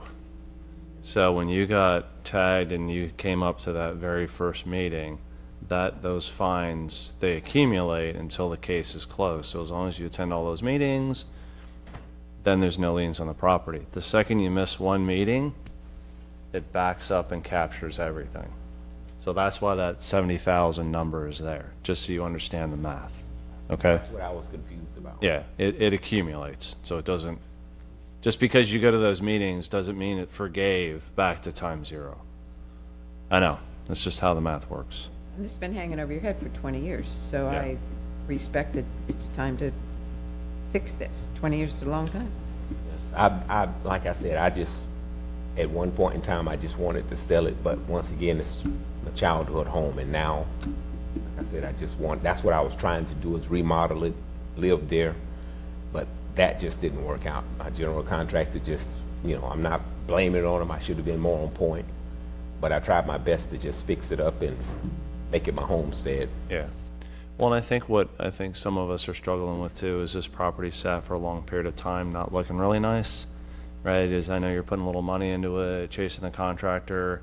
Clearly, when I look at the time frames that you were given at each meeting, they weren't really that long. So I think people were saying, hey, this could get fixed a little quicker. Because when I see 30 days or 60 days, that means it was bad, but not bad enough that would require a permit being pulled to get the work done, so not super complex work. Right. So, and that's like I said, just memory doesn't serve me well, but over the years once again, I do remember a particular gentleman, Eric, and I know he had a lot of health issues, so he met me out there just several times, just trying to be into compliance and see what he wanted, and I would do the work. And so, like I said, I did do a huge amount of work. It's an very old house, so just finally, sure. Like I said, I just want to remodel the whole thing. A lot of work was done. Yeah. But just. Well, then you had those two from prior, right? So, anyways. I can take a shot at something if you guys are willing. I move that in this matter, the liens be released in consideration of payment of $7,650 within 120 days. Second. I took the amount of the first two, not the third one, just added them up, 120 days. I tried to be as practical as possible. I think you looked at my paper. Exactly what I had on my paper. Can you, what were those numbers again? 7,650 payable within 120 days. Okay. Motion and a second. Let's vote. Alsteckless, Yes. Hensler, Yes. Henshaw, Yes. Wilson, Yes. Wait, Yes. So liens were reduced to $7,650 payable in 120 days. Yes, sir. So you could either choose to make that payment or wait 6 months and try again. I'll make that payment. Okay. So, see the nice young lady up front.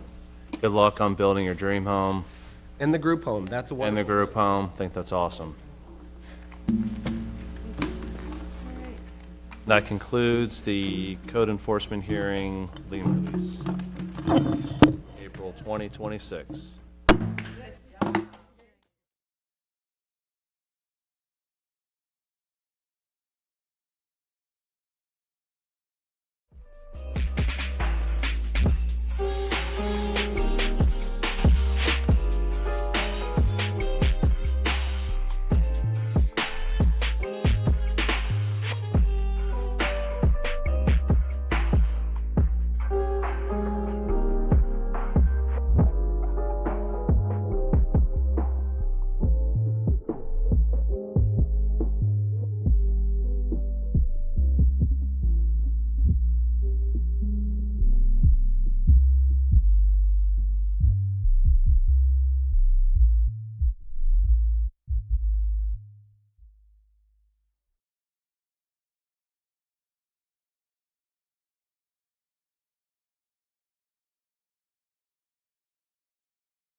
On the road, there are no second chances. When you're behind the wheel, nothing is more important than staying focused on the road. Your life and the lives of others are at risk. Put the phone away. It can wait. Don't drive distracted.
Good morning, everyone.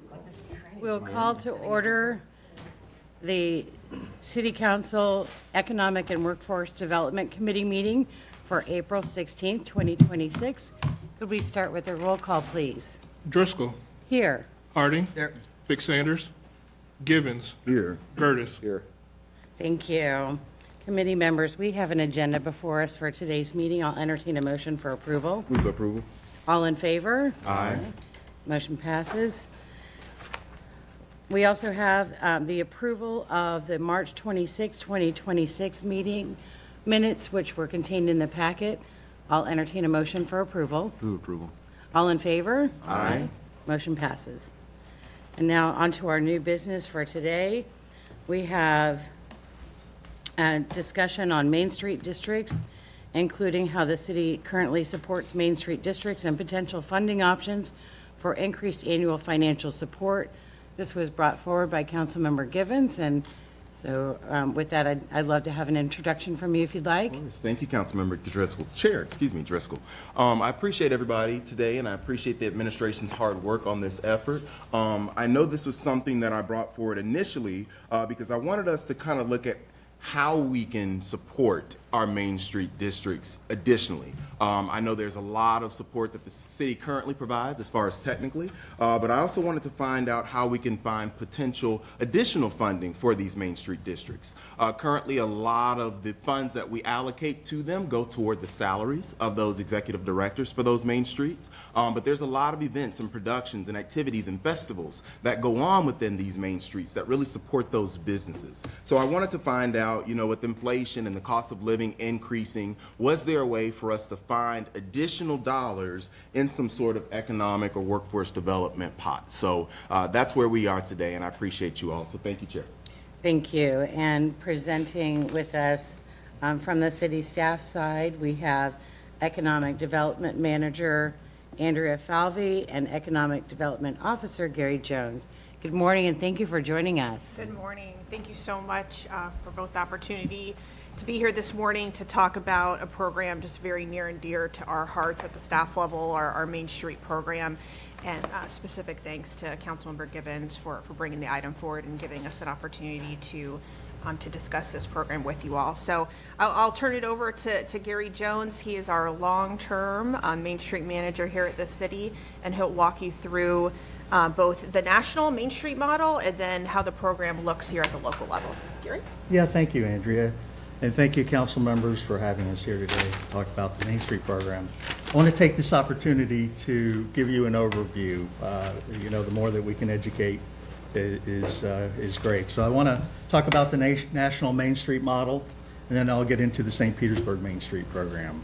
So with that, the national Main Street model was kind of a history. This program started in 1977 through the National Historic Preservation for Trust. This is a historic preservation program. Back if the interstate system started decimating small towns, Walmart started coming in on the fringes of towns, stores, really in the 60s and 70s for both of those. And so the traditional commercial districts of small towns started to become empty, and born out of that, the trust, historic trust, they wanted to preserve buildings and preserve the history of those small towns. So it was born in the 70s, established in the 80s, expanded to all states in the mid-1980s. It also became more relevant when shopping malls became prevalent in the 70s and the 80s, started going on the outskirts of not so much small towns, but bigger towns. And so it really started to impact the traditional commercial areas, and this program was born out of preserving the history of those small towns and even medium towns. So in 1990, you can see how many, after about 10 years, 31 states, 600 communities. There have been, 1,000 plus communities across the country in virtually every state that has had a Main Street.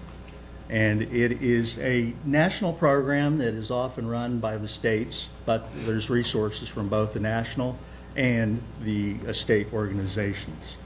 In 1990, they also expanded to urban areas. Really, the shopping mall was prevalent in really hurting towns and even larger cities, and started getting the rise of suburbia. And so it was seen that this program could help all traditional commercial districts, whether they were a small town or not. And to let you know, in Florida, there are about 50 programs that are under the Main Street program, and it comes and goes. There's anywhere from 40 to 60. Some you may know, Plant City. There are 4 here in St. Petersburg. There's also Newberry, Leesburg, Melbourne has 2 programs. Venice has a program. Port Richey comes and goes. But there's Crestview and the Panhandle and numerous programs that are located throughout the state. And the Florida Main Street program approved them in larger cities such as St. Pete, knowing that the commercial districts, traditional commercial districts, were also able to be assisted by this program in the mid-90s. Grand Central and Deuces Live were the first two main streets to come on board in St. Petersburg. We first applied in 2000, were denied, and then in 2001. It was a very competitive program. I believe it still is. However, back when it was first started for larger cities, it was a very competitive program. And so in 2001, both Deuces Live, at the time it was 22nd Street Business District, and Grand Central were given Florida Main Street designation. Then in 2014, the EDGE was designated and the Skyway Marina District program began. Skyway Marina District is not a traditional commercial district, does not have historic preservation as a top concern for that district, as a main concern. So they were ineligible to apply for official designation. However, we apply the same contract to the Skyway Marina District as we do to all of the other districts. They abide by the same principles, the same policies. They do everything that the other main streets do. So we consider them in the St. Petersburg Main Street program. So what is Main Street? It's community driven. This is grassroots. There is one paid employee typically. There can be an assistant, usually it's one. It is truly volunteer driven. It's business managed. Now, the way that we look at it, historic preservation is important, but economic development is a driving factor of this program for us, and I think it's seen nationwide as really, 1A and 1B now. Economic development and historic preservation go hand in hand. It is a partnership with the city, always has been. We've supported all the main streets since their inception financially and with technical resources. It's a professional nonprofit organization. All 4 of our main streets are 501c3s, and that's typically the way it is. So they're professionally run. They have rules and regulations that they abide by outside of the city agreement. We can't overlook it is a district improvement program. This is usually what gets people most excited, is improvements of physical improvements and design and so forth. And like I said, it's an economic development initiative because we are trying to preserve jobs, trying to preserve small businesses and local businesses. It's a national business improvement program. This is a model that's been now, about 50 years into it. So it's tried and proven. Over 1,000 communities nationwide have taken part, and numerous, close to 100 in Florida, I believe, have taken part. And again, it's a historic preservation advocate. Don't want to lose sight of the mission as to why it was created. So what are the benefits? Why would a district want to become a Main Street? Well, the technical resources that are provided. Main Street, for a lot of these small communities, they do not have the local government power that we have and the resources. So the national program and the state program, they help to provide these technical resources. It's an organization with a bigger voice. As we know, if you have an association, you're going to get more accomplished, you're going to get additional funds, and you're going to accomplish more. The bottom line is also to increase such customer sales traffic to businesses. Again, businesses are supported, and we're trying to keep these businesses afloat, and also to increase the buying potential of the customer. The professional management. There is professional management when you have an executive director and a board that they focus on the principles of Main Street.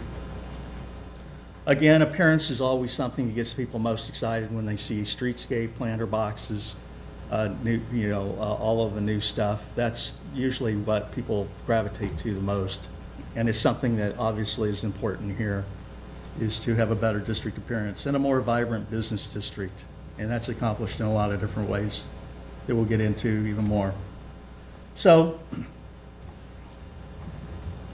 the quality of life in St. Petersburg, I think, has been improved. What how Grand Central and the Deuces Live began, where neighborhoods really stepped in and said, look, the neighborhoods, historic Kenwood, Palmetto Park, and the neighborhoods along the 22nd Street Business District, they were seeing a decline in the areas around them, and those areas were starting to come back, and historic Kenwood and Palmetto Park were rejuvenating. And back in the late 90s, the residents said, hey, look, our neighborhoods are looking up, the business districts aren't. And so we started doing planning, and this was something that we came across the Main Street program and started utilizing it in these areas. We want to keep the businesses in the community, and we also want to increase local revenue. This is about local businesses, local jobs, mom and pop businesses. The main streets usually eschew any chain that comes in that has more than a few locations, and that's generally the way it is. So the Main Street philosophy is to officially to encourage economic development in the context of historic preservation. So the kind of the repurposing of buildings, getting personal service, local ownership, sense of community, that's all in it. Chains do not provide that usually. The management's not here, the dollars don't stay in the community and so forth. So really, we're trying to preserve that context of the economic driver for the community. Not only the businesses, but also the money that's generated by those businesses putting it back into the community. The district volunteers, I cannot emphasize this enough, without the volunteers, that Main Street would not exist. The executive director cannot do everything and is not supposed to do everything or even most of everything. Volunteers are the backbone of the program, and the work of the volunteers determines the success. Very grassroots. So kind of the funding strategy of Main Streets are sponsorships, memberships, the different levels of memberships. The Main Streets over the years have come with different levels, and it started, I was looking back at some of what charges were for memberships, and $10, $20, $30, and now they're into the $100, $500, $1,000 range, some of them. So memberships generate revenue. Special event revenue is actually what drives a lot of the Main Streets funding throughout Florida. They hold big events. Again, remember that the small towns are not like the city. They host hundreds of events a year. They host several events a year. And this drives revenue for the Main Streets. I know Leesburg used to have an event that would generate, and this was many years ago for my statistics, like $250,000 a year they would make off of it. They'd have one big event and they would focus on that. And some of them really focus a lot on special events. Grants, but grants are really lesser. This isn't really a big revenue generator for Main Streets and something that they can use. In-kind support, often when there are events, when there's anything, they're looking for volunteers, they're looking for donation of goods, donation of services. This is something that Main Streets use today in the city of St. Petersburg. And then city and county government funds. Usually the city and the counties continue to support Main Streets throughout their life.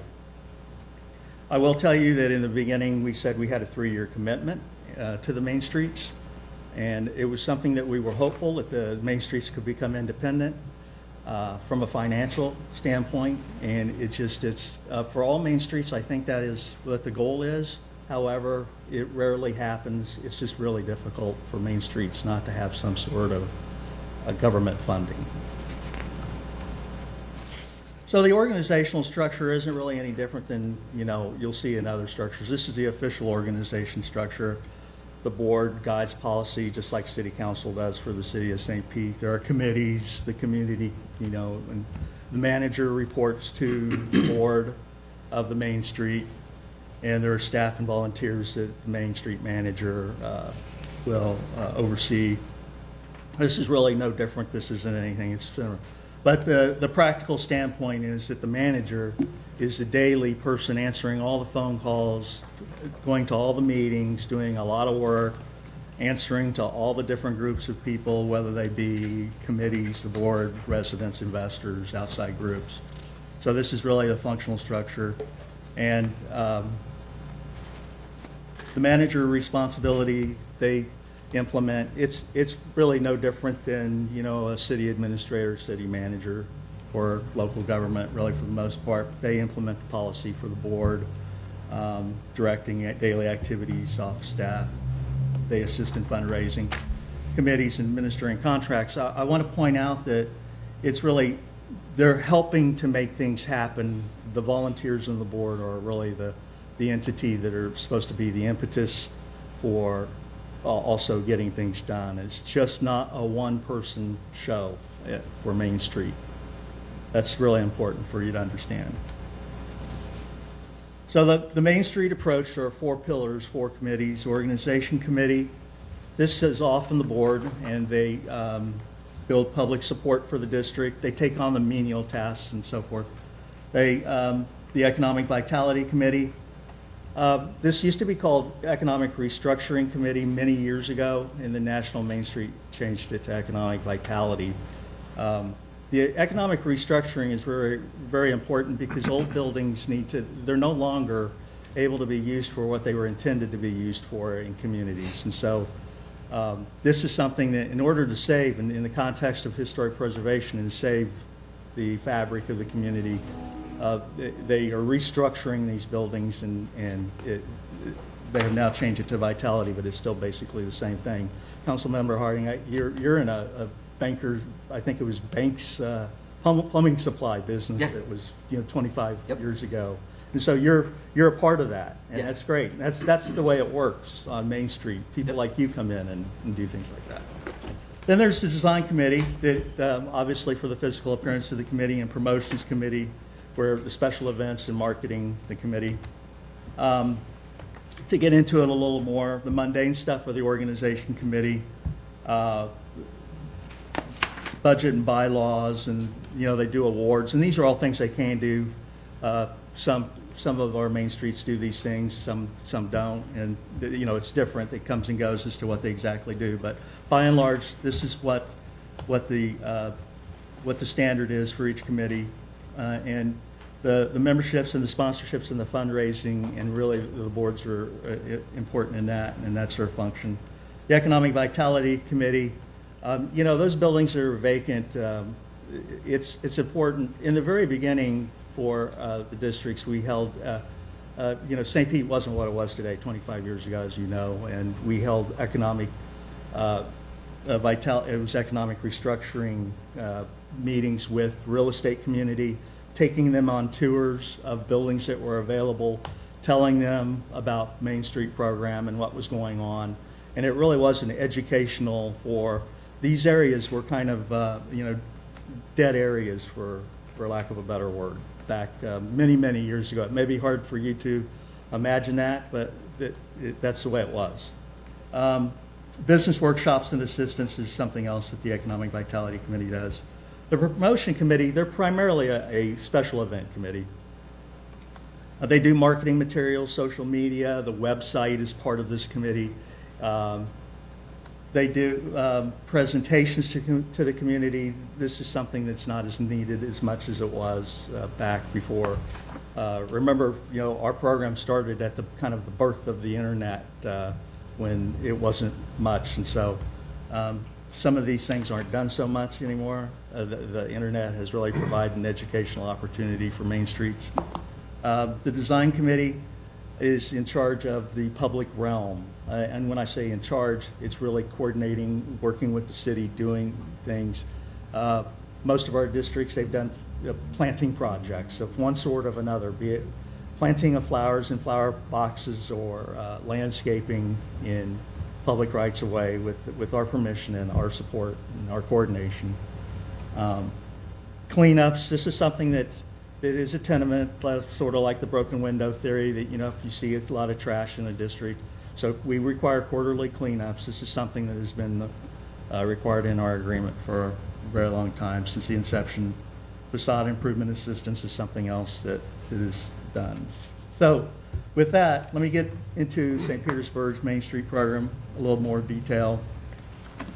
These are the locations of the St. Petersburg Main Streets, Deuces Live, Grand Central, both Main Streets since 2001. The Edge and Skyway Marina District, the Edge was a Main Street designated in 2014, and Skyway Marina District started the same year with a Main Street program in 2014.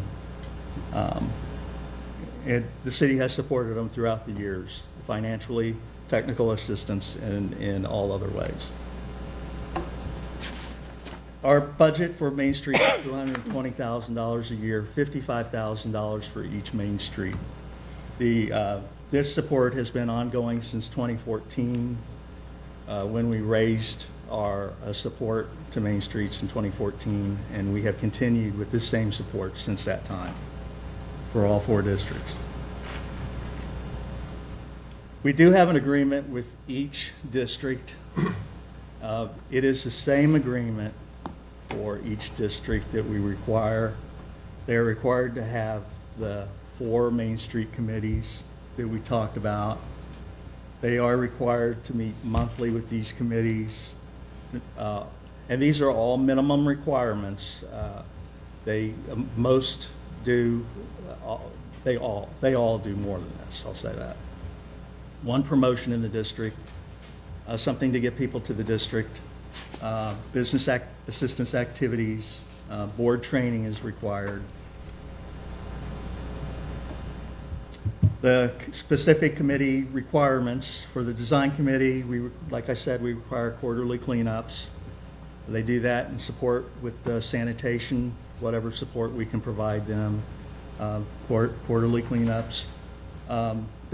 We look to them to coordinate whenever we have any kind of a project in the district to get the word out. If we have plans that are going on in the district, we look for their support, not only in that they support the effort that they are getting out the word for the projects.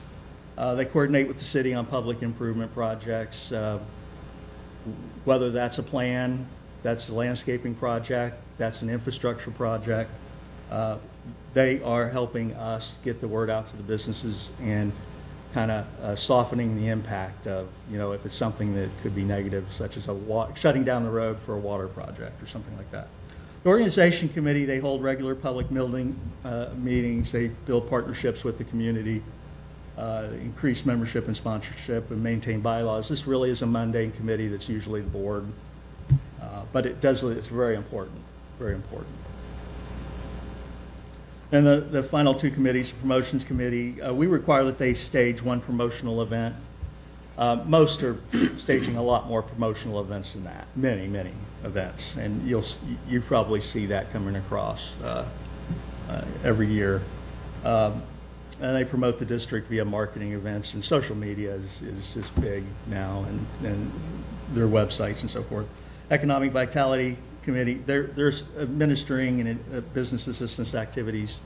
On a daily basis, they're touching a lot of businesses, whatever that may be, taking their phone call for their dumpsters, not who do they call when their dumpster's overflowing. It can be mundane, it can be something larger, but they're helping businesses, and that's their boots on the ground, something that we can't do from the MSC or City Hall. And they maintain incentive and financial assistance since both. The other thing, we require that every year we require all 4 committees for all 4 Main Streets to submit annual work plans. We want thought put into what are you going to do next year? What's your goals? What's your ambition? What do you intend to do? Something so that there's an annual work plan, an annual plan going forward. And the way we break down the $55,000, how we reimburse each year. The salary is $32,000, and this hasn't changed since 2014, as I said earlier. The promotion is a flat fee reimbursement for holding a promotion. This isn't, we don't require receipts and that sort of a thing. It's, did you hold a promotion in the district? 1 receives $2,000. If you have 2 or more, that's great, and they do. We don't give them any more money than $2,000. The business assistance activities is $1,000 quarterly, This is to acknowledge what they do for the community on a daily basis, the business community, and assisting businesses. Board training, $2,000. I think this is important. The boards revolve, they change each year, and the board training for whatever they decide. This is a flat fee reimbursement. We don't require that they actually spend $2,000 on board training, that they have it is what we require. And then there's a city match that we've had for quite some time now. For every dollar that the Main Streets raise, we provide a dollar match, up to $15,000 annually. And this match, it can be for donations, can be for volunteer hours, can be for anything that is sponsorships, memberships. So anybody, any money generation is considered a donation to the district, and we match that up to $15,000. And the districts are doing much greater than that, but that's our limit at $15,000, and that totals $55,000 annually. So with that, I'm happy to answer any questions that you may have, and thank you for your time today. All right, thank you. Committee members, Councilmember Givens, since this is your item, would you like to go first? I would like that. Thank you very much, Chair. And thank you so much, Gary. Thank you, Andrea, for your presentation. I appreciate y'all very much. I know initially when I brought this forward, the ask was how can we find money within the current budget to maintain support for our Main Street districts, but also see if we could increase the support that we are currently providing financially. So I do want to start my questions off there is where did we fall there? I don't know if that was something that the administration's already discussed. Thank you, council member, and good morning, committee members. It's great to be here this morning talking about the importance of Main Streets and, you know, obviously the difference that they make in our community. And I just want to take a minute because, you know, Gary is, you know, kind of coming towards the end of his city journey, and I just want to take a minute to acknowledge him and the amazing work that he's done on Main Streets. And he's been here a long time and done a lot of good work. So, Gary, thank you for everything. Related to the budget, so we did take a look at it. You know, certainly, as we've discussed before, City Council controls appropriations, and you can certainly do that. The mayor has a prerogative on whether or not he wants to enter into contracts and actually spend the money that's appropriated. In this case, if you did decide to do some type of an additional funding, we would go forward with the appropriation, so the mayor doesn't have any issue with that. In FY26, if you wanted to do something, probably the best place that we would recommend at least would be the contingency. There's about $940,000 now in contingency, so if you wanted to take a look at that, you could certainly appropriate from that funding source. In FY27, it starts to get a little more difficult. I think you know that we're concerned about the FY27 budget, and we don't know yet what the state legislature is going to do. So we'll take a look at that. I mean, you know, our biggest concern would be the ongoing funding amounts if we did an increase. One thing we could certainly look at is we are anticipating doing a smaller contribution to economic stability in FY27. This is obviously economic development related. We could reduce that contribution to economic stability and look at it there in FY27. So there's a few things we can do. Obviously, the budget is really the main purview of City Council, so we're happy to have the discussion. Just wanted to give you a few concepts for your consideration. I appreciate that, Administrator Gertis, and that was where I was going is, you know, could we start having conversations about other programs, perhaps, that perhaps it's time to revisit it, right, and see if we may need to reinvest those dollars or reallocate them other places. So I certainly hope that we can continue to engage there. Another question that I had was regarding the executive directors. We talked a little bit about the current agreement. Obviously, they're getting $55,000 in total funding. Again, another reason why I think it's important that we increase dollars is they haven't had the city hasn't increased their support since 2014. So it's been 12 years. It looks like there's $32,000 going towards salary. I don't see how people live on that. especially in some of these districts. I see some of our executive directors here today, and I want to acknowledge each of you for taking time out of your schedules for being here. It costs to run businesses, and it also costs to support these businesses. So I want to acknowledge the volunteers that sacrifice their time and their days. I want to acknowledge the greenhouse. I see Ms. Tracy Smith here. It again is a labor of love, and I know the city can't do it alone. So that's why it's important for us to support these Main Street districts, because of the supports that they provide in turn for the backbone of our local economy. And that's our small businesses, those mom and pop businesses. So I want to, again, do all we can to find ways that we can support them, but I also want to define the parameters, because there are some districts, if I can be honest, that do more than others as far as special events and activities, and maybe even supports that they offer to their small businesses. So can we talk a little bit about the agreements? I know every organization, I think you alluded to it a little bit, Gary, but every organization has the same expectations, responsibilities. But again, where does the city lie when it comes to oversight? Because if they're providing, I think you called it an annual work report, but where do we step in? Because the board is who they report to. We give them this money. At what point do we step in and say, hey, maybe your performance isn't up to par, maybe there's some areas that we can improve upon? What input or oversight do we have as a city? Well, we have oversight if we see something that isn't per the agreement. However, if the main streets are following the agreement, then we don't have a performance issue. That's basically the bottom line. So if they're adhering to the agreement that is approved by the city and signed by the districts, then we are fine with the way the program runs. That's the bottom line. And I know we didn't really go in depth with the agreement, but again, I want to hint to, I have received emails about certain business districts. And I want to be transparent and say I've also received emails that are good and emails that are bad. But I have no control. The city has no control over, who serves as the executive director over these Main Street districts. So if performance isn't where it should be, or if revenue hasn't increased from activities that are being hosted within the district, at what point do we say, well, hey, maybe we might need to pull in the reins a little bit and better define what's expected? Each organization is an independent organization that operate under their own accord. The only ties to the city is that we have an agreement with this independent organization to run a Main Street program. And we don't, if I could add, the Main Street program, much like our agreements with a lot of partner organizations all over the city. So we only have control over what's a party to our agreement. Gotcha. So we're making sure that they are complying.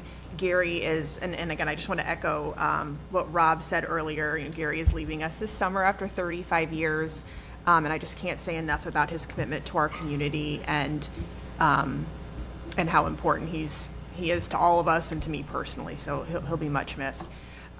So these partner agreements, we only have the ability to do compliance on what's subject in the agreement.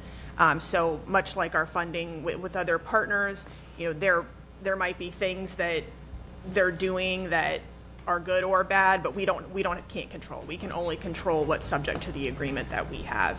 And again, to Gary's point, he is doing compliance. I see, I review those invoices and I review the submittals every month when we do, the invoicing. So we make sure that they are in compliance and they're only getting, paid for, what they're performing under the contract that we have with them. Gotcha, and I appreciate that. And so, long story short, we can only control what we can control, and that could be a good thing and a bad thing. Which is, again, why I wanted to talk about this just to my colleagues in the sunshine, is because I have concerns over the level of oversight that we may have as a city. Again, I'm advocating for additional resources for these Main Street districts, but I also want to make sure that if there are districts that are doing more, they can get more. I mean, it costs to run the Collard Green Fest. It costs to put on Halloween on Central. It costs to put on Winter Pride. And so, again, just being fair across the board, I totally think it's fair to give an organization more if they're doing more. That's just me. Also, I want to talk a little bit about the status of, or define what exactly a Main Street district is. Because you brought up the Skyway Marina District. So can you explain that a little bit? It is not technically a Main Street district by whose definition, but we still recognize them as one. Can you explain that, clarify it? Yeah, under the auspices of applying for Main Street designation, you need to be a traditional commercial district, and there needs to be historic structures. And the Skyway Marina District does not meet either of those two criteria. However, the program we felt is applicable to their area, and it was requested at the time by the council member to start a business district program per se, and we applied the Main Street program to that area and believe that it works very well, even though it doesn't meet the criteria to have an official designation from either the state or the national organization. Thank you for that, Gary. And so just hypothetically speaking, if there was another block or two of business communities that wanted to come together to seek said funds, what would stop them? Because if they aren't recognized as a Main Street district by traditional definition or traditional terms, what would prevent them from getting those dollars? Because if we make the exception for one, how does that work for others? So thank you so much for that question, Councilmember, because it does bring up kind of an important nuance to the conversation, which is that there are other districts, business districts in the city that, you know, that have approached us and are interested in obviously receiving funding support. And again, to Administrator Gertis's point, you know, we do economic development with a very robust partner network, and they're all so important to us. And we wish we had 10 times the resources that we're pulling out in our community, because that's how important the work that they all do, you know, really is. And so that's such an important point that I'd really love to get council's feedback on is, you know, we want to continue to support these 4 Main Streets, but then we also have other districts that have approached us and they're interested, you know, in organizing themselves around this model, but we don't have a path to provide the financial support to them at this point because of our budgetary constraints. So, you know, that is, again, just another feedback we'd like is we not only have budget constraints with what we can't have the ability to raise them, but then we also have other districts that have approached us that, you know, are very interested in organizing themselves in this way and potentially, you know, having a path to that funding support. Yeah, and that's frankly, that's been one of our concerns about increasing the amount for the existing 4 Main Streets is, you know, that will make it more difficult to bring on new Main Streets. And it's really just a policy discussion about, you know, as Gary mentioned, our hope originally was that they would become self-sufficient, right? We wouldn't be using this funding. We could direct this funding to getting other Main Streets going. So, you know, there's a whole philosophical discussion about that. And I also just want to revisit something you said earlier, because it was the first time that I heard about it. And just so the committee members understand, you know, moving to some type of different funding structure that's based on incentives and different Main Streets receive different things based on incentives, that's a new concept to me. That would be a much larger discussion. We didn't think that was the kind of discussion that we're having. We're open to any discussion, but that's a very different discussion. We're comfortable with the deliverables, you know, that we have. We have deliverables in the agreement and we monitor it, so we're comfortable with doing that way. I have not spoken to the mayor about a concept that could pay one Main Street more than a different Main Street, so I just want to be clear about that. Thank you. And my last 2 questions, and I'll kind of lump it into one, is how many additional business districts have approached the city approximately? And have we had conversations about some additional state or federal dollars that could support in this effort? So I know of 2 specifically that have approached us, and again, we, so there's obviously the funding support that we have, but then there's the technical assistance that, you know, that Gary can provide and our team can provide. So we're willing to do that no matter what. I mean, that's on the table, you know, separate from the funding support. So if these business districts do want to organize themselves around the model, you know, Gary, you know, is able to provide that technical assistance, and then, you know, our team will be able to do that, you know, when he departs this summer. So that's on the table no matter what. And then in terms of state and funding, so the state part, and Gary, maybe you're better to answer this, but I don't believe that the state or the national program have any funding tied to it, but That's correct. There are no dollars that come with being designated a Florida Main Street, either from the state or the national organization, only technical assistance in the formation years. Great point to end on. Again, if you can't get dollars at the state or federal level, falls on us at the local level. Thank you, Chair. Thank you. Other committee members with questions? Go ahead. Vice Chair Harding? Actually, Councilmember Gibbons, if you don't mind, I'd like to ask you a question. Sure.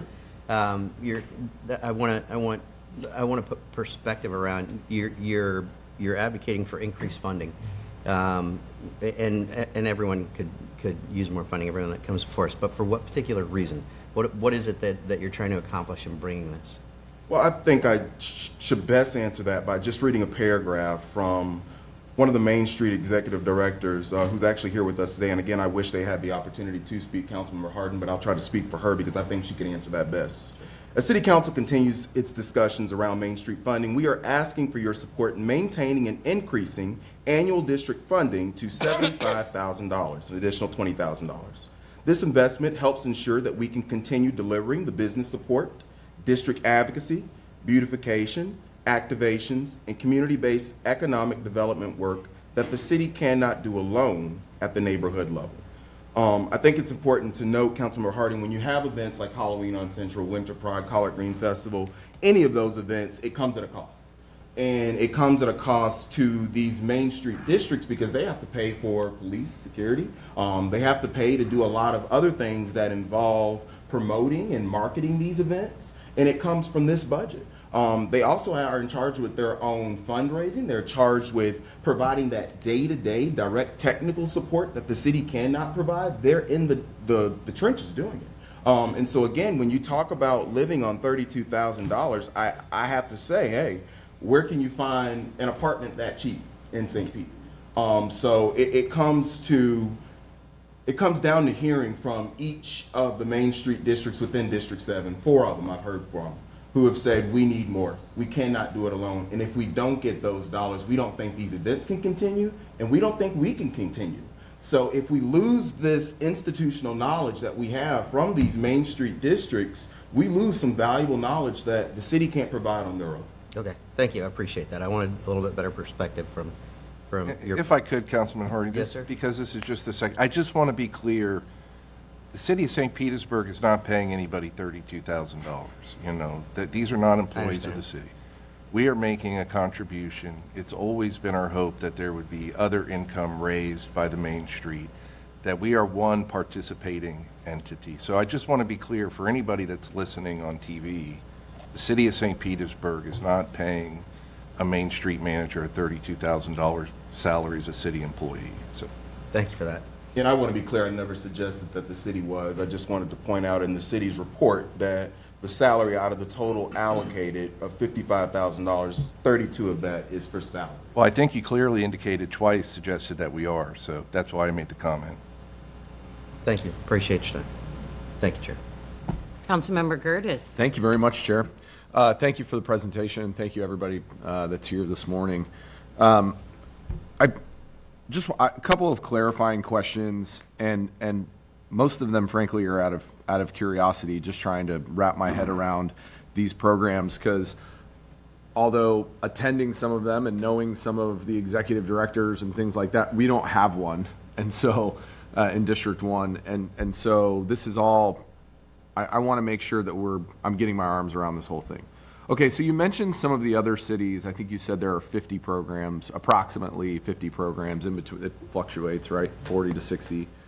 I heard a lot of the cities that you listed off. Do any of the other larger municipalities in the city or in the state participate in the Main Street programs? Most of the ones that I heard you talk about are smaller than us. Yes, the city of Orlando has a robust Main Street program with five or more Main Streets. They have a department essentially of Main Streets. And how does their program compare to ours from a technical support standpoint, a funding standpoint? How does that look?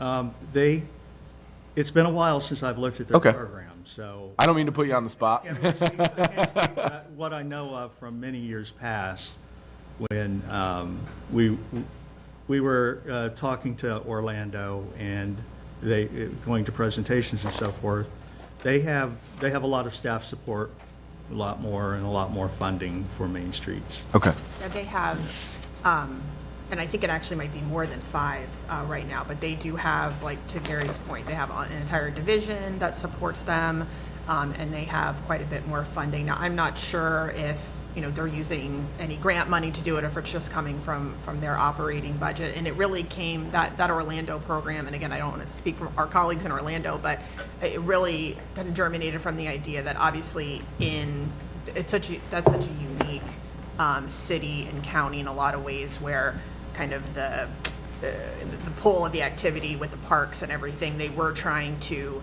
kind of, get their downtown up and going, get the neighborhood activity. And so that's why, that city has. Yeah, we have Walmart, they have Disney. Exactly. Yeah. So it does tend to kind of pull. It's a little different. Kind of, there is a big draw there. They can thank the mouse for that. But so that was really, from what I understand from the last time I spoke to the city of Orlando, which has been many years, that's really what the impetus for it was. Okay, thank you. I know. Thank you for the hard cost explanation of how we're allocating the $55,000 to each. Do we? And I know Councilmember Givens mentioned this, but I know some of the events that are held are co-sponsored events, and I know we are charging for some services during those events. Is there any in-kind contribution towards the events that are being held? Are we offsetting that cost at all? I see James coming up. Hey, James. Hey, good morning. James Corbett, City Development Administrator. We do offset a lot of the cost. I'll use Halloween on Central because I just know that number off the top of my head. For example, we provide $30,000 in in-kind costs for police for Halloween on Central. So in addition to technical support and the financial support, for events, we do provide financial support or in-kind support to those events as well. James, would it be a big lift for you to provide any in-kind support that we give to these Main Street districts over a fiscal year? Absolutely, we can do that. Yeah. I'd really appreciate that number. And it's true as well for Collard Green Festival and other ones. I just don't have those numbers off the top of my head. That's what I figured. I We figured it would be absolutely- across all the districts. Yeah, we absolutely support the events with in-kind. Thank you for that clarity. And then I think I just have maybe one more question, and then I'll just make a couple of comments. So thank you for all the requirements and kind of what we're expecting from these Main Streets. The one thing I didn't see is, do they show their financials every year? No, they do not. Okay. Is there a reason why we don't do that? Is that just because it's not part of the process that's really given to us by the national? Yeah, some give them to us voluntarily. They put them in their submission reports, and but their financial stability isn't really something that we pay attention to or concerned about necessarily. They are an independent organization, and we are essentially contracting with them to provide a Main Street program. Okay. All right. Thank you. So, listen, I in general, I think most of us would agree that, I think all of us would agree that our Main Street programs are very important, and we want them to continue to blossom. I am struggling to get to a point to increase funding without some of the answers that I've talked about over the last few minutes. I want to know some of the in-kind contributions, so we know the total contribution of what the city is making towards these organizations. Also, I think it's very important to look at the financials. I mean, we do that with almost all organizations that we make contributions to in this type of way. And so I think that's very important. I'd want to know, what type of fundraising they're doing, how are they trying to drive revenue, And again, I don't have a problem with participating more, but I'd like to see how to get there. Also, I'll be the bad guy in the room, and I'm glad Administrator Gertis brought it up. Like, I'm very weary about, at this point, we're either taking money from contingency, going into a year where we're in a fiscal constraint, we'll call it, and I think that's not even giving it enough credit, or we're defunding a program, which Councilmember Givens, you brought it up. I think we have to have those conversations if we're going to do that, right? Like, I just don't want to do that on the fly. So if you have ideas about that, I'm more than willing and open to having those conversations. But I don't think we can just be flippant about it and go, well, we're going to take, $80,000 from X and put it into Y without having zero conversation about it. And so I'd be interested in where you'd like to do that from. I have a hard time doing it from contingency, especially in a year like this year. And so it would have to come from somewhere else. And technically, right now, it would come from inside of the economic development budget. Otherwise, you'd have to do a transfer from a different appropriation into the economic development to make up the 80 grand. So if you have ideas from that, I'm all ears, but I want to make sure we're having a conversation about it. So James, if you could provide the income, and then if the Main Streets are willing to share their financials, I would want to see that before we make a decision about how we're going to fund them, if we're going to increase funding. Because again, I do believe that the idea would be to decrease rather than increase. And I want to make sure if we're doing that, then financials are strong and it's to help get to a different place, not just to offset costs because, an organization can't make up for it. So that's where I'm at. Thank you very much, Chair. Thank you, and it sounds already like we can count on having a follow-up meeting on this once that information is made available to us. We don't have a current agenda item confirmed for next month's EWD meeting, and so I can assure you that we can continue this conversation and maybe land somewhere on a follow-up meeting. Does that sound Absolutely good? Sounds good to the committee? Chair, if I may, we absolutely will have that information for the next meeting if that's when we come back. One thing that, and Councilmember Gertis made a great point, and maybe we should look at looking at financials more while it's not something that we require.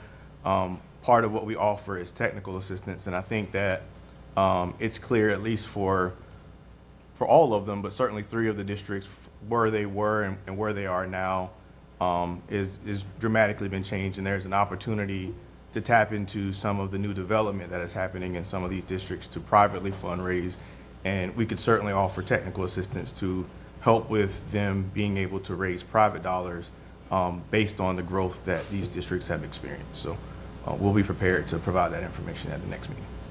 Terrific, thank you. Councilmember Gertis, did you have any other questions at this time? Thank you very much, Chair. All right, before I speak, I'll invite Council Vice Chair Floyd. Thank you, Chair. I actually first want to commend Councilmember Gertis because I think all those conversations about financials and the logistics of determining funding are very important, and so I'm grateful you brought that up.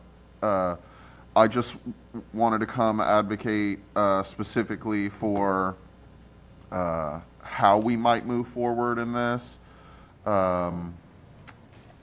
I think that one thing that jumped out on me from the presentation was the comments about special event revenue and how that drives a lot of these districts across the state.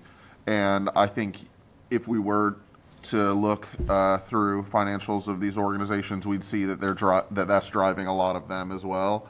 And so my point I think I want to make is that if we were to assist these organizations more, I think it needs to be assisting them in generating more revenue. And so special events are the best way to do that. And I also think that some of these special events, they've already been brought up, have started to become really important to our city and our city's economic development, our city's identity even. And so ensuring that the support for those events continues and expands, and we can discuss a lot of different ways to do that, but in kind, I think, is the most direct. I know the cost of services from the city has gone up lately, and I think that has to be part of the analysis as well when we come back and have a conversation, is what has cost looked like for services from the city over time, to see how the organizations are getting hit with a bill from us. But yeah, I just really want to uplift that as we go forward with these organizations, helping them help themselves will be the best thing possible, and I think those special events and the special event revenue is the way to do that. And I think that speaks to one of your topics, Councilmember Givens, which was like how the different events or how active the different districts are. If the support we're giving is focused on the activities that are going on, I think it could incentivize districts to be more active. I think it can let the more active districts continue to be active. So without, being penalizing or anything on districts that are meeting their requirements, we can still continue to provide support, because ultimately that special event revenue is, if we can get that to stabilize, and they can continue without our funding hopefully in the future, which I think is what the goal was at the beginning. So I just wanted to say, I came here this morning to say, if we're going to consider any funding, that's the direction I think it should go in. And the one thing I would add too is, it's been mentioned already, but economic development department, you have funds for economic development. We've had the conversation before, analyzing if they're being best spent. I know I brought up corporate relocation. We don't spend that money every year. Funneling it to something like this, I think, is a legitimate thing we could do going forward, since we have budgetary constraints. And I don't want to not just that one, but there's other programs in there that I know we've had presentations about how the money doesn't get spent every year for those other ones. And so maybe an overall look at how that goes, to see if we can move some of it more towards our local businesses and whatnot. I see Councilmember Gertis has the budget right here, ready to go. I love the preparation. But I definitely think that there's space for that conversation, and I see heads nodding, and I think we could come to terms together to do something like that. But I'll leave it there. Thank you. Thank you. And so just to stay on that for a second, I'll ask Councilmember Gertis if he found the right page in the budget. Thank you for having the budget book. How much do we allocate for corporate relocation every year? That's what I'm trying to find. I'm not sure. Do you know? So I know that it was reduced, again, to Administrator Gertis's point, so we did have to submit a reduction package, and we were able to, again, maintain this level for the main streets, but one level where we did cut down is our corporate relocation expansion request, so that's down to about $10,000. And then, if we don't draw down the money for FY26, we may consider that as part of a rollover. I do not know off the top of my head what our FY26 line is on that. I see. It sounds like it's not much. It's not. I mean, it's not a huge dollar amount. I think it was reduced from 50 to 10, something like that. All right, we'll get back to that. I love that everyone's kind of trying to think about how we can make something happen. That's a really good thing. I call that progress. Are all of the Main Street districts currently compliant with the city requirements? Yes, they are. And have they been consistently for the last 2-3 years at least? Okay. I have a certain level of discomfort with having one Main Street district that is technically not a Main Street district, that is receiving the same funding and attention as the ones who are, by definition, Main Street districts. As was said, there are other districts that have asked about being part of this who are being told no. And there's a question of fairness. I know this was established for a reason to help, but, if I could go back in time and be on that city council, I would have asked why this would be called a Main Street district if it is not a Main Street district. And you started off with talking about how this was something established on a national level. So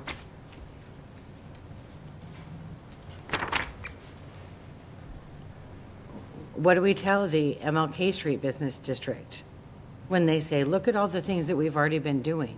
Why can't we work towards this? Are there business districts, and this could be a Tracy question, but Gary, you probably know. Are there business districts that could qualify for a real official Main Street designation if they were to go through that process? I would say yes. Yes. So to Councilmember Gibbons's prior question, so we know of two that have come to us and inquired if they organize themselves under this model, in interest of having the funding support provided to them. So we can provide the technical assistance if they'd like to organize themselves that way, but we don't, with our budget constraints, don't have a path to provide the funding support at this time. Right, and the two of them would qualify as official Main Street districts. And just so you know, I mean, this is serious stuff. I remember a few years ago, the Edge District won awards for what they've done. I don't think they're the only ones. I just remember that one because it's squarely in my district, and they have to work really hard to meet the requirements and to get to a level where they're actually not recognized. So we have two that would qualify under those federal rules. Well, so we have two business districts that have approached us about the program. Yes, you said that. So they're not currently organized under this model. No, they're not. But if they wanted to, would they be eligible for that federal level designation as a Main Street? Or have you not gotten into it far enough to know if they could be recognized like 3 out of our 4 districts are? So we have not taken the conversation far enough to know if how they're currently structured would automatically qualify for that for them.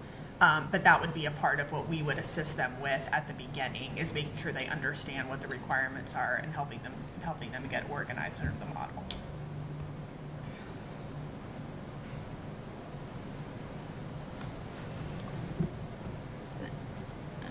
I think if we have this set up right now where not everyone qualifies as an official Main Street, but is getting Main Street recognition and attention from the city, in all fairness, how do we not find a way to include anyone who wants to be that? To me, the Main Street designation is very serious. The city at some point made an exception for one. To tell others, no, there's no more room for you?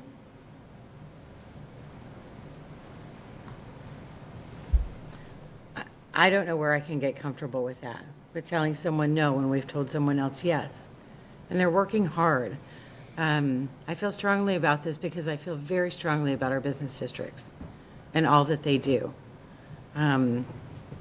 I do think they need more resources. And maybe you all can have a conversation, think about, do we want to have this as an official Main Street designation and keep it to that? Or do we want to dilute the definition on the city level and include more?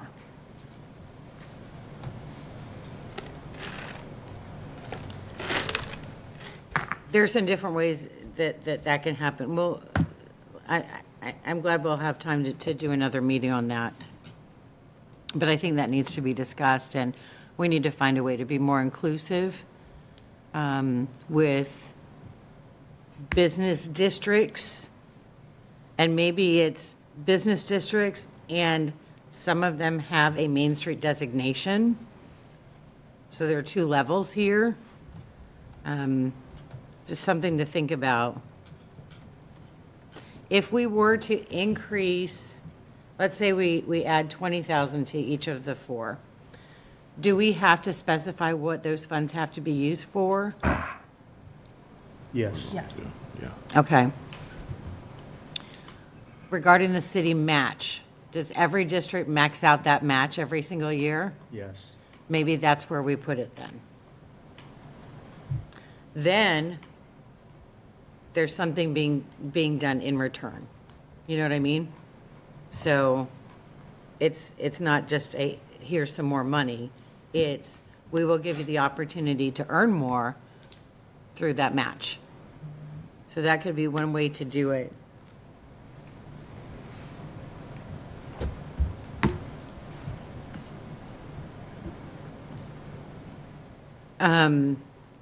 Regarding the events, have you looked at the different events that we co-sponsor with it in partnership with our Main Streets districts to see if there are any that have participation by the city that could change due to a new law being passed that could, I mean, have we looked at the impact on any of those specific events that we're currently participating in? We're currently in the process of meeting with each administration related to the state statute on DEI is what I think you're referencing.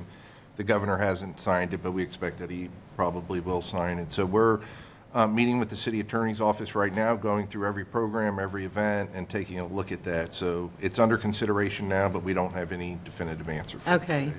today. These events, I'll use Halloween on Central as a really great example of one that has just exploded in popularity since it's since the first year. I mean, it's wonderful to see what that has become. One way that we could be very helpful is to ease the burden a bit on the business districts. They're at a point where it's overwhelming at some point, and they're not getting more resources. So maybe there are some ways that we can help. That's just some more food for thought. I do think it's important for us to see financials. If they're meeting all the requirements that we have, that's great. But we want to see that the money that is received is being used properly. I think that's just a stewardship thing that we really need to do. Does each district present you with an annual report? Because I mean, there's a spreadsheet, and then here's everything that we've been doing.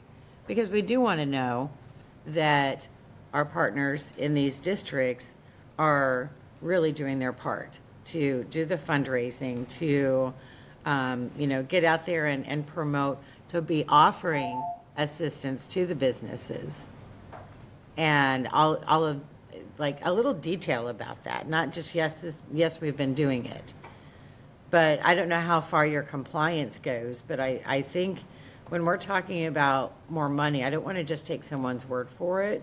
I'd really like to see and have an opportunity for everyone to appreciate all that is being done in these districts. You know what I mean?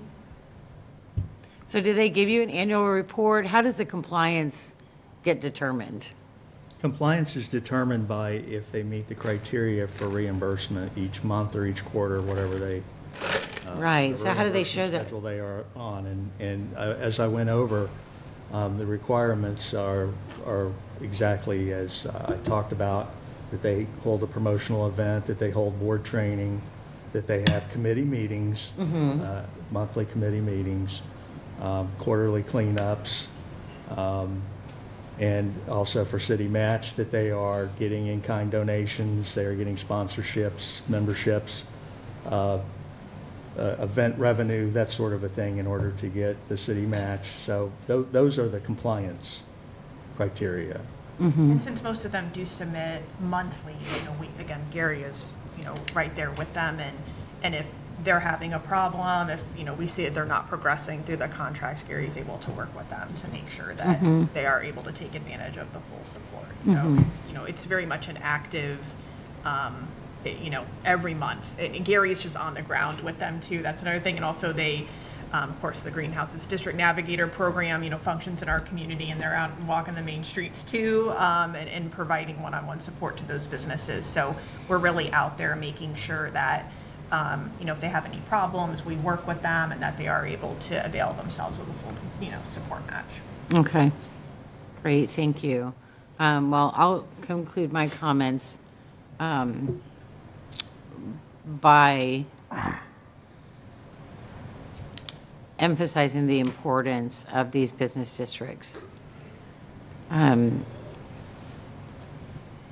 how hard they work, and how passionate they are about their part of our city, what they put forward to the public, to customers, and to the businesses that they that are part of their membership. When you walk around the Edge District, you can tell that something's a little different. And it is, I can tell you, over the years, it's because of the Edge District effort. There is something different there compared to what's east of that. Downtown does not have a Main Street district. They do a great job, but there is a difference when you get over to the Edge District. And that is because of the work of Nicole and and Roger before her and Barbara before her. They have all been just passionately involved in making sure that their businesses are successful. We need that more than ever, especially with today's uncertain economic times. We keep talking about how we don't know what's ahead. How do you think they feel? That's the food going on the table. So I'm excited that we are having conversations about how to better support those who are making our city what it is right now. And I just can't say enough about the directors who manage them and the board that works. They go to so many meetings. I mean, yeah, it's a lot. The committees, sometimes you've got a board member that's on 3 out of the 4 committees. They're spending a lot of their time doing that, and they're not getting paid anything for it. It's because they care. And I think by having this conversation and by looking for ways to increase our support, we're showing that we care too. Anyone have any final thoughts? Councilmember Curtis. Thank you, Madam Chair. Just real quickly, because it was brought up, the corporate relocation and expansion grant in 2026 is $100,000. It was 0 the year before. I think it was 100, I think because of our anticipated Foot Locker expense. We won't go down that rabbit hole. I will say that just because it was brought up, I wouldn't want to zero that out because of expansion. Like I was with 2 companies yesterday that plan on hiring 70 people each over the next 12 months, and they'll be eligible for that. I wouldn't want to zero that out. And so I just wanted to, I think there's probably some nuance that could be made there, but I just wanted to, while we're all here, I wanted to talk about it. And just the other thing, and I agree with 99% of what Chair Driscoll just said, but I just want to point one thing out because I think it's I think it's pertinent. So inside of economic development, there's $2.24 million available for grants and aid. Currently, the 4 main streets make up 10% of the entire funding. And so, again, I think we all believe, and I'm not trying to be the bad guy, I think we all believe how important main streets are. But when we're talking about $2.24 million and the 4 main streets are getting 10% of that entire funding, we have to be very, very intentional if we are going to go down this path. That's why I've brought up financials, I've brought up in kind, because I think we have to look at all those things before we make those decisions. And so again, I just wanted to level set because when I look at that number, that's eye-opening to me. And so And I think then if we talk about increasing the 2.24, then it's coming from some other administration, some other bucket. And again, I think we need to have a robust discussion if we're going to do those things. And so again, I want to make it very clear. Everything you said about the edge, all of the districts, I love walking all of them. I boat to the Skyway Marina district, and so I'm all in for those conversations, but I think we need to make sure that we're doing this very intentionally and that we have all the information, because I think seeing the financials, and then back to Councilmember or Vice Chair Floyd's point, like, I think the only way I would get there is if it were about revenue generation, helping them revenue generate, so eventually we can get to the point of zero. That would be my hope. And so again, just wanted to quickly level set. Thank you very much, Chair. Great point, thank you. Anyone else? Councilmember Givens? 30 seconds, thank you, Chair. And I want to respond to something Councilmember Gertis brought up. I want to be clear. I do not expect us to tap into contingency funds. I would love to have the conversation about where within economic development we can find these dollars, because the dollars are there. The money is there, but I just want to be clear that I'm all about reallocating, because there may be some programs that need some reevaluating. And if so, perhaps that's where we can pull those dollars from, but not from contingency.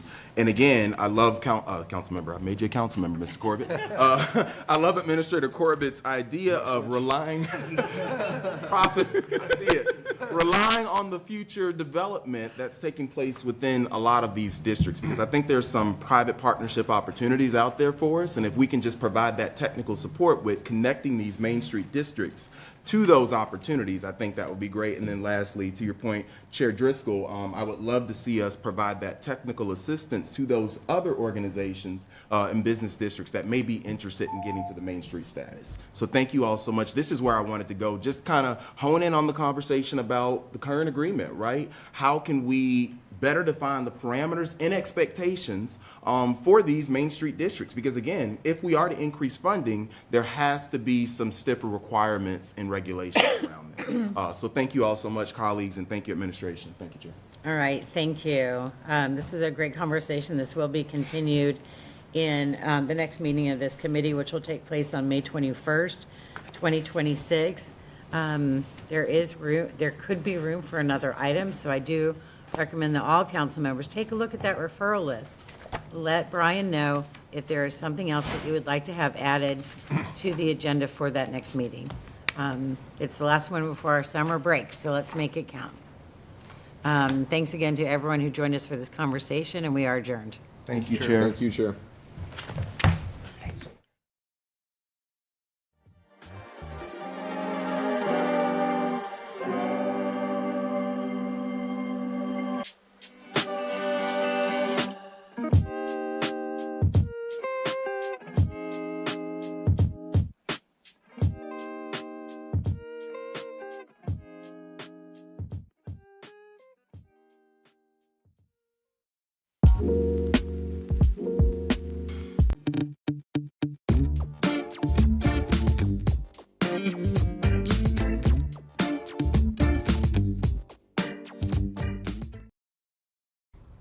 Hey St. Pete, and welcome to the definitive guide for how to be the best resident you can be.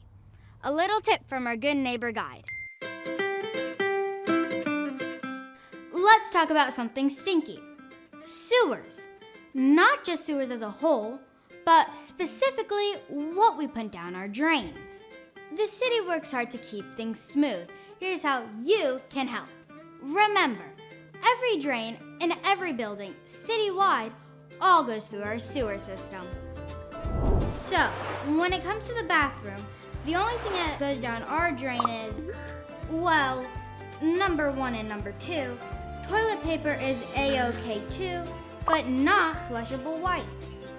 They might flush down your drain, but they do not break down in the sewer system.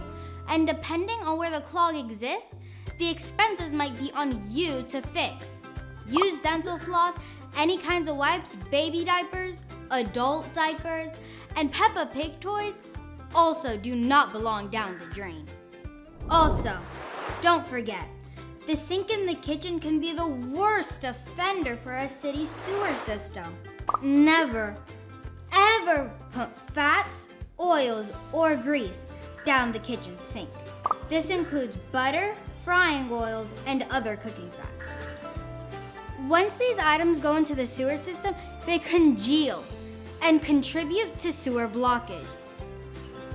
Guys, there's a word for this. It's called fatbergs. You know, like icebergs, except these won't sink the Titanic. Google at your own risk. Collect grease in a container once cooled and dispose in the trash, not down the drain. Remove grease and oils from your pans before washing. Dispose of food scraps in the trash. There's a bunch more information on this topic that can be found on the City of St. Petersburg's website. Guys, it's so easy, a kid could do it. We all love our city, so let's do our part to take care of it the best we can and follow St. Pete's Good Neighbor Guide.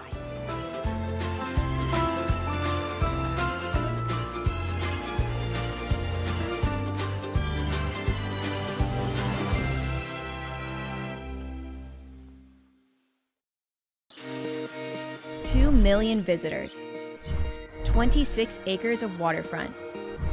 The St. Pete Pier, a district alive with activity.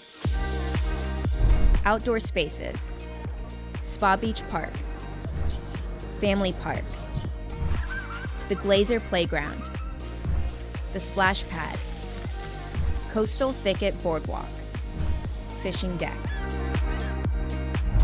6 buildings, 7 restaurants, retail, a museum, a marine education center, 25 boat slips, public art everywhere you look. More than 100 events each year, concerts, festivals, pop-ups, fitness classes, and holiday celebrations. And behind it all, thoughtful design. Accessible, sustainable, resilient.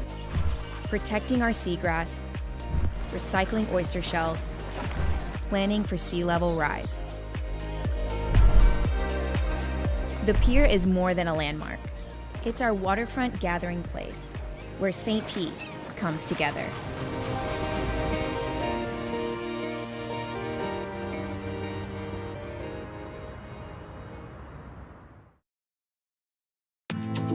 The Ready Set Bid program is a project that made me feel a lot more comfortable with operating within the bidding protocol, within the city's website and within our procurement's website.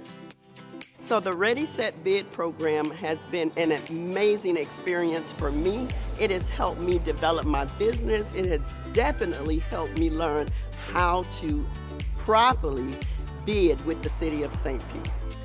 This class showed me exactly what it took to walk through, sign up for the programming protocol, and then walk through the bid process, see which ones I'm eligible, getting my own codes in.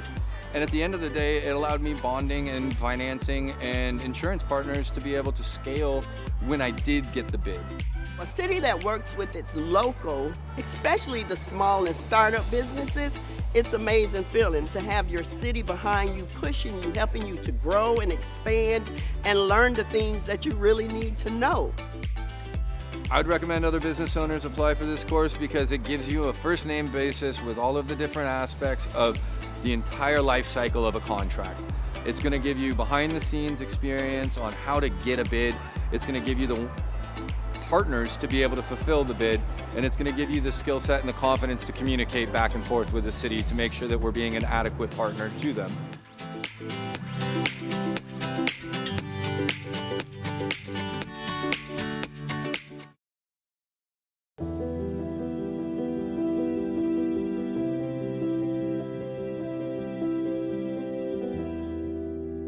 So Bobby, I have heard the origin story of your relationship with Jamie and how that kept you here, but I don't think I've ever heard why you wanted to start the studio. Well, you know, that's a very good question, but I think it stemmed more from, I mean, somebody told me this years later that Jamie was just trying to find something for me to do because Dave Ellis and myself, we had not fully formed what the studio would be. And Jim was out looking for a building, found this place, and we were calling it a theater, but not necessarily. And I had never run a nonprofit before. I'd worked for dozens of them, but I'd never run one. And so I think it was a convergence of several things, and we just grew into it being what we now understand to be the studio, which is something David Ellis and myself never did an elevator speech or the one sound bite. It's many things. Lately, people have been calling it St. Petersburg's living room, which sounds nice. It's a home for the visual and performing arts, but it's evolved. But we never had a specific defining, we're gonna do this. It just evolved.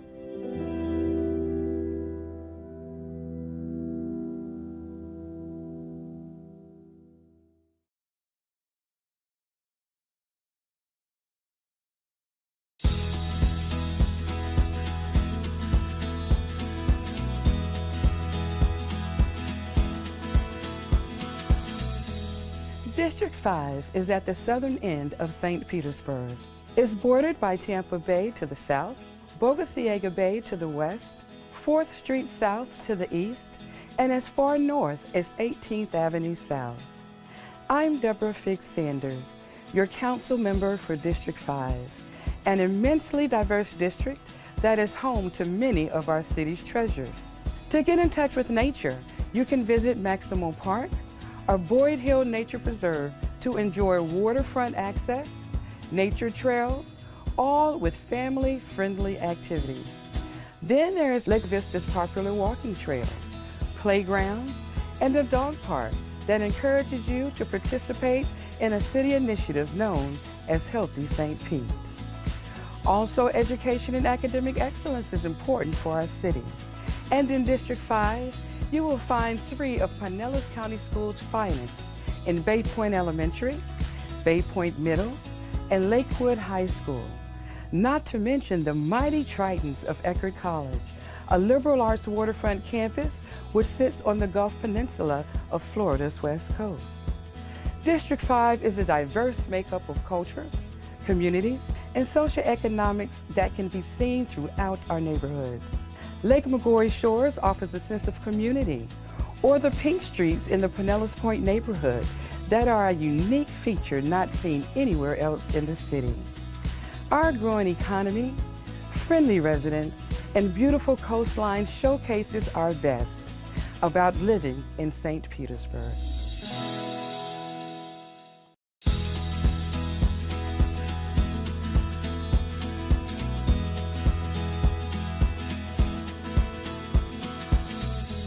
District 4 is centrally located in St. Petersburg, from Coffee Pot and North Shore to the east and I-275 to the west. It reaches as far north as 77th Avenue North and as far south as 5th Avenue North. I'm Councilmember Lisette Hanowitz, your representative for District 4. I love where I'm standing right now, where baseball legends played. Huggins Stengel Field hosted the New York Yankees spring training sessions with players like Babe Ruth, Lou Gehrig, and Joe DiMaggio, all the way back in 1925. This baseball field is located in what I consider one of the city's best parks, Crescent Lake Park, a 56-acre city park featuring the natural Crescent Lake, home to an incredible amount of wildlife. And of course, one of the city's most recognizable landmarks resides in Crescent Lake neighborhood, the Water Tower. Standing above the treetops at 110 feet tall, the tower features local artist Tom Stovall's mural and plays host to a pandemonium of green monk parrots. One of the best parts of District 4 are the many unique neighborhoods with their diverse architecture and residents that call this district home. Historical Northeast, Greater Woodlawn, Euclid St. Paul, and Crescent Lake and Crescent Heights are just a few of the great neighborhoods that represent the area. Our numerous parks allow our neighborhoods to enjoy casual waterfront strolls, swimming laps in the pool, play a few games, and a moment to reflect while taking in the nature that surrounds our city.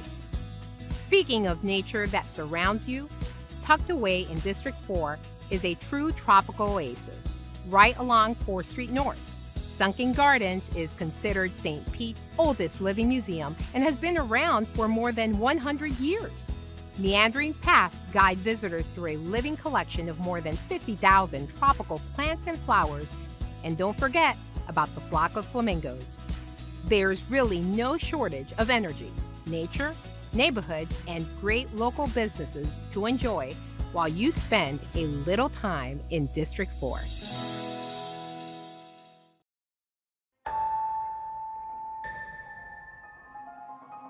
About a year ago, I was in some financial straits and really struggling with some personal hardships in my life, with just relationships and lack of support. I signed up for these emails and all these newsletters like a year ago, and I got an email about the Youth Opportunity Grant. It kind of was a design to support foster youth. You get a $500 stipend for 12 months, no questions asked, no strings attached.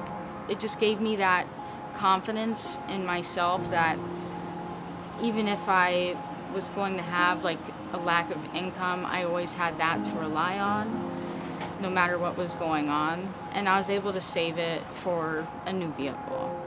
It showed me that with, the right follow through and the right discipline, that it can change your outcome. It's very important for a lot of the foster youth and underprivileged to have that chance to just be believed in. The goals that you have aren't just going to be dreams anymore. You can actually see the possibilities because you have your whole team there with you and you have the funding to support it.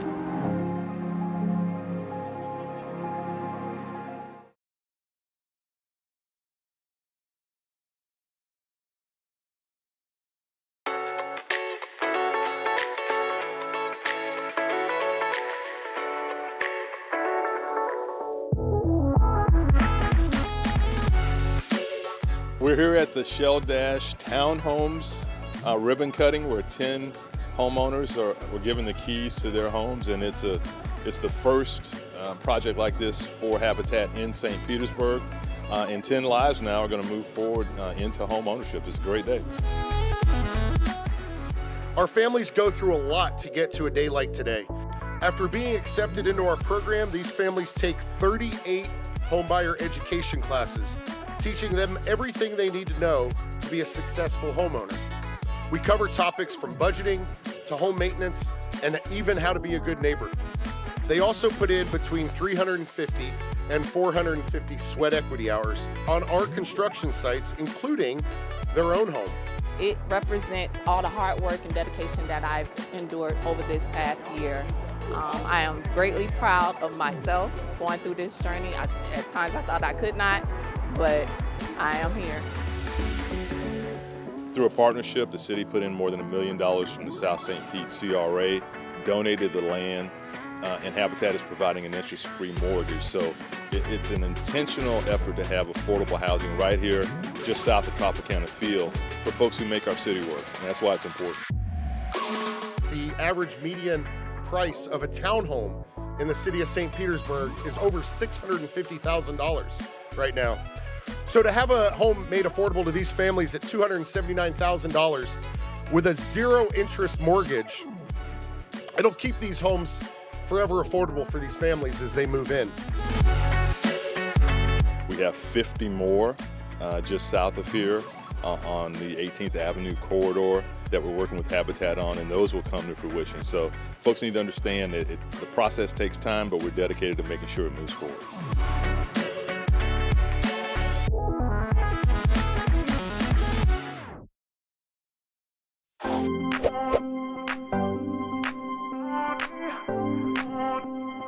How would you write a love letter to your city. The Sunshine City Mosaic is that love letter. The Mosaic celebrates so much of why so many find St. Pete an awesome place to call home. 3, 2, 1. Today was the unveiling and the grand opening of the Sunshine City Mosaic. The Sunshine City Mosaic is comprised of 9 different unique vignettes that celebrate our native Florida wildlife. It tells the story of the sunrise on Tampa Bay to the sunset out on the beaches. It's the longest mosaic in Florida, 175 feet long, 750 square feet, 15,000 pieces, 3 artists, 931 days from the signing of the contract to today. There's really no words for today, for finishing it. It is now out in the world. We did what we could, and it is not ours any longer. It is everyone else's. I had the opportunity to visit this mosaic one late afternoon around 5 p.m. in the middle of the summer. It didn't take long to realize what a true labor of love this project has been. What I remember most is my children running along the tiles, crouching down to examine the tiniest of details, tracing the shapes of the animals, with their fingers laughing and smiling as they explored and discovered. To them, nothing else mattered except the art beneath their feet. To me, that's what public art is all about. Capturing attention, sparking curiosity, and nurturing imagination. Art is for our entire city, and we want it to be in every corner of the city, not just downtown. And that is our approach to inclusive progress for everyone. Everyone ought to be able to enjoy the best of St. Pete right in your neighborhood. I hope that it may not be obvious at first, but after spending some time with it, kind of do notice the underlying story of the east side versus the west side, and the different motifs that really point towards the unique ecological situation that we have here in our county. What makes Florida so special is our ecology, is our water, is all of these wild and beautiful animals we have just right out in the bay. So I hope each and every person walks along this sidewalk, takes a moment to meditate and reflect on that, and that impacts their future decisions. That to me is really the power of public art.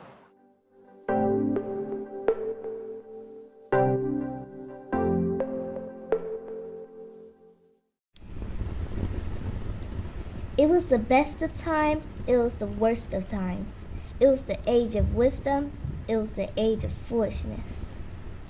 Oh, hi, I didn't see you there. Just brushing up on some of my favorite literary classics. Even if a page turner like this isn't up your alley, did you know our libraries offer so much more than classic books?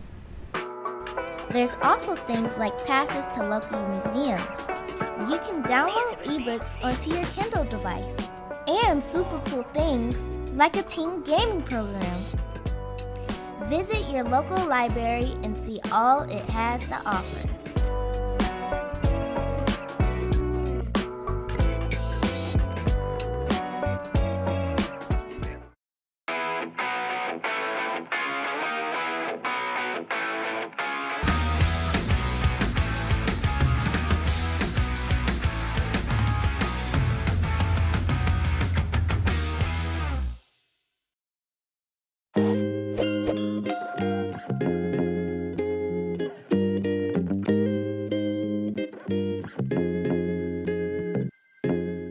Another great day in St. Pete. We're here at the St. Pete Yacht Club celebrating the 52nd Regatta del Sol Al Sol race. And it's also a celebration of our sister city relationship with Isla Mujeres and the country of Mexico. Isla Mujeres and St. Petersburg are sister city. The main reason is la Regatta del Sol Al Sol. We are connected. We share culture. It's really a great relationship that helps build economic trade and visitation between the two locations, and we want to continue to build on that relationship as we go forward. So it's a great celebration tonight. Isla Mujeres and St. Petersburg have a long-standing relationship going back to 1969. This race started then, and it was one of a series of races from cities along the U.S. Gulf Coast going to Isla Mujeres. Right now, there's only 2 of those races that have survived to this day.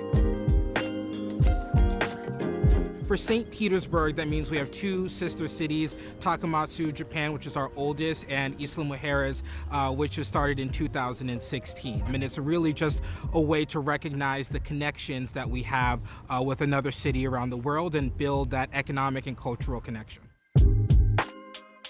It's an amazing relationship. It's a great relationship. We have a great relationship with Mayor Welch. We have a lot of events together.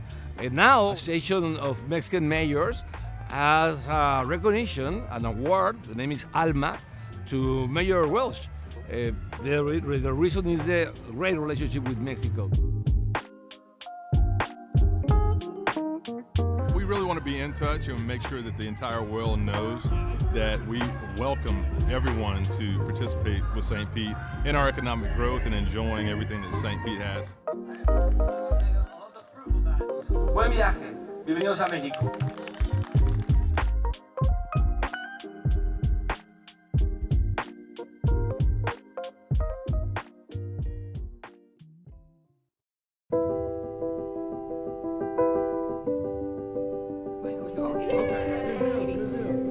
Evan? Yes.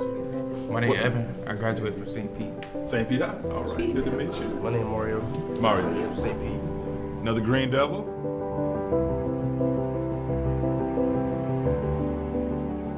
We have a license A, B, and C that allow you to move up through the ranks of a treatment plant.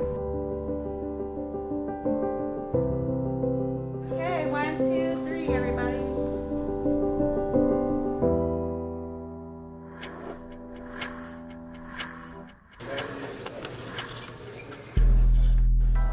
The Mayor's Future Ready Academy is an innovative approach to providing opportunities for our young people and also fulfilling some of our workforce needs in city departments like Parks and Recreation, Sanitation, and Public Works. This was an innovative way that our departments thought to open the doors of opportunity to let our young people know about the career path, not just a job, but a career with the city of St. Petersburg. Hey, good morning. What I'm gonna do is I'm gonna send y'all with a field group. I think one is going to be manhole inspections.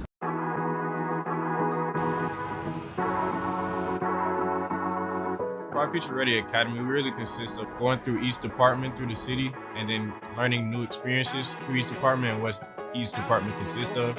You get to learn a lot. Well, I'm with Water Resources Department right now, and we came out here to this manhole to see if the float should be moved. The blower is ventilating the air right now, pushing all the toxic gas out and bringing fresh air in. Today, we're trying to get the flow meter changed from one manhole to the next one. And one manhole, there's a lot of sludge, and then the other one, we just found out it is sludge in that one as well. We have to use a blower to blow all the toxic gas out and put fresh air in the manhole so it's safe for somebody to go down there. It's a good way to look at what they do behind the scenes. Coming out here, you actually see like they test the waters for how fast it's traveling, and they test the waters like to see like the gases and what's in it.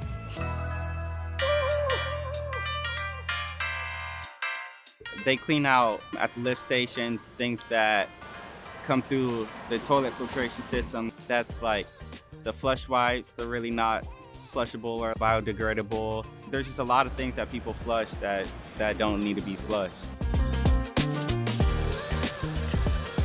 Today I'm with Park and Recs, the construction crew. They building a clay pit.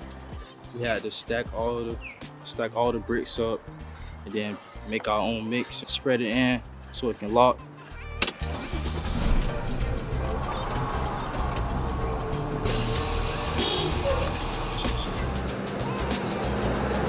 The cadets have opportunities to earn some other certifications outside of the classroom. These cadets were working on their CDLB, which means once they complete this particular program, they will be CDLB certified, which means that they'll be able to operate certain vehicles that you have to have the CDLB permits for. So y'all did it. I'm proud of y'all. I swear I'm so proud of y'all. Today I'm with the SPTO department and I'm with the traffic group. Across the road, there's another pole box. Once we pull it through there, we're gonna run it up the pole and out onto the arm. Today we were setting up radars, which kind of scan the cars when they pull up to the lights, giving signals to the lights so that they could turn. We have sensors that will see cars. And what we did is we needed to add 2 sensors for north and south coming out of the dog track and coming out of apartment complex. I've never been up that high, other than in like an airplane, but seeing the wires and how everything works was really cool. I want to have a job with the city so I can start my career, and then from that point on, just keep moving up.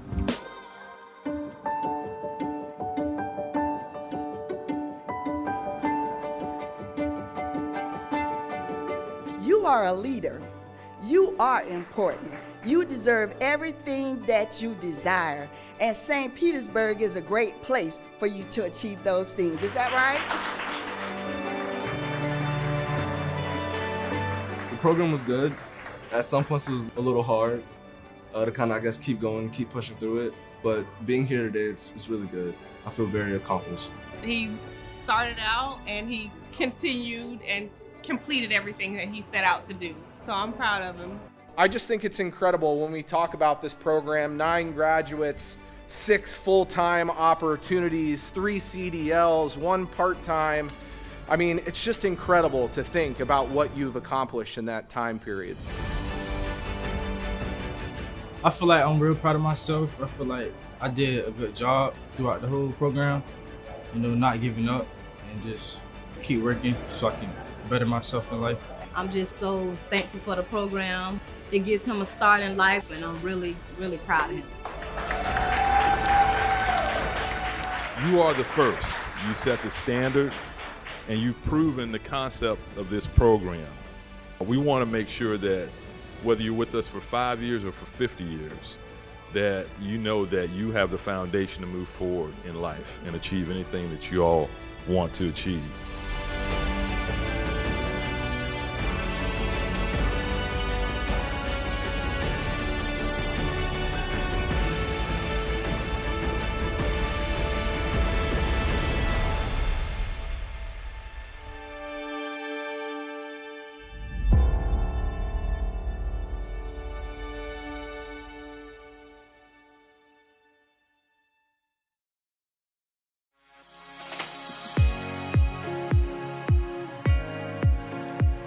District 2 is the northernmost district in St. Petersburg. It's bound by Tampa Bay to the north and east, 28th Street to the west, and as far south as Tennessee Avenue Northeast.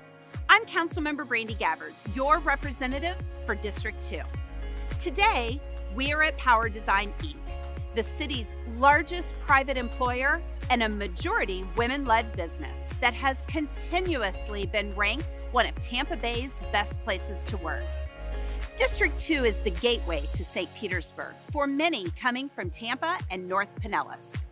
Its geography is one of the main reasons we are sought after by some of Tampa Bay's premier corporations, such as Jabil, HSN, FIS, and Raymond James. People may come for the jobs, but they stay for everything else we have to offer. As one of the fastest growing areas of St. Pete, we have a diverse mix of housing opportunities that include neighborhoods nestled along Tampa Bay, offering residents plenty of opportunities to take advantage of the St. Petersburg sunshine. You can spend your day grabbing a kayak or paddleboard from Urban Kai, playing some beach volleyball at Rec Deck, or checking out the wildlife and mangroves at Whedon Island. One of the jewels of our district is Riviera Bay Park, with its extensive walking trails, playground, outdoor gym, and my personal favorite, the St. Pete Bee Hotel, located within the butterfly garden that is filled with native plants and pollinators. After a long day outside, you can relax and unwind at one of our great local restaurants, such as Noble Crust or Paul's Chicago Pizza. And if you want something a little more exciting, come take a swing at the new Top Golf, located in Carillon, offering fun for the entire family. I am proud to represent this diverse area of our city. You can literally do it all here. Work, live, dine, play, go to school, and worship all in your backyard. If you're looking for a new place to call home or to just spend the day, check out District 2.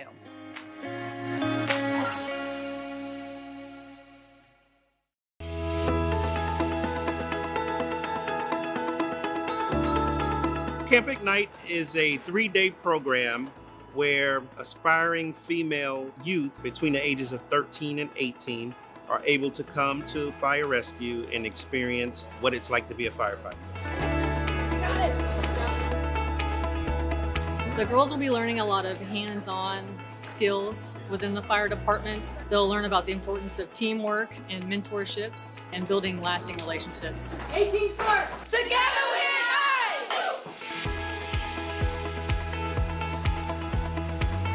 We want to leave a lasting impression so that when it is time to figure out what their career is, they keep in mind that St. Petersburg Fire Rescue is here.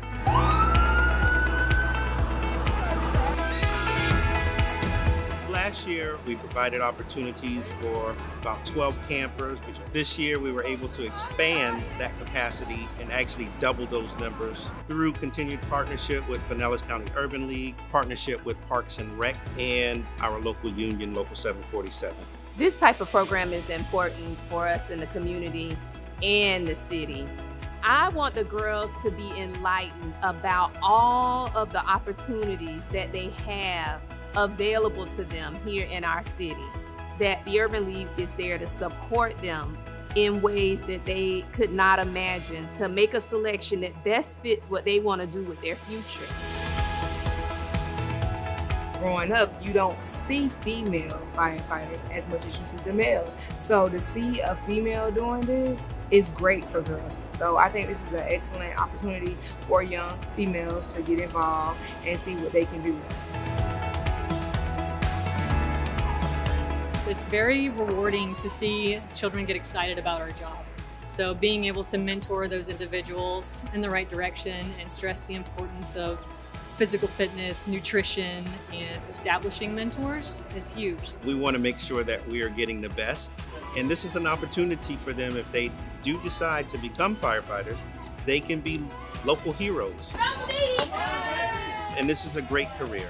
And we want to make sure that we continue down this path of ensuring that we provide the opportunities for them.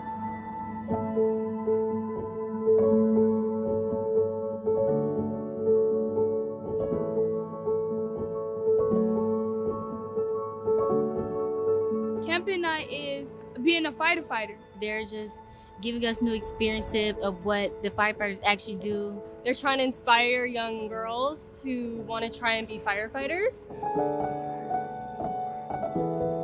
I think my favorite thing to do was probably saving the baby, and you have to like go through the smoke and crawl on your knees to try and find the baby. I think that was pretty fun.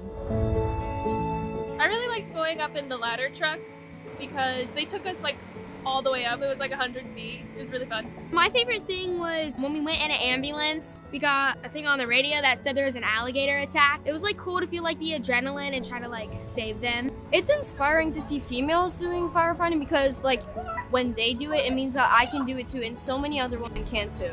They have taught us a lot, and they have brought different perspectives of being a female firefighter to us. Girls feel like that they can't accomplish the same things as men just because of the standard. But really, there's like some really strong women out here, and it just inspires you to do what you think you can do.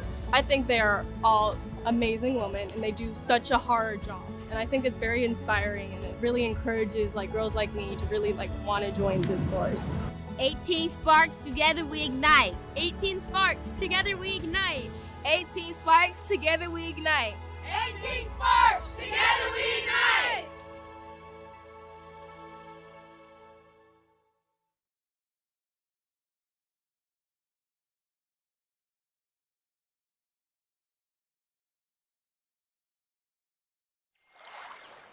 The waterfront view is my favorite part about living right here in St. Pete.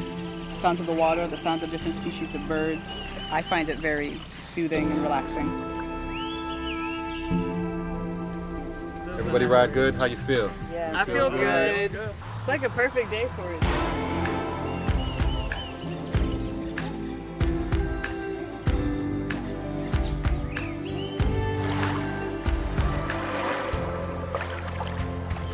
See the pelican? Yeah, he's fishing for some fish too. Say yay, fishing!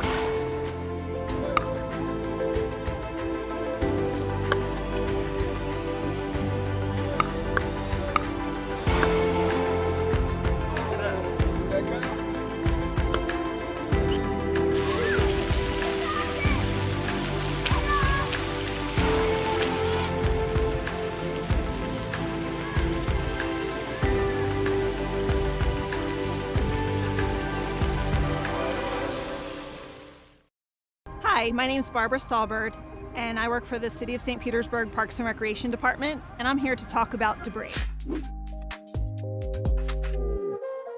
No matter what type of storm we experience, there's a certain way that debris needs to be handled. First, it needs to be separated.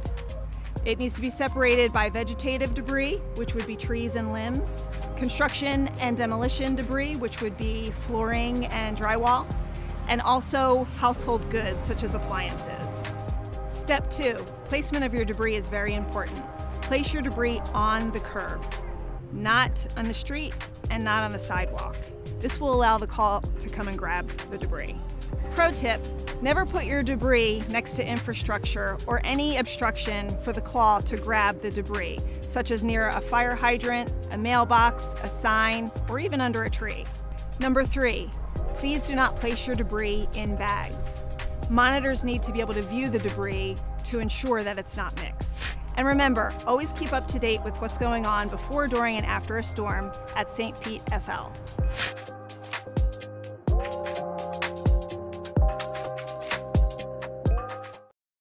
Hi, my name is Megan Orlando. I'm the Emergency Management Specialist for the Office of Emergency Management in St. Petersburg, Florida. I'm here to talk about Alert Pinellas.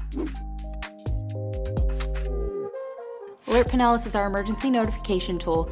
That's how we get our emergency notifications out to the public and to our communities. Alert Pinellas can distribute a wide range of notifications, watches and warnings for tornadoes, storm surge, high winds.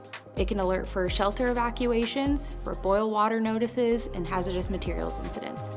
You can register for Alert Pinellas using the link on the screen. You can register with your email, with text messages, or to receive a phone call. Pro tip, you can add the Alert Pinellas phone number to your phone, so that way you know when you're getting a call from us.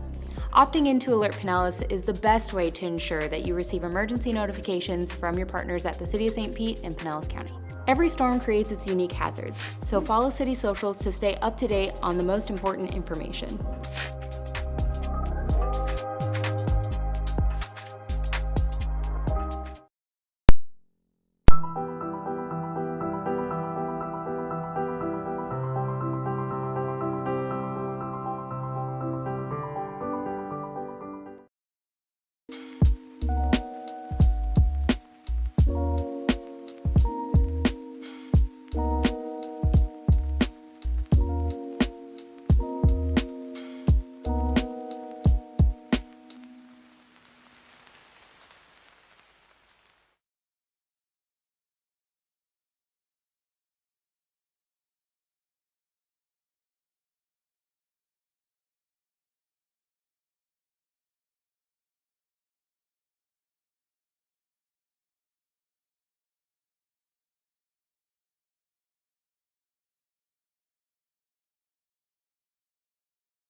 Welcome to the City of St. Petersburg City Council meeting.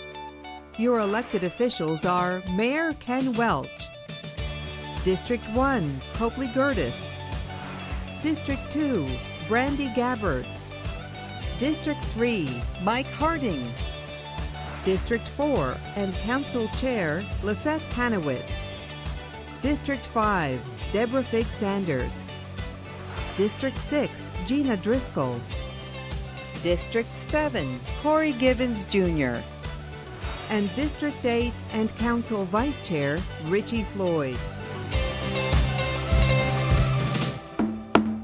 Welcome everyone to the April 16th, 2026 City Council meeting. Clerk, could I please have a roll call? Panowitz. Here. Sanders. Here. Driscoll. Here. Here. Floyd. Gertis. Here. Gabbard. Here. Harding. Here. Today we're going to have our invocation given by our council member Corey Gibbons Jr. So if you can please stand and then remain standing for the Pledge of Allegiance. Thank you, Chair. Let us pray. God of our weary years, God of our silent tears, Thou who hast brought us thus far along the way, Thou who hast by Thy might led us into the light, keep us forever in Thy path, we pray. We come, O God, God in many forms and many fashions, to say thank you for this day, thank you for this hour, thank you for another opportunity for us to do the business of this great city that we all call home. We thank you, O God, for leadership, both at the local level, the state level, and the federal national level. We thank you, O God, for those who have been willing to step up and to accept the call to serve. We ask, Lord, that you teach us to put aside our differences and to embrace unity. We pray, God, that you allow us, Father, to do your will and let your will be fulfilled. We pray right now that you continue to make a way for those who have no way, mend brokenness, provide a roof over the homeless right now, Father God, and food on the table for those who are hungry. We pray right now that you will continue to get the glory out of all that we say and all that we do.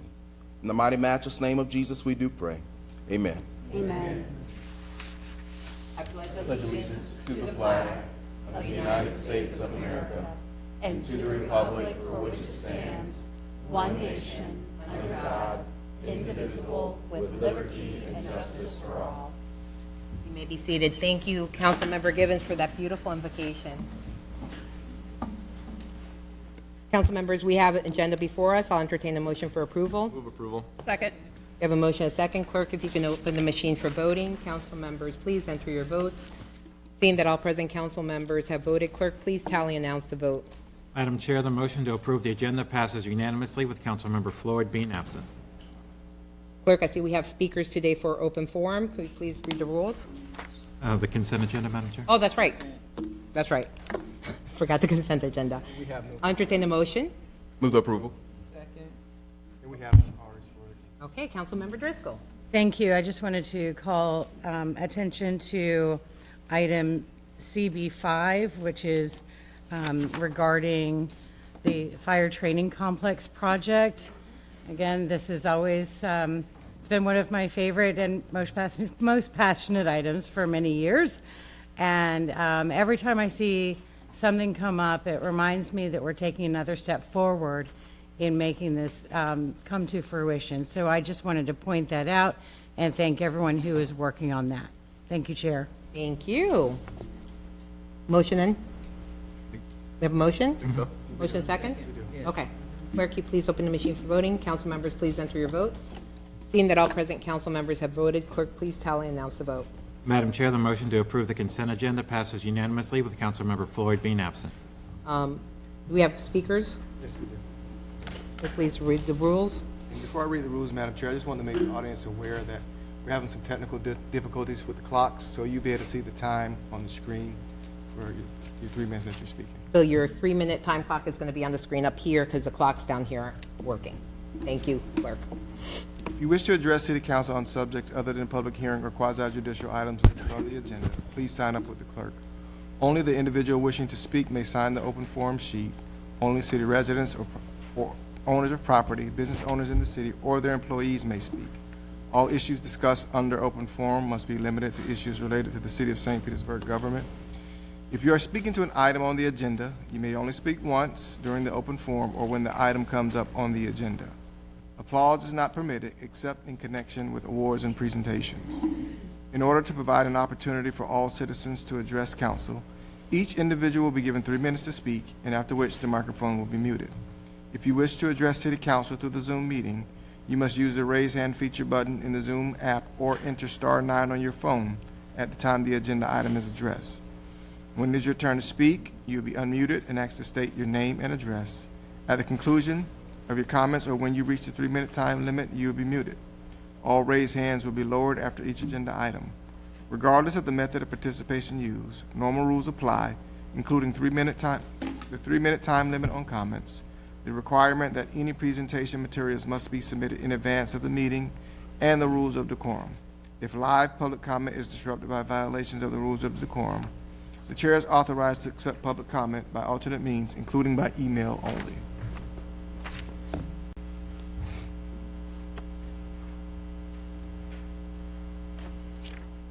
Call the speakers 2 at a time, Madam Chair, and at the moment we have none in Zoom. Dr. Perry G. Washington and Trevor Mallory, please go to either podium, state your name and address for the record, and you will have 3 minutes to address City Council.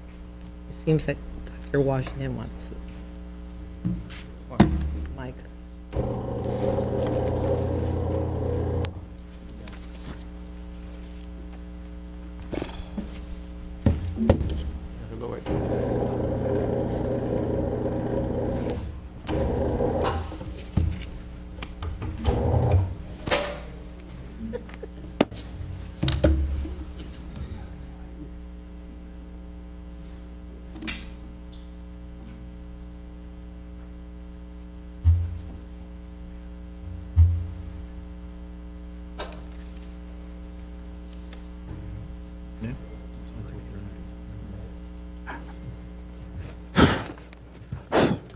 It's not on. It's on.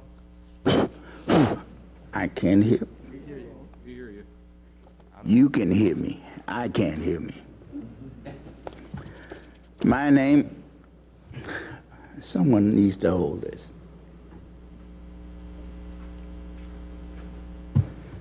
My name is Dr. Perry G. Washington. I've been in Pinellas County since I was 2 years old. Mr. Washington, can you give us your cross streets, please, in St. Petersburg? 175 North Street, St. Petersburg, Florida. That's not a complete address, sir.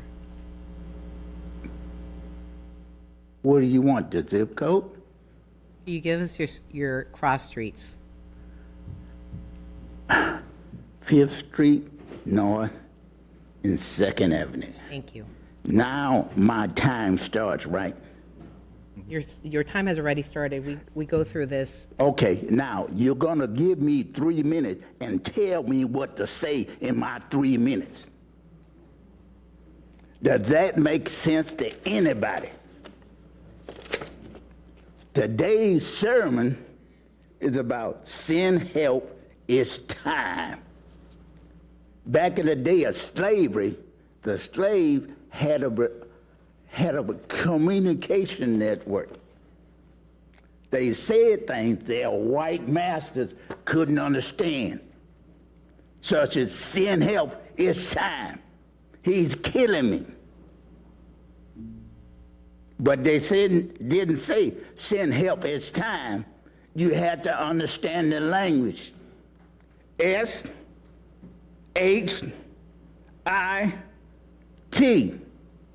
This shit is killing me. It means send help, it's time.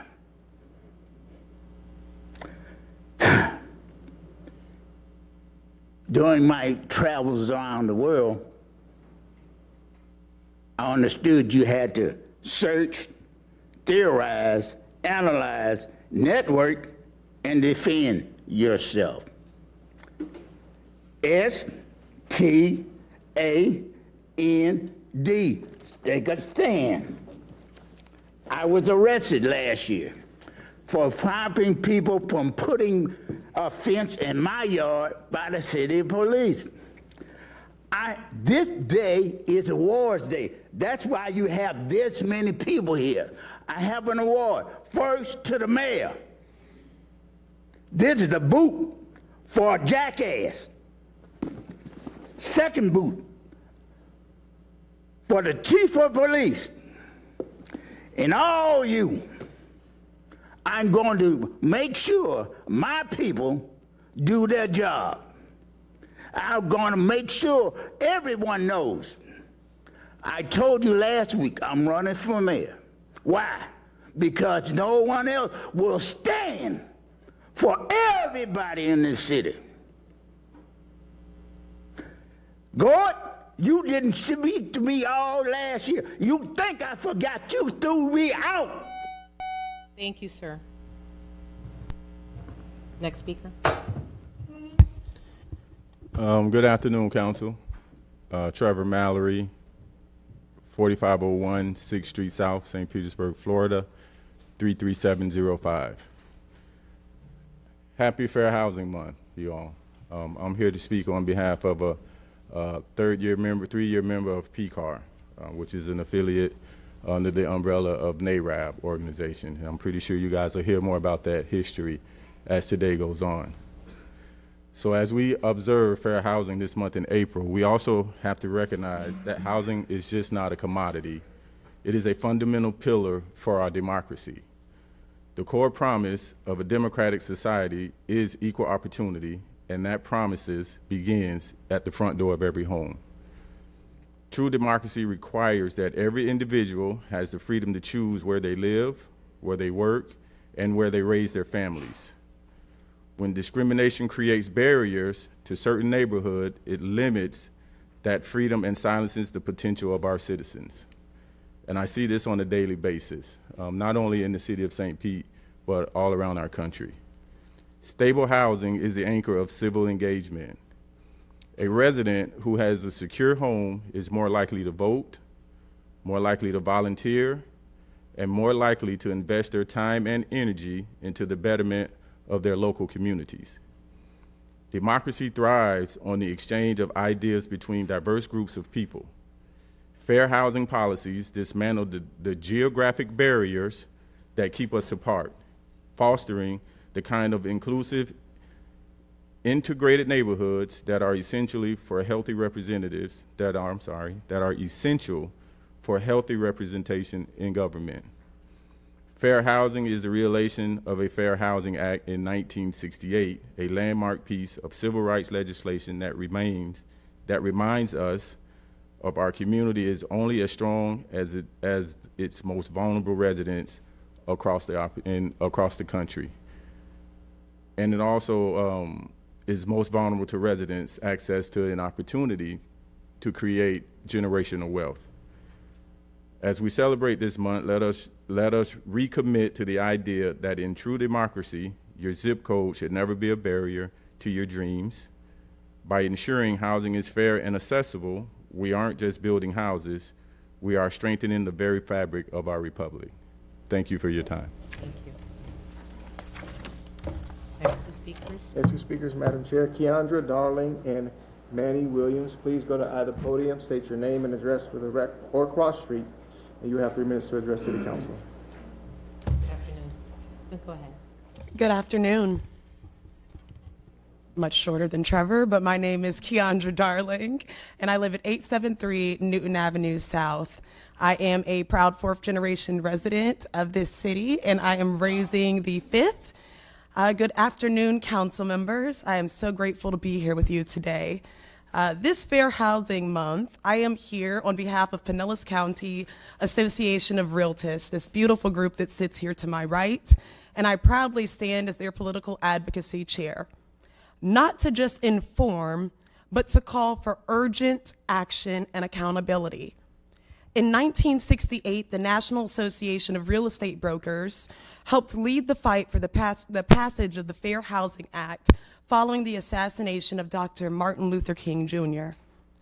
That law made it illegal to discriminate in housing based on race, color, religion, sex, or national origin, and it has since been expanded to include disability and familial status. This was not symbolic, it was a mandate to dismantle housing discrimination in all of its forms. And yet today, here in St. Petersburg, where the sun is supposed to shine on all, we are falling short of that mandate. Black residents make up approximately 20% of our city's population, but receive only 4% of new mortgage originations. That's a 20-to-1 disparity. And we know that this is not a coincidence and it's not accidental. It's a measurable outcome of systems that are not working equitably, and it demands our intervention. And here's why this matters. Generational wealth, home ownership is the #1 way for American families to build wealth. At the current rate of the mortgage originations that we're seeing, the racial wealth gap in St. Pete is going to become insurmountable within a decade. Economic stability. High disparity in origination suggests that Black residents are either being denied loans at higher rates or being priced out of the city entirely. And community retention. If long-term residents cannot afford to buy homes, they are forced to remain renters, leaving them vulnerable to rising costs and eventual displacement. A national poll reports an estimated 70% of Gen Zers and 53% of millennials are struggling just to pay rent. So the question before us is not whether the problem exists. The question is, what is this council, what is our city prepared to do about it? Because without direct policy intervention, the market is not going to correct itself. It's going to continue to exclude. Accountability must start with data, and we are calling for formal lending audits to examine approval rates, denial patterns, and institutional practices. Thank you. Good afternoon. Sorry, I'm tall. That's fine, you can raise it. Okay. You don't have to be sorry, be tall. Okay. Can everyone hear me? You can raise it. Awesome. Okay. Hello, my name is Manny Williams. I live at 308th Street North, apartment 1202. My thing I want to discuss here today is there has been some various big housing issues within my building, to the point of where I don't know whether I'm going to be unhoused in October. Currently, there was a problem with a flood that happened on my floor, and they had water all over my apartment, and they sent people to come out, yet there is still mold in my apartment. I am asthmatic, so I'm watching it sitting there growing, and I'm wondering, like, is this causing health issues? There have been bugs in our place. They have tented the place, not really tented it, but they've kind of came in and sprayed, and still, things are still happening. They don't go away. And it really is, currently I live with my father, and it really is causing a strain, at least on our relationship, depending on what's going to happen as far as, do we leave, do we stay, do we go? It's just really hard, and I've lived there for practically 15 plus years, and I have just watched that building go down and down and down and down. And it's a really beautiful location. It's a wonderful location. It's a wonderful place. St. Pete, was supposed to be a place for people like me at my young age to sit here and start a life and get a house and all of those fun things of being an adult, but it just seems like now that it's not possible. And I would just like something to happen specifically for that building, for that location, because all around there is life. And I think it makes St. Pete. So that is all. Thank you. Thank you. And I believe someone from administration is going to make contact with you if you can just here a minute. Next two speakers. The speaker, Madam Chair, is Greg, I think it's Wiseman. Wiseman, thank you. Please state your name, address, or cross street. And you will have 3 minutes to address City Council. Good afternoon, council members and representatives. My name is Greg Wiseman, and I also reside at 308th Street North, apartment 1202, with my son, the Portland apartment building. I would like to address a couple of serious issues that have been happening in the last years. We were very fortunate to be able to move in when it was first built in 2011, and it was a shining beacon of affordable housing. We've been, as I said, very fortunate to live there all these years. However, the habitability and safety crisis in our building now has become almost unbearable. Our building advertises a key fob security system to prevent unauthorized entry, but it hasn't worked for several years. This failure has allowed unhoused individuals to access stairwells and elevator lobbies, creating health and safety hazards. These conditions violate Florida's implied warranty of habitability under Statute 83.56, which requires secure premises. I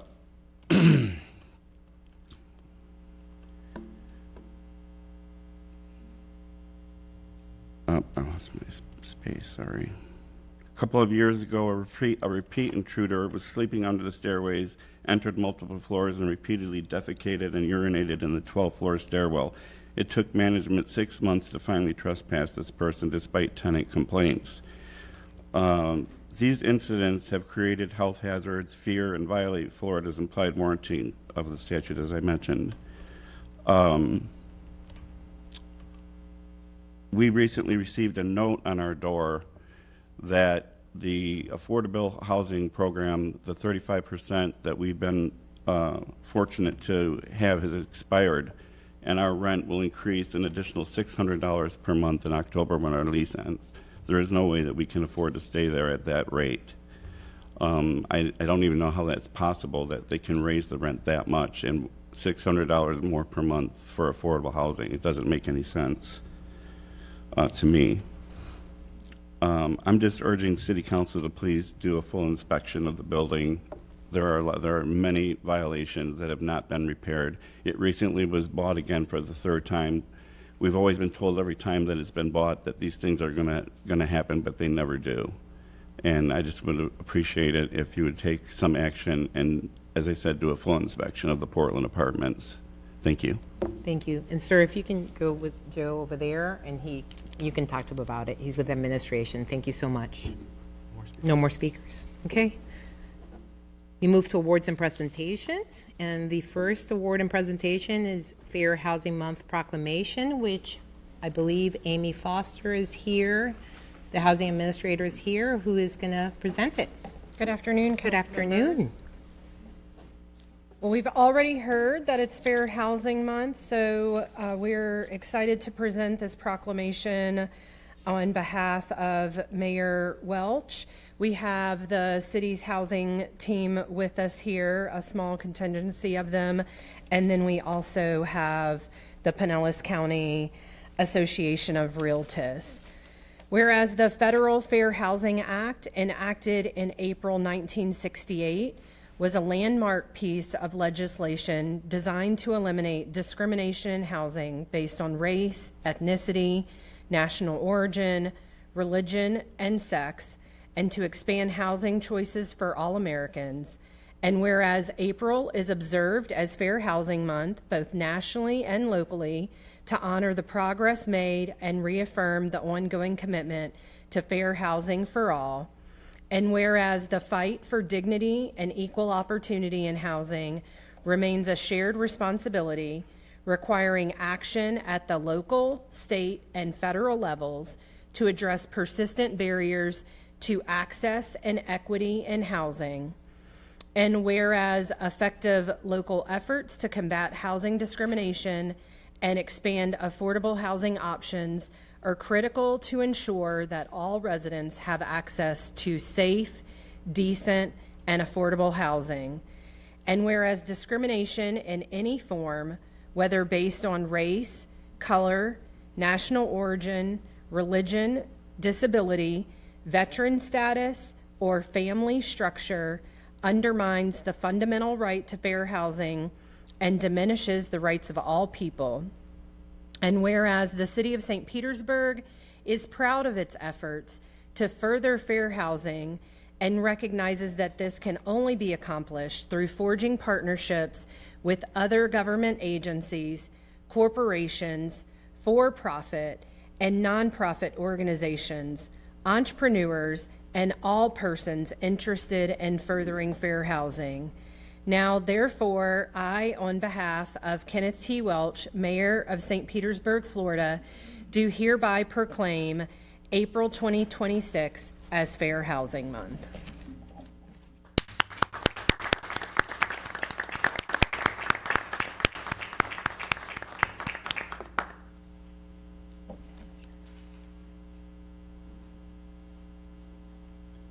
Good afternoon. Good afternoon, everyone. Good afternoon, Mayor Ken Welch, council members, and community. My name is Tamisha Darling Roberson. I am the president of the Pinellas County Association of Realtors, called PCAR, a local board of the National Association of Real Estate Brokers. On behalf of myself and our members, we thank you for this recognition. We receive this proclamation with gratitude, but also with understanding, because this moment represents more than today. It reflects legacy.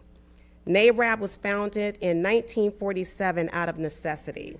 And since then, realtors have remained committed to expanding access to home ownership and advancing what we call democracy in housing. This mission is still very real today. And for me, this work is personal. I was raised in this city. My ties run 5 generations now deep. So I don't just care about housing. I care about who has access to it and what it means for families right here at home. Through PCAR, we are in the community every day, educating, advocating, and helping people move from credit to keys, not for recognition, but because the need is real. Because housing is more than a transaction. It's how families build generational wealth, creating stability today that carries forward for decades. Through our alignment with NARAB and our MOU partnership with the African American Mayors Association, we are part of a national movement. And it's powerful to see that same commitment reflected here in my city, the city that I love. So we accept this proclamation with appreciation and with continued commitment. Committed to the work, committed to the people, and committed to making sure this city grows with every family who built it. 5 generations brought me here, and we're making sure the next 5 have a place to stay. Thank you.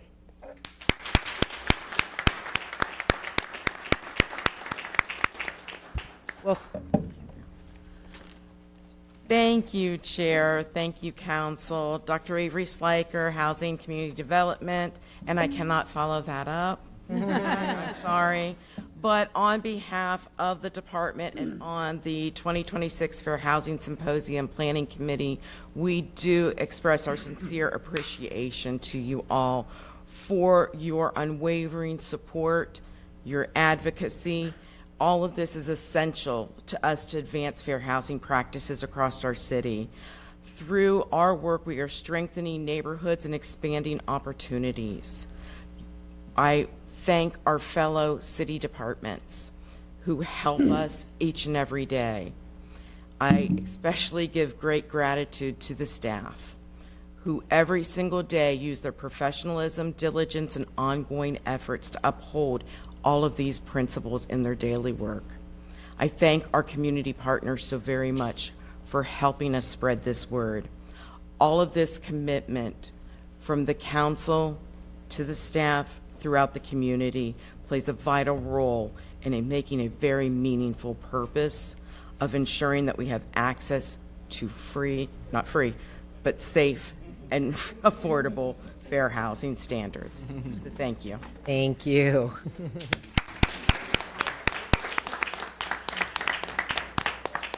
Councilmember Gabbard. Thank you, Chair, and thank you everyone for coming out today, and thank you, Amy and the entire team, for the proclamation.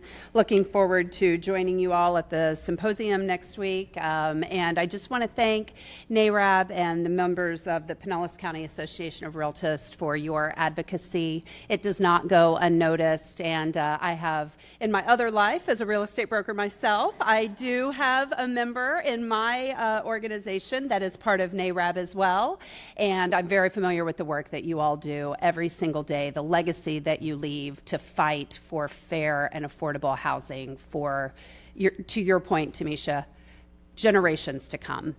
And that is critical to making sure that St. Petersburg remains a vibrant place to live. And so I just want to thank each and every one of you, from one realtor to realtist. And thank you all for continuing to keep up that fight. It takes all of us to continue to move forward, remembering history, but making sure that we have a vibrant path ahead of us. So thank you all. Thank you, Madam Chair. Councilmember Driscoll. Thank you. Thank you for bringing this forward, and for everyone who joined us to celebrate this together, and not just to celebrate what's been done and how far we've come, but also to remind ourselves that we're in this together, to link arms and keep moving things forward. When I was contacted about PCAR and trying to make sure that they were included in today's proclamation, I had a chance to look into the history of the organization and what it really means. And it just made me so proud to know some of the people who have been rolling up their sleeves and doing the work as part of the organization. So wanted to take the moment to also thank you for all that you do and for all of the inspiration that you're spreading out there for others. Not just to move towards home ownership, but to look into this opportunity as a career possibility and how they can be what they see. So thank you. Thank you. Thank you, Dr. Schuyler. Amy and your team, you always do wonderful work. Thank you. Next up, we have D2, Arbor Day Proclamation. And I believe Barbara Stahlberg is going to be reading the proclamation. Hi, Barbara. Good afternoon. Thanks for having us. Good afternoon. I'd like to take an opportunity to recognize some of our tree superstars in the department. Managers Adul Yates, Lynn Gordon, and Taylor Thornton. So with our upcoming Green Thumb Festival, Adul and Lynn have really taken a lead role on planning this event, which is a huge event. It takes all year to prepare for, and they have put countless hours into it. So thank you to them. And also to Taylor Thornton, who plants the majority of trees that you see going on in our parks. She oversees the horticulture department and forestry. So thank you to Taylor for being such an ambassador for our tree canopy. She does a great job. So whereas trees enhance the quality of life by cleansing air and water, providing critical shade, and serving as a natural and vital habitat for a variety of birds and foraging fauna. And whereas trees help moderate temperatures by creating a cooling effect, which can counteract the heating effect of pavement and buildings in an urban environment. And whereas trees promote social, economic, and environmental health by capturing and slowing stormwater runoff, filtering air pollution, reducing nutrient loading in water systems, and flooding of neighborhoods, and contributing to the character and aesthetic beauty of neighborhoods and business districts. And whereas the City of St. Petersburg wishes to create awareness and appreciation for trees among all the residents in its community. Whereas Arbor Day was first observed with the planting of more than 1 million trees in Nebraska. And whereas the City of St. Petersburg supports the concept of Arbor Day and wishes to enhance its tree resources through commemorative plantings on an annual basis. And whereas the City of St. Petersburg supports being designated a green city through programming to conserve water, plant trees, preserve estuaries and sensitive lands, provide earth-friendly recycling programs, and the city's initiative to reduce its carbon footprint. Now, therefore, I, Barbara Stahlberg, on behalf of Kenneth T. Welch, Mayor of St. Petersburg, Florida, do hereby recognize the observation of Arbor Day through our annual Green Thumb Festival held on the 4th weekend of April, and encourage all residents to join us in this observance.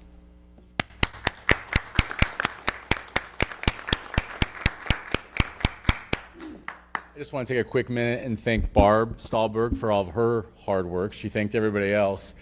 She is one of the few arborists that we have in the city, and she does an amazing job of protecting our trees, making sure that we're planting the right trees in the right spot. She works day in and day out to make sure that we're continuing to have our canopy. She does have the responsibility of removing those trees when a storm rolls through, and so she does that with grace as well. But Barb is absolutely fantastic, and I wanted to make sure that she got recognized as well. I will say it before Councilmember Gertis says this, but we are in the West Side with Green Thumb. I happen to live in the West Side these days, so it is the best side. So we'll go with that. So, I'm getting some eyeballs. I'm losing some friends on the dais. So. But again, we are so excited about Green Thumb. It is one of the events that is all hands on deck. You're looking at the leadership of Green Thumb, but almost all of our staff work Green Thumb. We have something for children, for adults, for seniors. There are many departments that are involved in Green Thumb.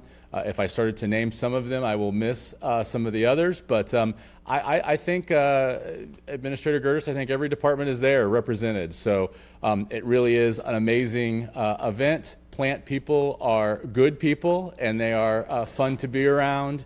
And we look forward to welcoming you to Walter Fuller for Green Thumb. Thank you. Thank you. Councilmember Gabbard. Thank you, Chair, and thank you to the entire team. We do this proclamation every year, and I always say I actually think it should be called Green Thumb Festival Proclamation, right? Because that really is our celebration of Arbor Day and being Tree City, USA. So I think that, it's kind of apropos that today in our HERS committee this morning, it was all about trees. And so just want to thank you because you weren't there for any of those presentations this morning because those were specific to a different department. But I think that it's important for all residents to understand how many different departments focus on our tree canopy, how many different people within the city that is part of their DNA, and everything that we do to make sure that we are promoting trees, planting trees, protecting trees. And so we missed you this morning, but we're glad to see you here today and really just wanted to shine a light on the number of people within the city who really take our trees and our Tree City USA designation to heart. So thank you for everything that you do, and I look forward to being there with you on the Green Thumb Festival. Thank you. Thank you. Councilmember Driscoll. Thank you. Thank you for the proclamation. I'm so glad that you were able to read it. That makes it extra special because I know just how passionate you are about this topic, and I know how much you've done in the last few years to bring a focus on trees in our parks, honestly, like we haven't seen before. And I just appreciate you so much. And Abdul, the rest, everybody, you are just an amazing team when it comes to this and just in taking care of our parks overall. We're so fortunate to have you all here. I do wish that we had this as part of our discussion this morning in HERS. I know, yes, that is from a different department, but we don't operate in silos. I just want to make it clear that, Maven from OSR, Stormwater, everybody truly works together with that common goal of increasing our tree canopy. And I love seeing how it's not so much, it's this department or that department. It's here's what we can do in our department. Here's what we can do over here. It's about how we can and not whose job it is. But the work that you do really just stands head and shoulders above any other city around. They've got to be so jealous of us. And what you all have done to recover our parks since the storms is nothing short of miraculous. So you're all my heroes. I cannot wait to see you at the Green Thumb Festival. It gets better every year. I'm bringing my own wagon this time, so I don't have to wait my turn to borrow one. Oh yeah, it's on. I was going to ask if you had a budget this year, Councilmember, because I know that you buy a ton. You almost buy us out. And I gave up buying plants for Lent, so it's time to make up for all that. Yeah, I'm saving it all for Green Thumb. So get ready. Thank you so much. Thank you, Chair. Thank you. Councilmember Gertis. Thank you, Madam Chair. I'm just picturing on the 39th day of Lent, Councilmember Driscoll itching to get to Home Depot. Councilmember Driscoll, I'm really glad you brought up after the storms. Yeah.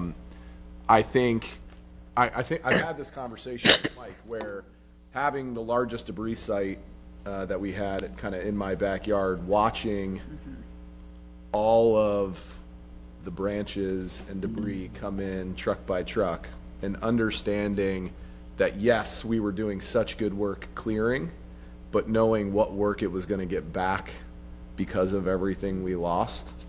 You know, when you heard me as chair last year talk about the 2.1 million cubic yards, you know, a lot of that was tree canopy. And I'm just so thankful for the work that's already completed in just a year after that. Not just getting it all out, because I know that's what we talk about a lot, but working our way back towards getting back to our tree canopy back to where it was pre-storm. And so I'm very thankful for Councilmember Driscoll to bring that up, because I think it's really important not to just talk about, you know, the 90 days and all that, but now a year later, all the work that's gone in to getting it back and all the dedication that's taken, not over just 90 days, but 18 months. And so I'm just so thankful for all of that work. So thank you. What I really wanted to talk about was I'm obviously super selfish about the Green Thumb Festival, but I'm just so thankful because when I walk the Green Thumb Festival, it is one of those times where you see just this wide swath of our city come together, all ages from all across the city, just happy, all because of plants. And, you know, and it just tells you like how passionate people are, not only about getting together as a city, right, but celebrating what I think makes St. Pete so special, which is being able to celebrate something. You know, I say it's simple. It's not. It's so complicated because it's part of our ecosystem, and it's part of what part of what makes St. Pete special. But just the ability to walk through, and whether it's a flower or whether it's a cactus or whether I'm going to run out of names because I'm not good at it. That's what the arborists are for. But like all birds, I mean, all of the things that we do at Green Thumb, it's just such a celebration, and we're so blessed that we have teams willing to put that type of investment in to make sure something like that happens for our city. And so I'm just so thankful for all the work. And Mike, thank you for bringing up that it's a year around. We talk about it year round. And I'm just so thankful and so pleased to the whole department, leadership down. Please give all of our thanks for all the work. And we'll be out there celebrating with you. I was going to talk about Councilmember Driscoll's wagon, and so I'm happy to hear it'll be making an appearance again in District 1. If you need a map on how to get there, Councilmember Driscoll, a reminder, I'm happy to provide one. But thank you so much for all the work, and can't wait to celebrate with you in a couple weeks. I was going to do it at announcements, but happy we can talk about it. Thank you so much. Thanks, Madam Chair. Thank you. Well, my colleagues have said everything, but I have to say there has to be some data how much the festival has grown, because I remember going to that festival when I first got to the city 20 years ago, and right, I'm just curious at some point, Mike, because the growth has been incredible. It absolutely has been incredible, and I will tell you that there are some vendors and some folks that aren't happy with us because they don't get in. I mean, we are at the place. We're at the place now where we're at capacity, and there is a mad rush to get in, and we constantly hear from vendors that, well, we want to get in, we want to be part of it, and we have limited space, and we want to make sure that we're respecting the park and we're respecting the neighborhoods as best we can. So it's a balancing act, but it's definitely an event that's at capacity, both vendors and spectators and participants. So it's a success story, and it has absolutely grown. Yeah. We appreciate the patience from the residents that are around Walter Fuller, because it's an impact. It's definitely an impact, and we don't take that lightly. We do our best to be good neighbors, and we look for ways to work with Pinellas County schools and churches for parking. But you're exactly right. This festival has grown and is just unbelievable. We get calls regularly from folks that want to emulate it in their city, And it's kind of a special event and a special time. So we appreciate all of your support. You all, each and every one of you, have been nothing but supportive of this event and our department, and that absolutely is appreciated, and we're so thankful for that. Thank you. And I also, the other thing I wanted to touch upon was the storms. Great job, obviously, with the trees and all the debris. Barbara, we met, and the first time we met, we talked about trees because that's what your role was, and I was the neighborhood president. So I'm happy that you're part of this endeavor, with your background, because, the saying goes, the best time to plant a tree was 20 years ago. The second best time is now. And back then they were planting laurel oaks.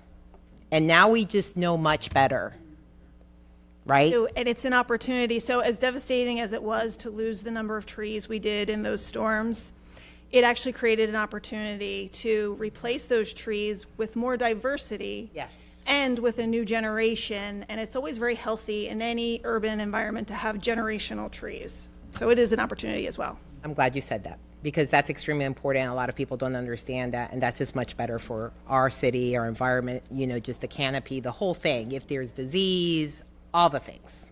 So good to hear. Well, thank you, and it's great to see your smiling faces. Okay. Next up, we have E1, new ordinances setting May 14th, 2026 as a public hearing date for an ordinance approving amendments to City Code Chapter 6, Aviation, updating terminology and regulations to comply with federal and state law. Clerk, if you could please read the ordinance. Proposed ordinance number 635H, an ordinance of the City of St. Petersburg, amending City Code Chapter 6, Aviation, updating terminology and regulations to comply with federal and state law, creating consistency with primary management and compliance documents and the Albert Woodard Master Plan, providing for severability and providing an effective date. The public hearing for this item is on May 14, 2026, and we do not have any cards. Move approval. Second. We have a motion and a second. Clerk, if you can open the machine for voting. Council members, please enter your votes. Seeing that all present council members have voted, clerk, please tally and announce the vote. Madam Chair, the motion to approve agenda item E1 passes unanimously with Councilmember Floyd being absent. Thank you. And next up, we have E2. Clerk, if you can read that ordinance. Proposed ordinance number 634H. An ordinance in accordance with section 1.02 subsection C5B, St. Petersburg City Charter, authorizing the Public Transportation Grant Agreement, PTGA, and the grant assurances, which are attached to the PTGA, to be executed by the city as a requirement for receipt of a Florida Department of Transportation FDOT grant for the design phase of the Taxiway A Rehabilitation Project 21266 at the Albert Woodard Airport, authorizing such encumbrances or restrictions not to exceed 20 years from the effective date of the PTGA, authorizing the mayor or his designee to accept the grant in the amount of $9,600, authorizing the mayor or his designee to execute all documents necessary to effectuate this ordinance and providing an effective date and providing for expiration. And the public hearing for this item is also on May 14th, 2026, and we do not have any cards. Move approval. Second. We have a motion and a second. Clerk, if you can open the machine for voting. Council members, please enter your votes. Sorry. Okay. Seeing that all council members that are present have voted, clerk, please tally and announce the vote. Madam Chair, the motion to approve agenda item E2 passes unanimously with Councilmember Floyd being absent. Thank you. Next up, we have I1, and you're not Ken. I'm not Ken. That could be good or bad, depending on how you want to think. Council, Madam Chair. In fact, I was going to say, Madam Chair, last time I saw you, we were both surrounded by police officers. I'll let everybody else ponder that. I'm here covering for Ken McCollum, who's dealing with a personal issue, settlement regarding Charlotte Heff versus the City of St. Petersburg. You may recall Mr. McCollum, I believe, sent a memo around. A garbage truck ran a red light, struck a vehicle. Ms. Heff suffered a fracture. We could settle the case for $125,000. I independently reviewed the file as well. I completely agree with Ken's assessment of it, and so I would recommend that we, in fact, approve the settlement. Move approval. Second. We have a motion and a second. Clerk, if you can open the machine for voting. Council members, please enter your votes. Seeing that all present council members have voted, clerk, please tally and announce the vote. Madam Chair, the motion to approve agenda item I1 passes unanimously with Councilmember Floyd being absent. Thank you, Joe. Thank you. Next up, we have reports. We have F1, a resolution accepting the 13th Street Heights Neighborhood Plan. Hi, Kaylee. All right, good afternoon, Council. Here today to talk about the 13th Street Heights Neighborhood Plan. I know we were just together talking about Palmetto Park, so today's PowerPoint might seem a little familiar. Okay, so starting off by talking about some of the benefits of conducting a neighborhood plan. Again, these things not only help us identify residents' priorities, but they also give us a chance to get out in the community and talk with our citizens about existing programs. And then we can take some of their feedback back and know what kind of projects we should be funding as we discuss our annual budget priorities. This neighborhood plan was completed as part of the Neighborhood Planning Program, or NPP. This is a CRA program created back in 2022 to help neighborhoods reduce blight, preserve their identity, balance their growth with long-term stability, and improve public infrastructure. And within the NPP, there are 3 separate funding opportunities. The first is for neighborhood planning, so that's what allowed us to hire a consultant. This plan utilized Kimley Horn and Associates.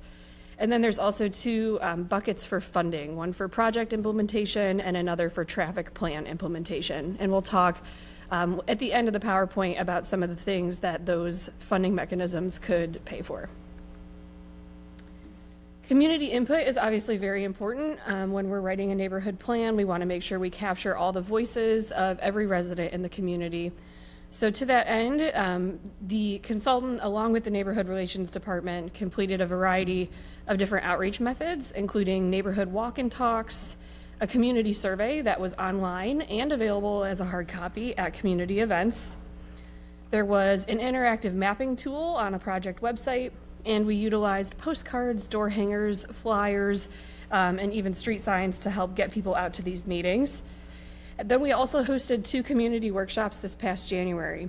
So when I took this position, I met with the president of 13th Street Heights, and he expressed some frustration and just wasn't that happy with the outcome of the plan based on the work that the consultant had done. Felt like not every voice had been heard and that the neighborhood needed a little bit more time to come to the table and really evaluate the recommendations before the plan was finalized.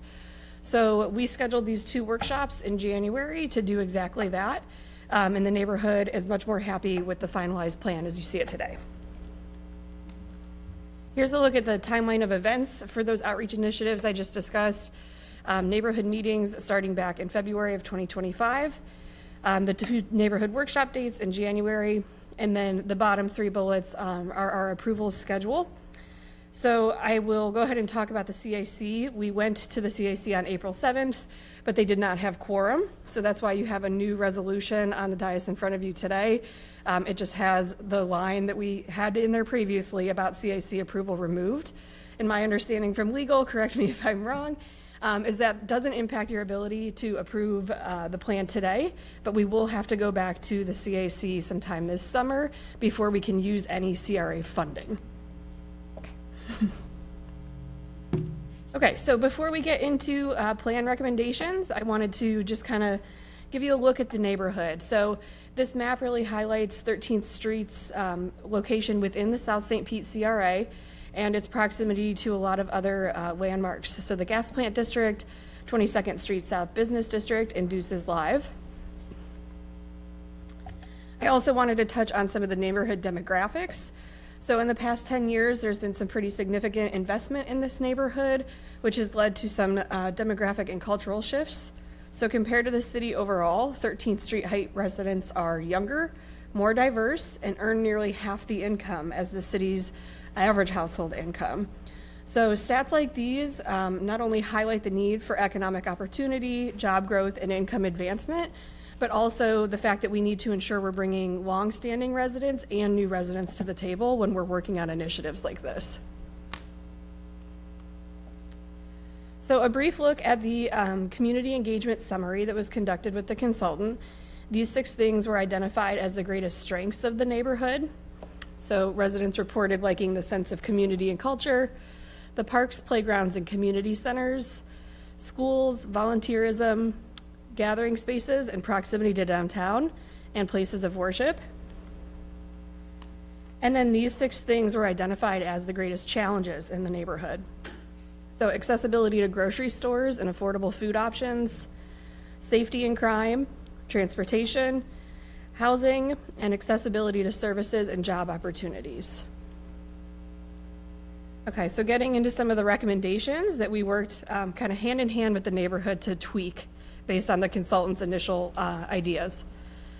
Residents said that they would like to see improved tree coverage and landscaped medians throughout the neighborhood. They'd like to enhance their neighborhood signage. Right now they only have 2 welcome signs, and so they'd like to do a little bit more placemaking, and we can likely pay for that through our neighborhood partnership grant. They'd also like to work with the city and the neighborhood association to continue to provide education on proper waste disposal and the code enforcement process, and encourage the development of vacant lots throughout the neighborhood for green space, recreational uses, businesses, housing, or other mixed use. In the Parks, Green Space, and Community Spaces domain, residents had some recommendations for Silver Lake Park that are pretty simple and we can likely do pretty quickly. So they'd like some trash cans with lids so litter doesn't fly around when the wind picks up. Some cleaning and repairs to the existing gazebo and water fountain, and then potentially adding some additional seating, shade, or pedestrian scale lighting. There's also some flooding concerns in the front of the park. And then, as you all know, the Davis Johnson Community Project will be huge for this neighborhood. So that the neighborhood was very involved in the community input sessions for that project, and I believe the project is in design right now. And then finally, in this category, they'd like to increase education and outreach efforts about existing city housing and renter support services.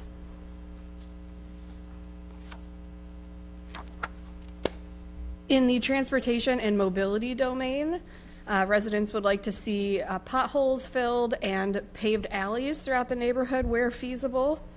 They'd like the city to continue their partnership with PSTA to improve bus stop locations, seating, shelters, and shade, and then implementing a lot of the improvements that we've already identified, either through the South St. Pete CRA Mobility Plan, Complete Streets Implementation Plan, or the forthcoming Sidewalk Master Plan. And then our last slide here of strategies for community redevelopment and safety.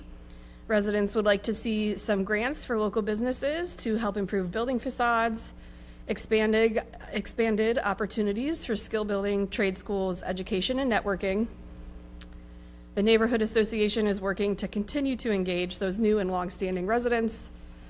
They'd like to grow and maintain fruit trees and improve local food options and awareness. And then for safety, request additional park walks and talks and expand the awareness and use of the Eagle Eye program. So I won't go through these next 2 slides line by line, but these were presented and discussed at the CAC meeting as well as the CPPC meeting, which was earlier this week. But these just kind of show some of the recommended actions from this plan and their alignment with the South St. Pete CRA plan and comprehensive plan. And so with your approval today, as I mentioned, we'll have to go back to the CAC this summer before we can utilize any CRA funding. But once that's official, we can start talking about prioritizing some of these projects based on the neighborhood's feedback and getting some of these projects into the implementation phase. So with that, I'll take any questions. Thank you. Councilmember Gertis. Thank you, Madam Chair. Kaylee, thank you for the presentation. I know you mentioned that CPPC was earlier this week, so that 2 days ago obviously wouldn't be a part of our backup. Can you give us any feedback or that they had? Did they provide any feedback? There were a couple comments. It was generally positive. Nothing specific, really. Okay. I just, obviously, having been on that commission, rely pretty heavily on their feedback, so just wanted to double check. And again, like, I know in the past I've talked about CPPC backup, but it was 2 days ago. I'm not worried about that part. I just was wondering if there was any overarching themes. The really only feedback they provided was that they were happy with the time of resident engagement meetings and that kind of thing. It was more focused on the resident engagement component. Thank you very much. That's actually the only thing I was going to bring up. Thank you very much for seeing the opportunity to re-engage the neighborhood in a different way.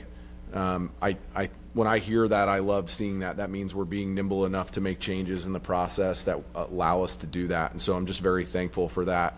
But otherwise, very excited to move this forward, and I'll move approval. Second. Thank you. Councilmember Driscoll.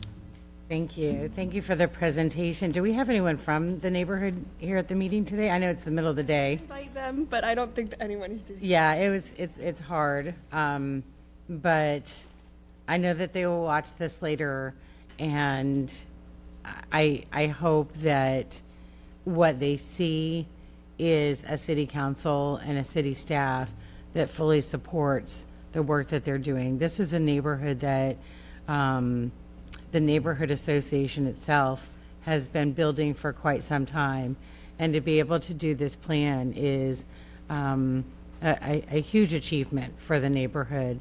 I applaud how thoughtful they were as they went about doing this, and I hope that they continue to see support as we start moving through budget and what those capital needs might be, what the funding is that's needed. But there were a lot of things on here that that really don't cost extra money, or maybe just a little bit, that can really make a difference. If you go back to on slide 9, when you did the community engagement summary, the second, 49% of the residents listed safety and crime as one of their top challenges, as one of the neighborhood's top challenges. And then a little bit later, when you talk about solutions, requesting additional park walk and talks, expanding awareness and use of the Eagle Eye program, which is a personal favorite of mine, has the police department, has the CSO, and the others, you know, in the District 1 realm, have they stepped up and said, we can help with this part? My point is, there are things that we can start doing right now, and they don't have to wait for the next budget year or anything like that. I mean, and I'm just using, I'm using PD as a great example, because they're always there and engaged, including our wonderful Chief Holloway. I think you were seen, Chief. Well, while Chief Holloway is coming up, Councilmember, I will just mention that I happen to have been on a number of emails before Kaylee's tenure with the Neighborhood Association and their CSO, as well as others in the police department. And so I know they've been very engaged. And they've even come to some breakfasts with the mayor that Chief and his representatives participated in around violence and talked about solutions. So I know that they're a part of the solution, but since Chief is here, I'll let him speak to it. Yeah, hi Chief, thank you so much for being here. I'll just continue add on what Director Foster said. Yeah, we'll be more than happy to engage with more park walk and talks. And again, the CSOs are out there, and we'll make sure that we continue to do those. The Eagle Eye program, the initiative that you started, continues to grow, and as we have more contracts with one of our vendors, we're going to be introducing more where we can look at more camera footage when people give us access to those. Oh, that's great. That's great. I know that's been a big part of solving some of the crimes that have happened throughout different neighborhoods, and you can combine the two like we've done in some of the other neighborhoods in my district, I'm sure elsewhere too, where you have sort of a community park walk and talk with residents, and we have those eagle-eyed info door hangers. So it's a canvassing with the police and the residents together. So it's like a special edition PWT.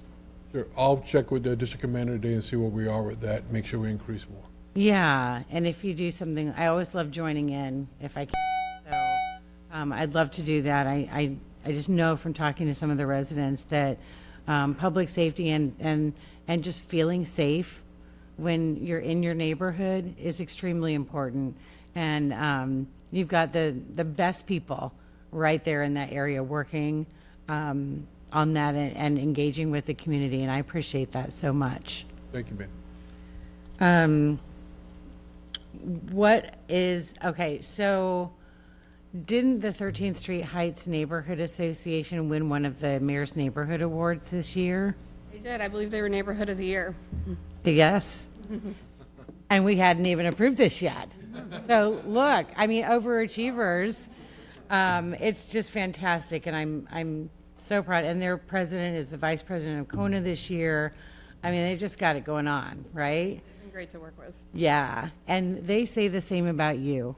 And I wanted to take a moment to thank you for all of the work that you're doing with our neighborhoods. I'm hearing nothing but positive, just extremely positive feedback on the work that you're doing with our neighborhoods. So thank you. Thank you.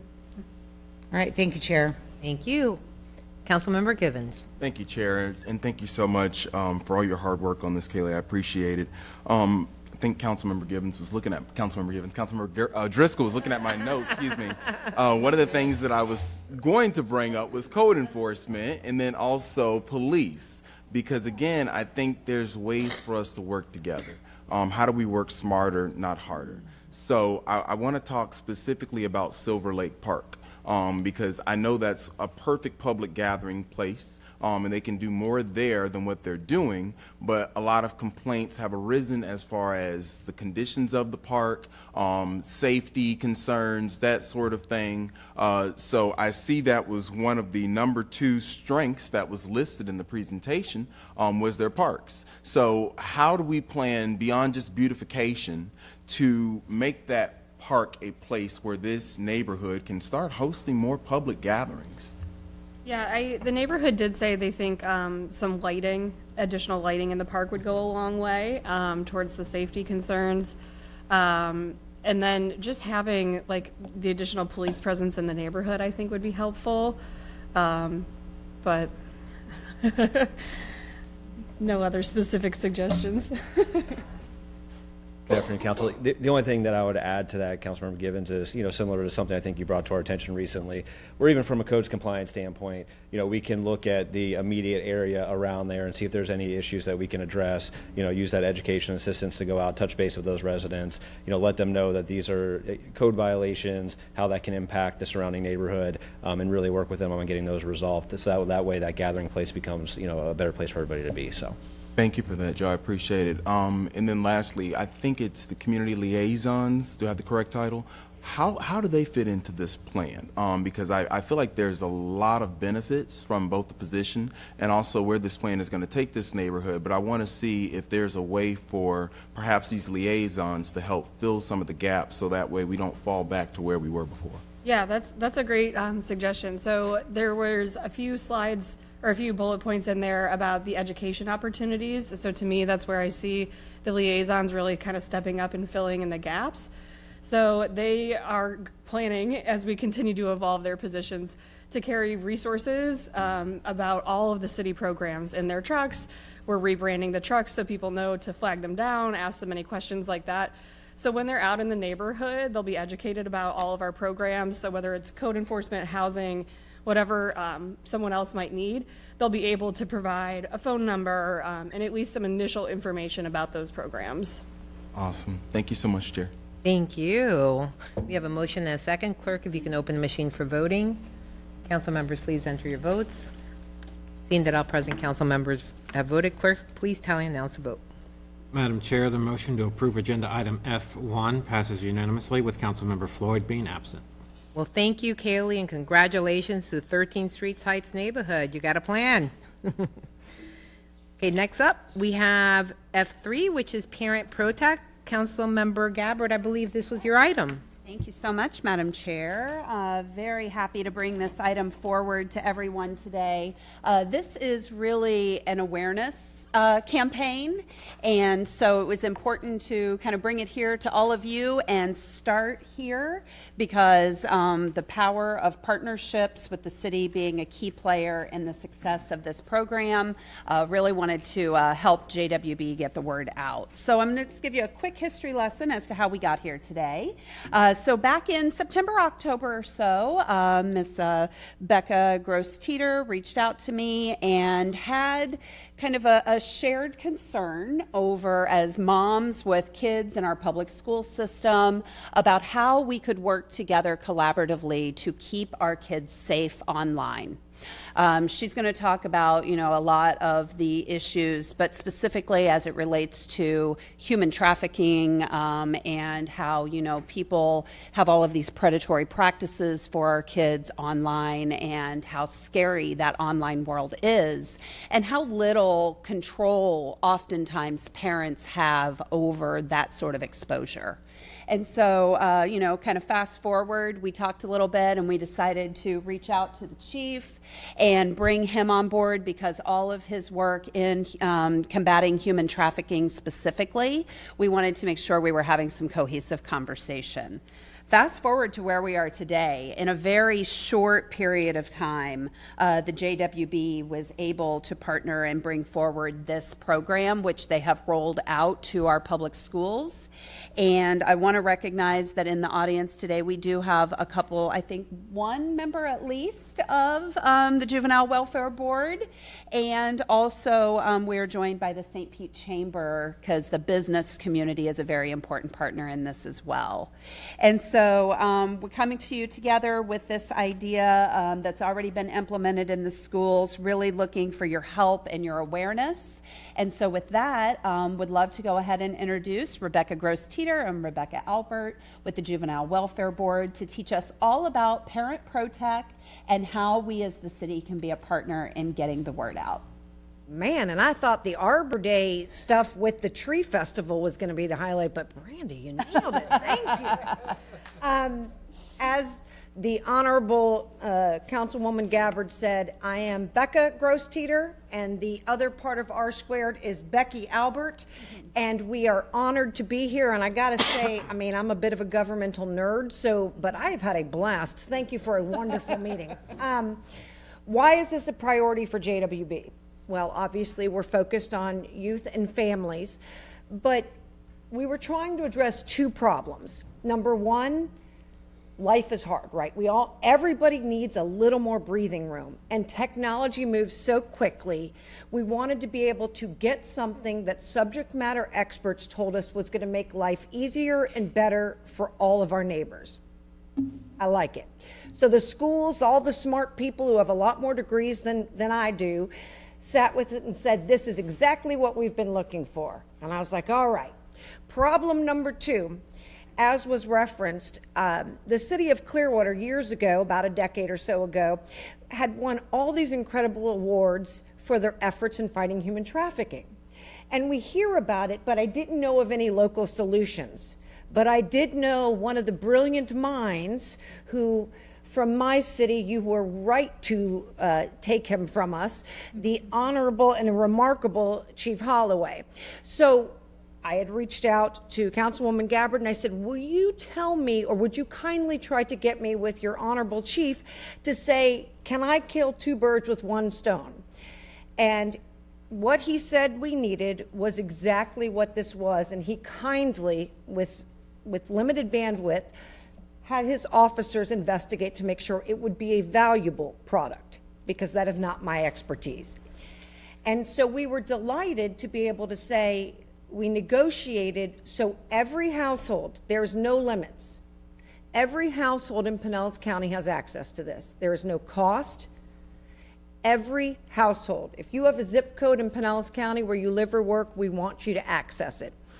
And that's one of the things we're most excited about, is that there are no limits on this. Thanks, Becca. So really what we would like for you to do is help us spread the word, because this resource is available to all parents and caregivers throughout Pinellas County. Why is this important? Well, heading into the months of summer, we know that kids are out of school. They're going to be spending more time on screens.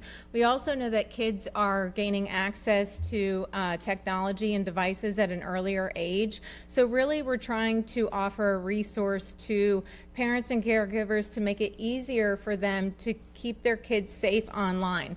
We had heard for many years that it's just too much to keep up with the changing climate of technology. I can't possibly monitor everything my child is doing. Well, here's a resource that actually is working and helping not only parents but grandparents too. And I want to share a nice little short email that we received from a grandmother who said, I just want to say thank you. I'm a great grandma, and keeping up with technology can be hard for a lady 72 years young. It's simple to sign up, and really that's where we need some support, because we can talk about this all day long, but when we walk away, it's one more thing for people to do. But you should have a postcard in front of you. We have many different varieties of them, so depending on the audience that you're serving, we can hopefully meet that need and make it relevant to the area that you're serving. But help people get signed up. It's simple. Scan the QR code, visit the website, and once you're in the platform, you realize this is useful. From Snapchat to TikTok to, we know locally that the topics that people are searching for the most is how to parent differently in a world filled with technology, how to keep my child safe online from cyberbullying, TikTok, Snapchat, and Roblox. So gaming platforms, social platforms, all of the things where kids can become victim to predators. And one of the things that we really love about this relationship with Parent Protect is it's very symbiotic. So if you are hearing from your constituents a concern, they address those in real time. So when we find there's a new fill in the blank, we reach out and communicate with them because they want to meet our needs as a community in real time. And that, to me, is just a wonderful partnership. Additionally, they previously were only speaking really to children 6 to 16, and they've been working with the Juvenile Welfare Board to integrate even earlier. So again, it is very symbiotic, and it's very St. Pete, if I can say so, as a non-resident but super fan. So ultimately, we're working to bridge the gap between the knowledge that children have with technology and helping someone like myself, or I hate to say the older generation, but keeping us in tune with the ever-changing climate. Technology changes so quickly, and this company, Parent Protect, is actually keeping up. So if you have a subscription and you log in, you can see the updates that they're making in real time. You know when they update the material, and they're really keeping pace with the technology companies. I think we've covered a lot of it. I mean, I feel like we tried to be efficient and respectful of these fine people's time. Absolutely. Again, it is, and just for the people who are concerned, but what about my business? You give away very little personal identifying information. We don't have access to it. All we do have access to is, and I'm going to give a little drum roll here so you can see how successful this has been in our first quarter since we kicked this off in December. Becky, what do our numbers look like? We're at 900 subscribers so far, and really with this rollout in December, we're seeing some progress, but really we need more people to sign up for it because it's actually working. And you have our commitment to show up, whatever you need. We want to be your partner in making sure that this is the best place to live, love, and grow. So, what questions might we be able to answer? Oh, and maybe get a treat. Councilmember Gibbons. Thank you so much, Becky and Becca. I Yeah, think you I got got it right. So great to see you both. And thank you to the Juvenile Welfare Board, Melissa and the rest of the group for what you're doing. I appreciate Mike and his team. I do have a question as far as outreach, because you said you're looking for more people to sign up, more subscribers. What is your outreach? What's your marketing look like? How are you trying to get people to enroll? Well, it sounds like we missed an opportunity at the Green Thumb, but maybe we can get there next year. We do a lot of outreach in the throughout Pinellas County. So from neighborhood family centers to some of our out of school time programs. I know there's several here, Walter Fuller being one of them, TASCO programs. We're in the community doing Grand Families events, and we have one of those in North, Mid, and South County. We're bringing computers and we're helping people to get signed up in real time because that's what we find is most effective. We're also doing outreach with scouting organizations, PTAs, any kind of parent-based group or caregiver or concerned citizen, right? Like my father's a really engaged grandfather, and so he has interest. Plus that you can find things just how to protect your modems and give yourself more online security. But Becky is really the brains in this operation, and she oversees our Children's Mental Health Initiative. And just to give scope, how many events did y'all have last year? Oh, you're putting me on the spot. I don't have the number in front of me, but yeah, we had close to 300, but that's, in conjunction with our partners. But we try to make all of these things available because the Juvenile Welfare Board is truly a benefit of residency in Pinellas County.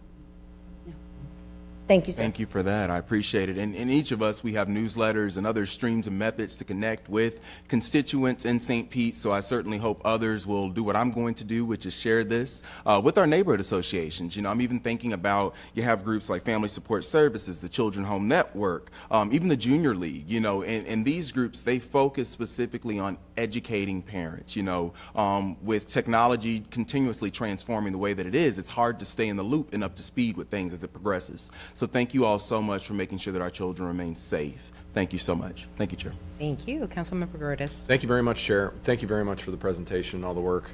I was able to get, and Councilmember Gabbard, thank you for bringing this forward. I was able to get a little bit of a sneak peek the week before Parent ProTech was announced. And so I just want to say, just from being the father of a 8-year-old and a 7-year-old, this is certainly a gap that needed to be filled. My wife constantly asks me, how do we fix XYZ in our kids on iPads and televisions in a world that are completely connected pretty much at all times? And, you're always very hypersensitive to what they're trying to do and what they're trying to accomplish, and frankly, what somebody else is trying to accomplish when your kids are online. And so we are constant Googlers of how to figure that out. And so this gave us the opportunity for one place to try to help navigate that. So I just wanted to say thank you from me, because we certainly experience this all the time. And I know at the end of it all, when my kids get through this learning how to deal with technology and all this, I know this will have helped us navigate that. So thank you so much. Thanks, Madam Chair. Thank you. Councilmember Gabbard. Thank you, Madam Chair, and thank you for the presentation, and thank you for your passion for our children. Very, very important. And as a parent, just thank you for continuing to bring resources and guidance so that, we can really protect our kids, because at the end of the day, that's our shared mission, right? And so we are coming up on summer. We are coming up on that time of year, as you mentioned, kids in, more screen time. But it also gives us an opportunity because we have a lot more kids engaged with our rec centers. So I wanted to ask the administration, is it possible, if JWB gets us enough of these, that these could go into all of our rec centers where we have summer programming? Because this would be a really great way to get this information in front of those parents. My child has since aged out of our summer programming, but I know, in those summer months, I relied a lot on our rec centers for information, activities. So if we could get enough of these, could we get these all in the rec centers this summer? Yeah, we'd certainly be happy to do that. Let me Yeah. talk to the team, the communications team, just make sure that there's Yeah. no issues with that. But Perfect. That would be fantastic. Okay, great. Thank you. And yeah. And if you'd care for them in a digital format, or if with the City of St. Petersburg's logo, because we're proud to be able to work with y'all, we will. Life is our favorite team sport, so let us know how we can, Yes, can be of digital service. format, if you could send all of that, that would be fantastic, because to Councilmember Gibbons' point, we all have newsletters, and the easier we can drop that stuff into our newsletters, the better off. The last thing, Madam Chair, is, I don't want to put you on the spot, Chief, but You were instrumental in all of this. And so I wanted to ask if you had anything that you wanted to add, because I don't know that this would have taken off without you. So. Well, first of all, I want to thank you for getting it together and thank these ladies behind, because, again, once we came forward, we introduced it to the other police chiefs and the sheriffs, and as they said, we did a kickoff to this program. Just so you're aware, and the council is very supportive of it, we still here at St. Petersburg average somewhere between 9 to 10 hits a week of child predators online. We have a unit dedicated just toward that called ICAT, Internet Crimes Against Children, and those detectives work on this all the time. This program, I told them, I'm not sure. That's why I asked the experts to take a look at it. This program is only going to work if parents get involved. Councilmember Gertz, I love what you said. If we were to get parents to take the time to look and see what their kids are doing, we could solve this problem. We don't let strangers into our home, but when you get this technology, you let strangers into your home every 5 seconds. So please be a parent. Look at it. I'm sorry I'm preaching to you. Nope. But again, this was the best part of it, getting this program. Like I said, I wasn't really sure it was going to work, but after seeing it and talking to the other police chief, if parents sign up and get it to go, it will work. So thank you. Thank you, Chief. Thank you, Madam Chair. So first of all, thank you both for what you're doing, and for JWB. Melissa, thank you for taking the time out of your day to come here as a board member representing JWB. And thank you for the support of the city of St. Petersburg, because there are programs that we have that are supported by JWB. I sit on the Shirley Proctor Puller Foundation also, and you all support Shirley Proctor Puller. So you do so much great work, and this is fantastic. In another life, I was a prosecutor. I did child crimes. This was 16 years ago, this was happening. And I had a case where it was To Catch a Predator thing, where the police took over the computer because a child had made a relationship. And the number one threat online is online predators and the grooming that happens. And it's a building of trust with children, and they pretend that they're minors, and eventually that's how they get the kids, and parents don't understand that. And if that risk was there 16 years ago, I think it was an eye touch. Imagine now. And this was someone in Georgia who traveled to Florida to meet a minor. So you're exposing, like the chief said, not just to individuals here, all over. And I think it's incredible work, and I think it's true. Parents are the ones that need to get involved. So the outreach is great. Get us that digital information, and we'll get it out to our outlets. And hopefully, Chief, I don't know if they have it on the St. Pete Police website, but this could also be something that maybe they can also have as a resource. And the community service officers could share this at the neighborhood meetings, and I think that would also get the word out. So thank you all for being here. Thank you.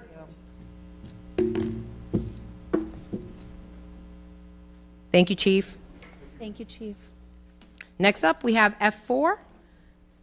This was an item that I pulled for good news. This is the construction that's going to be happening on Beach Drive and North Shore Drive Northeast. It's going to be a huge water main replacement project, and part of the reason I pulled it is because the area, as you will see, is a very heavily trafficked area. A lot of people are going to be affected, and we may start getting calls, and it's important for everyone to know what's happening with this project.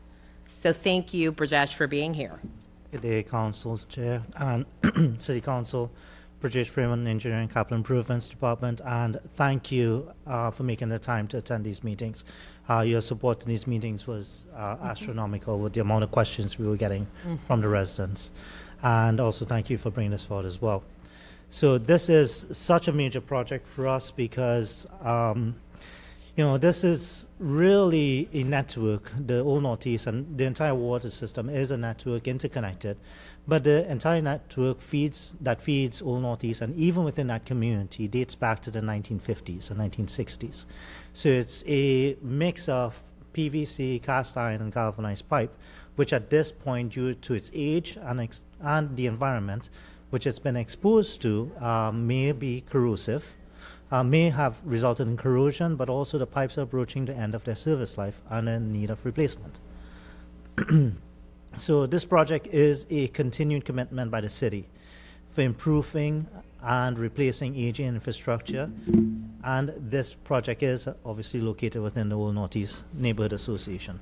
This project will replace approximately 14,000 linear feet of pipe, 6-inch and 8-inch water main within the community itself. While the engineering department is administering the project, we did conduct 2 public meetings, and we did have a decent turnout from residents, which we were grateful for. And we also did facilitate quite a bit of feedback through our questions and our website, as well as the telephone numbers.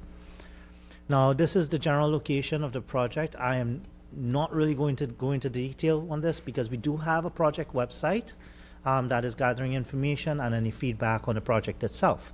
But as the council chair mentioned, it is along a major roadway section, which leads towards, and I'll touch a little bit on before I get into it, but really the project goals and the objectives.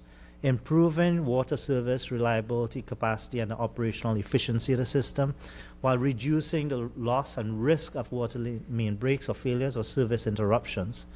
Improving the fire service protection and maintaining that quality of drinking water supply. So what can we expect during construction? To be honest, the road in these sections are about 40 feet from curb to curb. 40 feet with major construction equipment, backhoes, it will have operational impact. So during the day, we expect construction between 7 a.m. to 5 p.m. 7 a.m. really is where the contract is going to start staging. We don't anticipate lane closures at that time. We try to keep our lane closures to after the rush hour traffic and reopen lanes before the rush hour traffic. But again, this is just where residents may hear the beeping of the trucks because they're staging. They're getting ready to start working because we want them to start as soon as that rush hour is done. So there will be heavy equipment within the right-of-way during construction. We do not anticipate any service interruptions. Typically, water mains are constructed by constructing the new line, then we clean it, disinfect it, test it, get our clearances through our water department and then the Department of Health, DEP, before we can actually put in the service connections. So again, we build a new line parallel to the existing line where all the service connections will be. We have everything up to the point of the private property. We clean, disinfect, test everything. Once it clears, then we sequence our tie-ins and switch off from the old line to the new line, usually during times of low service or at times at night where there's low operational need. Those tie-ins come in very quickly. Usually it's not something that the residents could even tell that we just did that quick tie-off. Usually they'll probably, when they switch it on, they'll just get a little water hammer, but nothing significant.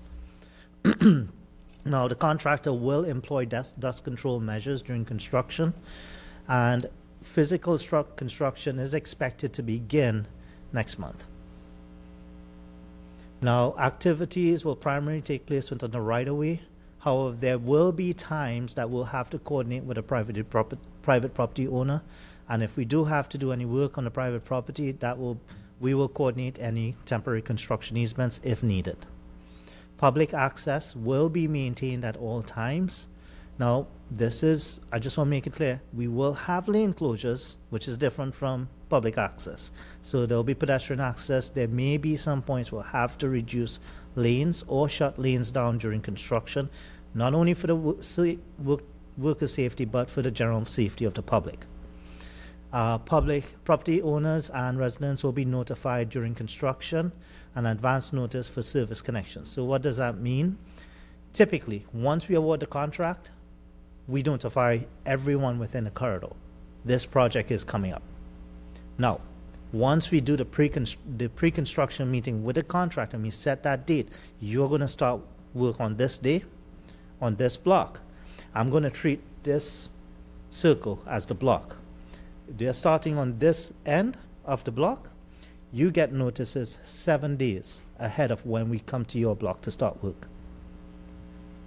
So they're constantly moving that way. So as we clear each segment, by the time we get down to Councilmember Driscoll, she may not get notice yet because we are not at that block, the 7-day notice. She got the notice that this project is coming, but she hasn't gotten the 7-day notice. So as I'm moving down each block section, 7 days in advance, you get that notice that we're going to be in the front of your block working. And that's how we continue on. Now, the other element as it relates to the construction sequencing on this, and I want to go to this section to really show you all, is it's a long section of roadway. It's not beneficial for us to finish these 2 blocks and then come and pave it, then do the next 2 blocks and come and pave it, because we're going to do the entire majority of the line and test it and put it before we put it in operation. We do not want to pave the road before we get the clearances from FDEP and the pressure testing that everything's good. Then we come back and pave the road. And when we pave it, we'll pave that entire section at one time. It's more cost effective and will be less impact on the community as well. So as we get started in construction, there will be lane shifts during construction. As I mentioned, most of this roadway section is about 40 feet in width. So it's not that wide when you really think about bringing a backhoe, a dump truck, staging pipe, and all that equipment. So as we start construction, we will do temporary closures. And again, we will coordinate that with the residents. During the day, we'll close a section. At night, it'll be reopened. All this has been discussed in the public meetings, and we've also coordinated with some of the major entities along the corridor, meaning some of the condos associations or some of the other type of facilities along the Vinoy and other multi-family or multi-residential units. So that way we have the specific points of contact that we need to coordinate with during construction. Now, this is the general information as far as what the public can reach out if they have any questions, but to the general public, they will be getting a notification letter once we award the contract. And that letter will have the city's point of contact that they can reach out to if they have any questions. On top of this, 7 days before construction, they'll have a door hanger which has that point of contact again. So thank you for this. This is going to be a very impactful project. These smaller projects, these projects within these smaller blocks and neighborhoods is always much more challenging. Thank you. I'll take any questions. Thank you. Well, I appreciate all the information you gave. I attended the meetings and they were well attended, and you have representatives also from the Vinoy and other businesses that are going to be affected. So your team did a great job. You did a great job, Rajesh, handling the questions and also easing people's concerns about some of the impacts that they're going to have. So I'm glad that this is going forward. It's been many years. So with that, I'll entertain a motion. Move approval. Second. We have a motion and a second. Clerk, if you can open the machine for voting. Council members, please enter your votes. Seeing that all present council members have voted, clerk, please tally and announce the vote. Madam Chair, the motion to approve agenda item F4 passes unanimously with Councilmember Floyd being absent. Thank you. Next up, we have F5, and it's yours also, Rajesh. Thank you, Council Chair and Council members. I'm here to give a update, and before I get started, I'll ask Councilmember Harding if there's anything, do you want to share about the project before I get started? No, sir. I think you understand it about 100% better than me. I know. There's like go to 101 if I can. Thank you for your time with this. No, I think council member is being very polite in the fact of the amount of time he's actually committed in understanding this project and also in supporting us in the public engagement processes, which we are grateful for. So that's really one of the first things I'll get started on, is that we've done a public meeting back in March 4, 2026 on this project, and it was, I would have liked to see little bit more people there, but I think we'll continue our engagement process. This element, and this I think is one of the big benefits of alternative project delivery. So the project is approaching 60% design, and this GMP that we're bringing to you all today is really for those long lead items, the generators, the pumps, the box culverts, the HDPE pipes, the fittings, things that we know we are going to put in that's not going to change. By example, the pumps that are going to go into this pump station, each one of those pumps is about 10 feet tall. So the pumps are actually bigger than the pumps in the lift station 85 on capacity and size-wise. So this gives us the ability to maximize the ability, because this project is grant funded. So we can advance these purchases, to use the grant funding as quickly as possible, and then also get the ability of leveraging tax savings through the owner direct purchases. While this is being done and we put in these orders, we're also working on the 60% design, which just completed, and we're moving towards 90% on permitting. So we could complete the design while these elements are being ordered, developed, manufactured, and being shipped to the site. By summer of 2026, we'll then be putting out the utility adjustment package for all the water lines, all the reclaim lines, or sanitary sewer lines that have to be adjusted within the project limits. And then following quickly with the GMP for the actual construction, at which point we will then start receiving all these long lead items that we've ordered. So that's how we can shave some time on the front end of these contracts, leverage tax savings, but also utilize the grant funding as part of it. We do plan another public meeting in the fall of 2026 before we actually start the heavy construction on the pump station. And with that, I'll take any questions. Thank you. Councilmember Harding. Chair, thank you. Brajesh is underselling himself. The last item that we heard is replacement of pipes, critical to the infrastructure, harder than anything that I could ever imagine. But upkeep of what we already have. What Brajesh and his team have taken on this time will change lives. It will, by the time we're done, it'll eliminate the daytime flooding in at least a third, if not more, of Shore Acres. It will give life back to those that have to check the weather to see if they can get back to their house. It will never cause the LCC day school to have to call parents to tell them that they can't come to Carline because it's a king tide. This will change our community. And Brajesh, I think that, and it's the first time that we have done this, or utilized this technology, or utilized this level of engineering. And after successful, it'll be something that, according to Brajesh, we'll use in other parts of the city. But this one is different. This one isn't bringing us up to code. This one isn't replacing stuff that we have. This isn't re-engineering and making a system work better. This is literally changing the lives of folks who live in our community, because Mother Nature decided to act in a different way, which she will whenever she chooses to do. So I cannot thank you enough. My gratitude is underscored by how impressed I am with you and your team and what the city is capable of. So thank you very much, Brajesh, and with that, I move approval. Second. I have a motion and a second. Clerk, if you can open the machine for voting. Council members, please enter your votes. Seeing that all present council members have voted, clerk, please tally and announce the vote. Madam Chair, the motion to approve agenda item F5 passes unanimously. Thank you. Thank you, Brajesh, for joining us and giving us all this great news. Thank you for the support. Thank you. Thank you. Next up, we have F2, Advanced Metering Infrastructure Update. Hi, Claude. Council Chair, Council, good morning, good afternoon, sorry about that. So yes, as promised at the last council meeting, we come with an update on the AMI process. We posted yesterday the notice for the public to see that we have received this unsolicited proposal, and to invite others who may want to submit their own proposal to do so within a 30-day period. And so we've kicked that off as of yesterday. Okay. Well, that's great news. I think that was what we wanted to hear. Yep. So it doesn't seem like anyone has any questions for you, so I'm glad that we got this done. Thank you so much. Thank you, ma'am. Okay. Next up, we have new business, G1, referral to HERS. Councilmember Gabbard.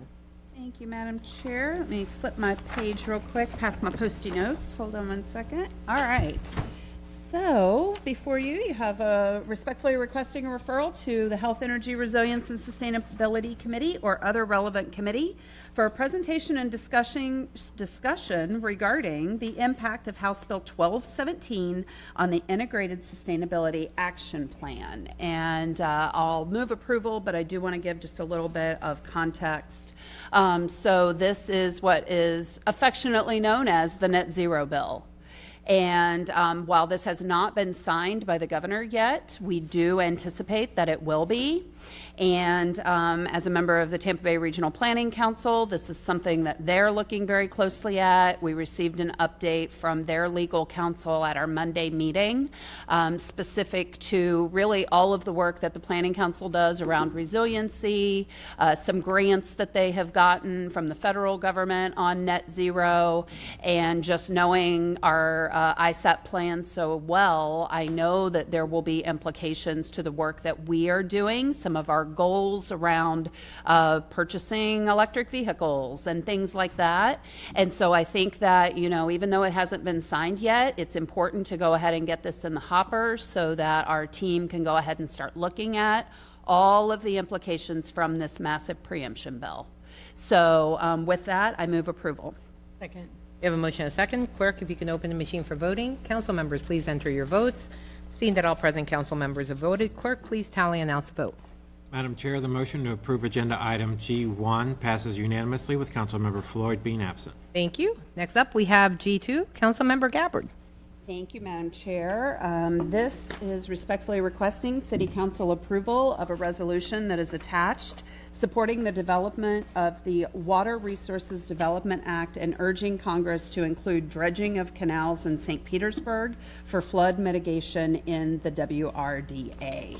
And you do have a resolution here before you that we worked on with our legal team. I believe Jane is here if we have any questions for legal. And really, I just want to speak to the residents of District 2 and thank them for their continued advocacy. Since the storms of 2024, you have all heard me talk about the need for dredging of our canals. This is something that you all approved some initial funding some time back for us to start laying the groundwork. Unfortunately, we need our federal partners to help us with this. And, you know, that is a massive undertaking, specifically Army Corps of Engineers, and the list goes on as to kind of the steps we have to go through. So this being one that I think is important to kind of helping us show our support as a city towards this need. And I think even District 1, there's some issues with dredging out there, maybe also in District 3, District 5, District 6, across the city, really. And we cannot do this work alone. We need our federal partners to help us with this. And so I am urging that we pass this resolution today. So with that, I move approval. Second. We have a motion and a second. Clerk, if you can open the machine for voting. Council members, please enter your votes. Seeing that all present council members, Big Sam. Councilmember. I've got it pushed, I'm sorry. Oh, there you go, you're good. Seeing that all present council members have voted, clerk, please tally and announce the vote. Madam Chair, the motion to approve agenda item G2 passes unanimously with Councilmember Floyd being absent. Thank you. Next up, we have council committee reports. We have H1, the April 9th, 2026 HLUT action item, and on behalf of Vice Chair Floyd, Committee Vice Chair Harding is going to present that. Thank you, Chair. Respectfully requesting the administration move forward with a scope of work for Phase 2 of ULI Tampa Bay study of the historic gas plant site within the next 2 weeks and provide an email update to City Council. Councilmember Gabbard. Thank you. So I wanted to ask the administration, we're a week past when this was passed at HOUT. We're now a week away from when we wanted this to be moved forward. So can you just give us a quick update as we approve this item today? Sure. So Mr. Corbett recently met again with Ms. Lowry and the Downtown Partnership to try and keep moving forward on a scope. We're waiting on ULI to respond to us still with that scope, and we're doing the best we can to move it forward. Very good. I'll expect to probably speak with them for an update myself since I'm the one working on this item. So I'll continue to urge them to get back to you as well. Okay, thank you. Thank you, Madam Chair, and I move approval. Oh, was there already, would you move that as the one? Okay, because I was going to second if you already did it. So yes, I move approval. Okay, Councilmember Gertis. Thank you, Madam Chair. I guess this is probably a question for Councilmember Gabbard. Yes. And I watched this meeting and then went back to the transcript, and I'll just be very honest, I'm a little confused, and so I'm hoping you can help me, because to me it seemed like, and administration jump in as well, to me it seemed like we needed Phase 1 in order to get a Phase 2 scope, but maybe I understand. If you could help clarify that to me, because Yeah. I don't have a problem moving forward in the process that's been laid out, but I don't want to leave things out in phase 2. Yes. If we need phase 1 to be completed. That's my concern here. Understood. Yeah, so if, just some clarity from whoever would be super helpful. So phase 1 is the gathering of all of the information Right. that we already have, all these plans, all these studies, everything that's been done.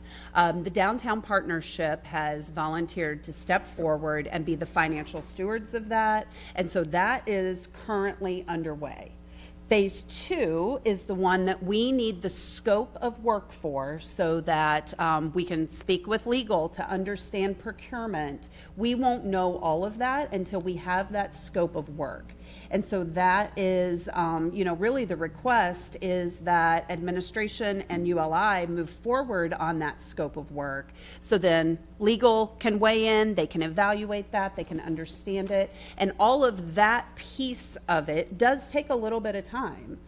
Phase 1 will be working, the partnership will be our steward on that. We will be working on phase 2 to figure out what that looks like from procurement. The partnership is also working with other partners who could potentially help to fund phase 2, along with whatever the city contribution might be.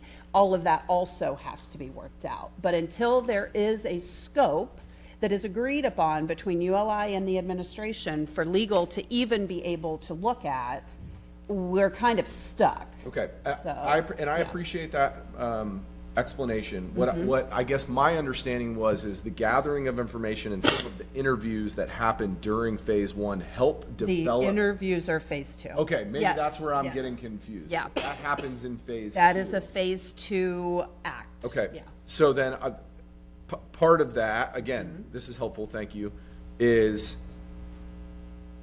how do they know who to interview just because of everything they've gathered? Is that how that's So put together? That's where right, I'm missing. Understood.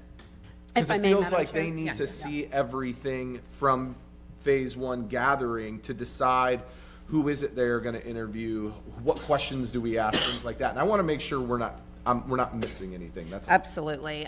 So the partners who will come together on the funding, if you will, led by the partnership. So Jason was there that day, Mr. Mathis, and he spoke about some of those partners. And, he's going to be talking with the chamber. He's going to be talking with the Urban League. He's going to be talking with the foundation. The Suncoast Tampa Association of Realtors have stepped up to put some funding forward. They will all, during phase 2, work on who these individuals are throughout the community. I have also talked with Jason because he was part of the work that I did to get us to this point, is that the descendants of the historic gas plant who were present during that conversation, they will be very instrumental in this. It will be a wide collection, but that group, along with the city and ULI, will decide ultimately who these 100 individuals are that end up getting selected to be interviewed for the ultimate end product. Okay, all right. Thank you for the clarification. So, Absolutely. And administration is working towards this now, and you're okay with, it seems it seems like it's relatively the same path, but a little bit different. You're okay with moving this way and going forward and I don't want to speak for Mr. Corbett, but it's my understanding we don't need the results of phase 1 to do the scope of phase 2. Maybe that, sorry. No, Maybe it's that okay. was the question I should have asked from the beginning. I'm sorry.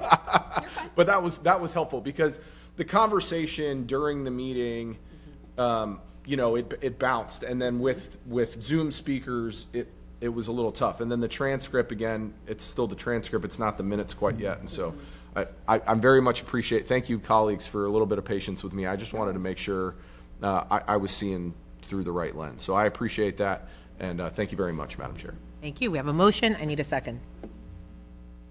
Oh, second, sure. Okay. We have a motion and a second. Clerk, if you can open the machine for voting. Council members, please enter your votes. Seeing that all present council members have voted, clerk, please tally and announce the vote. Madam Chair, the motion to approve agenda item H1A passes 6-1 with council members Driscoll, Gabbard, Gertis, Givens, Hanowitz, Harding voting yes, council member Fig Sanders voting no, and council member Floyd being absent. Thank you. Okay. The next up, we have public hearings. That's at 5:01, so we have a little bit of break. So with that, we're in recess. Thank you, everyone.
City Council meeting of April 16th is back in session. Now we're in the public hearing section of our agenda. First up, we have J1 and J2. Move approval. Second. We have a motion and a second. Clerk, if you can open the machine for voting. Council members, please enter your votes. Seeing that all present council members have voted, clerk, please tally and announce the vote. Madam Chair, the motion to approve agenda items J1 and J2 passes unanimously with Councilmember Floyd being absent. Thank you. Thank you, Joe, for being here. Next up, we have J3. This is setting the May 14th, 2026, setting May 14, 2026 as the second reading, second public hearing for an ordinance amending the city code, creating a new section 16.30.060, transit-oriented development overlay, providing for transit-oriented development districts, including establishment of the Sunrunner BRT. This is the first reading and first public hearing. I'll read the ordinance. I'm sorry? I'll read the ordinance. You can read the ordinance. Proposed ordinance number 633H, an ordinance amending the St. Petersburg City Code, creating a new section 16.30.060, transit-oriented development overlay, providing for transit-oriented development districts, including establishment of the Sunrunner BRT bus rapid transit overlay, providing for station area types and descriptions, providing standards for development, design, and parking, providing for servability, and providing an effective date. And again, the public hearing is on May 14, 2026, and we do have cards for this item. Thank you. And before we start, Councilmember Harding. Thank you, Chair. I intend to recuse myself from this item to avoid any appearance of a conflict due to my business interest that's in a potentially affected property. Okay. Your permission, I'll excuse myself. You're excused. Thank Thank you. you, Chair. Good afternoon, Derek. All right, good afternoon, and thank you, Chair, Council. My name is Derek Kilborn, Director of the City's Planning Department, and we are presenting tonight on the Sunrunner BRT overlay. So almost everybody in the room I've talked to before. I think everybody here is familiar with the long history on this. But the long history is important because there are efforts that reflected where the community was at different points in time. And there has been an evolution in this process. And there are a lot of plans that are involved, including the countywide rules, the city's comprehensive plan, and the land development regulations. And so the intention today is to walk you through a presentation that is very similar to the presentation you have received in committee, or maybe you've seen us present at the DRC and CPPC. But we do have additional support information, and we're ready to answer any questions you may have about finer details of the proposal. So as always, I'd like to start with the 2012 Central Avenue Revitalization Plan to remind everyone that the bus rapid transit discussion didn't start today or in the last couple of years. It started in the mid-2000s when the idea of a bus rapid transit system coming to the First Avenues was first contemplated. And through the Central Avenue Revitalization Plan, there was a land use and zoning element in it that included changes and increases to the development potential for those sites. And so you can see on this slide that the development potential was increased from 15 and 24 units per acre with a workforce housing bonus up to 60 units per acre plus 10 units per acre workforce housing for a total of 70 units per acre, and a maximum building height was increased from 48 to 72 feet. So that is the code as written today, and those are the allowances along the corridor shown in the graphic. We then can jump ahead to 2019. There was the Union Central District Plan that was accepted on December 2019, and I included this master plan in the presentation today because this particular graphic shows the Central Plaza location as a recommended transit scale development option. When we get to 2022, we now are starting to look back at the 2012 land use and zoning regulations and asking, do those compare appropriately to the transit investment that has been made in what is the now realized bus rapid transit system? The stations are in, we know where they're located.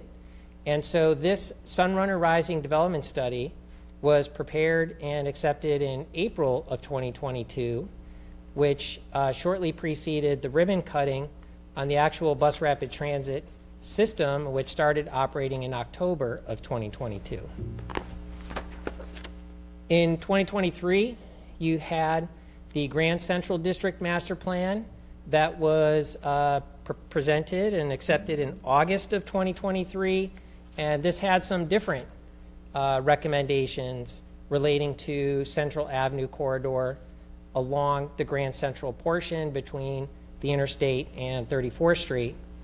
And so this is something that may come up in public comments. You did receive one public comment that talked about some of the proposals and recommendations in that master plan. Also related to this discussion, 2023, the city adopted map amendments related to missing middle housing. And this is important because there was missing middle housing and parcels that were rezoned and implemented along the bus rapid transit corridor. And then finally, we wanted to highlight that in 2024, you had approval or adoption of the Sunrunner Target Employment Center Local Overlay, which was essentially the first station area plan for this TOD development option. And this was at the 22nd Street station location, which is shown on the map here.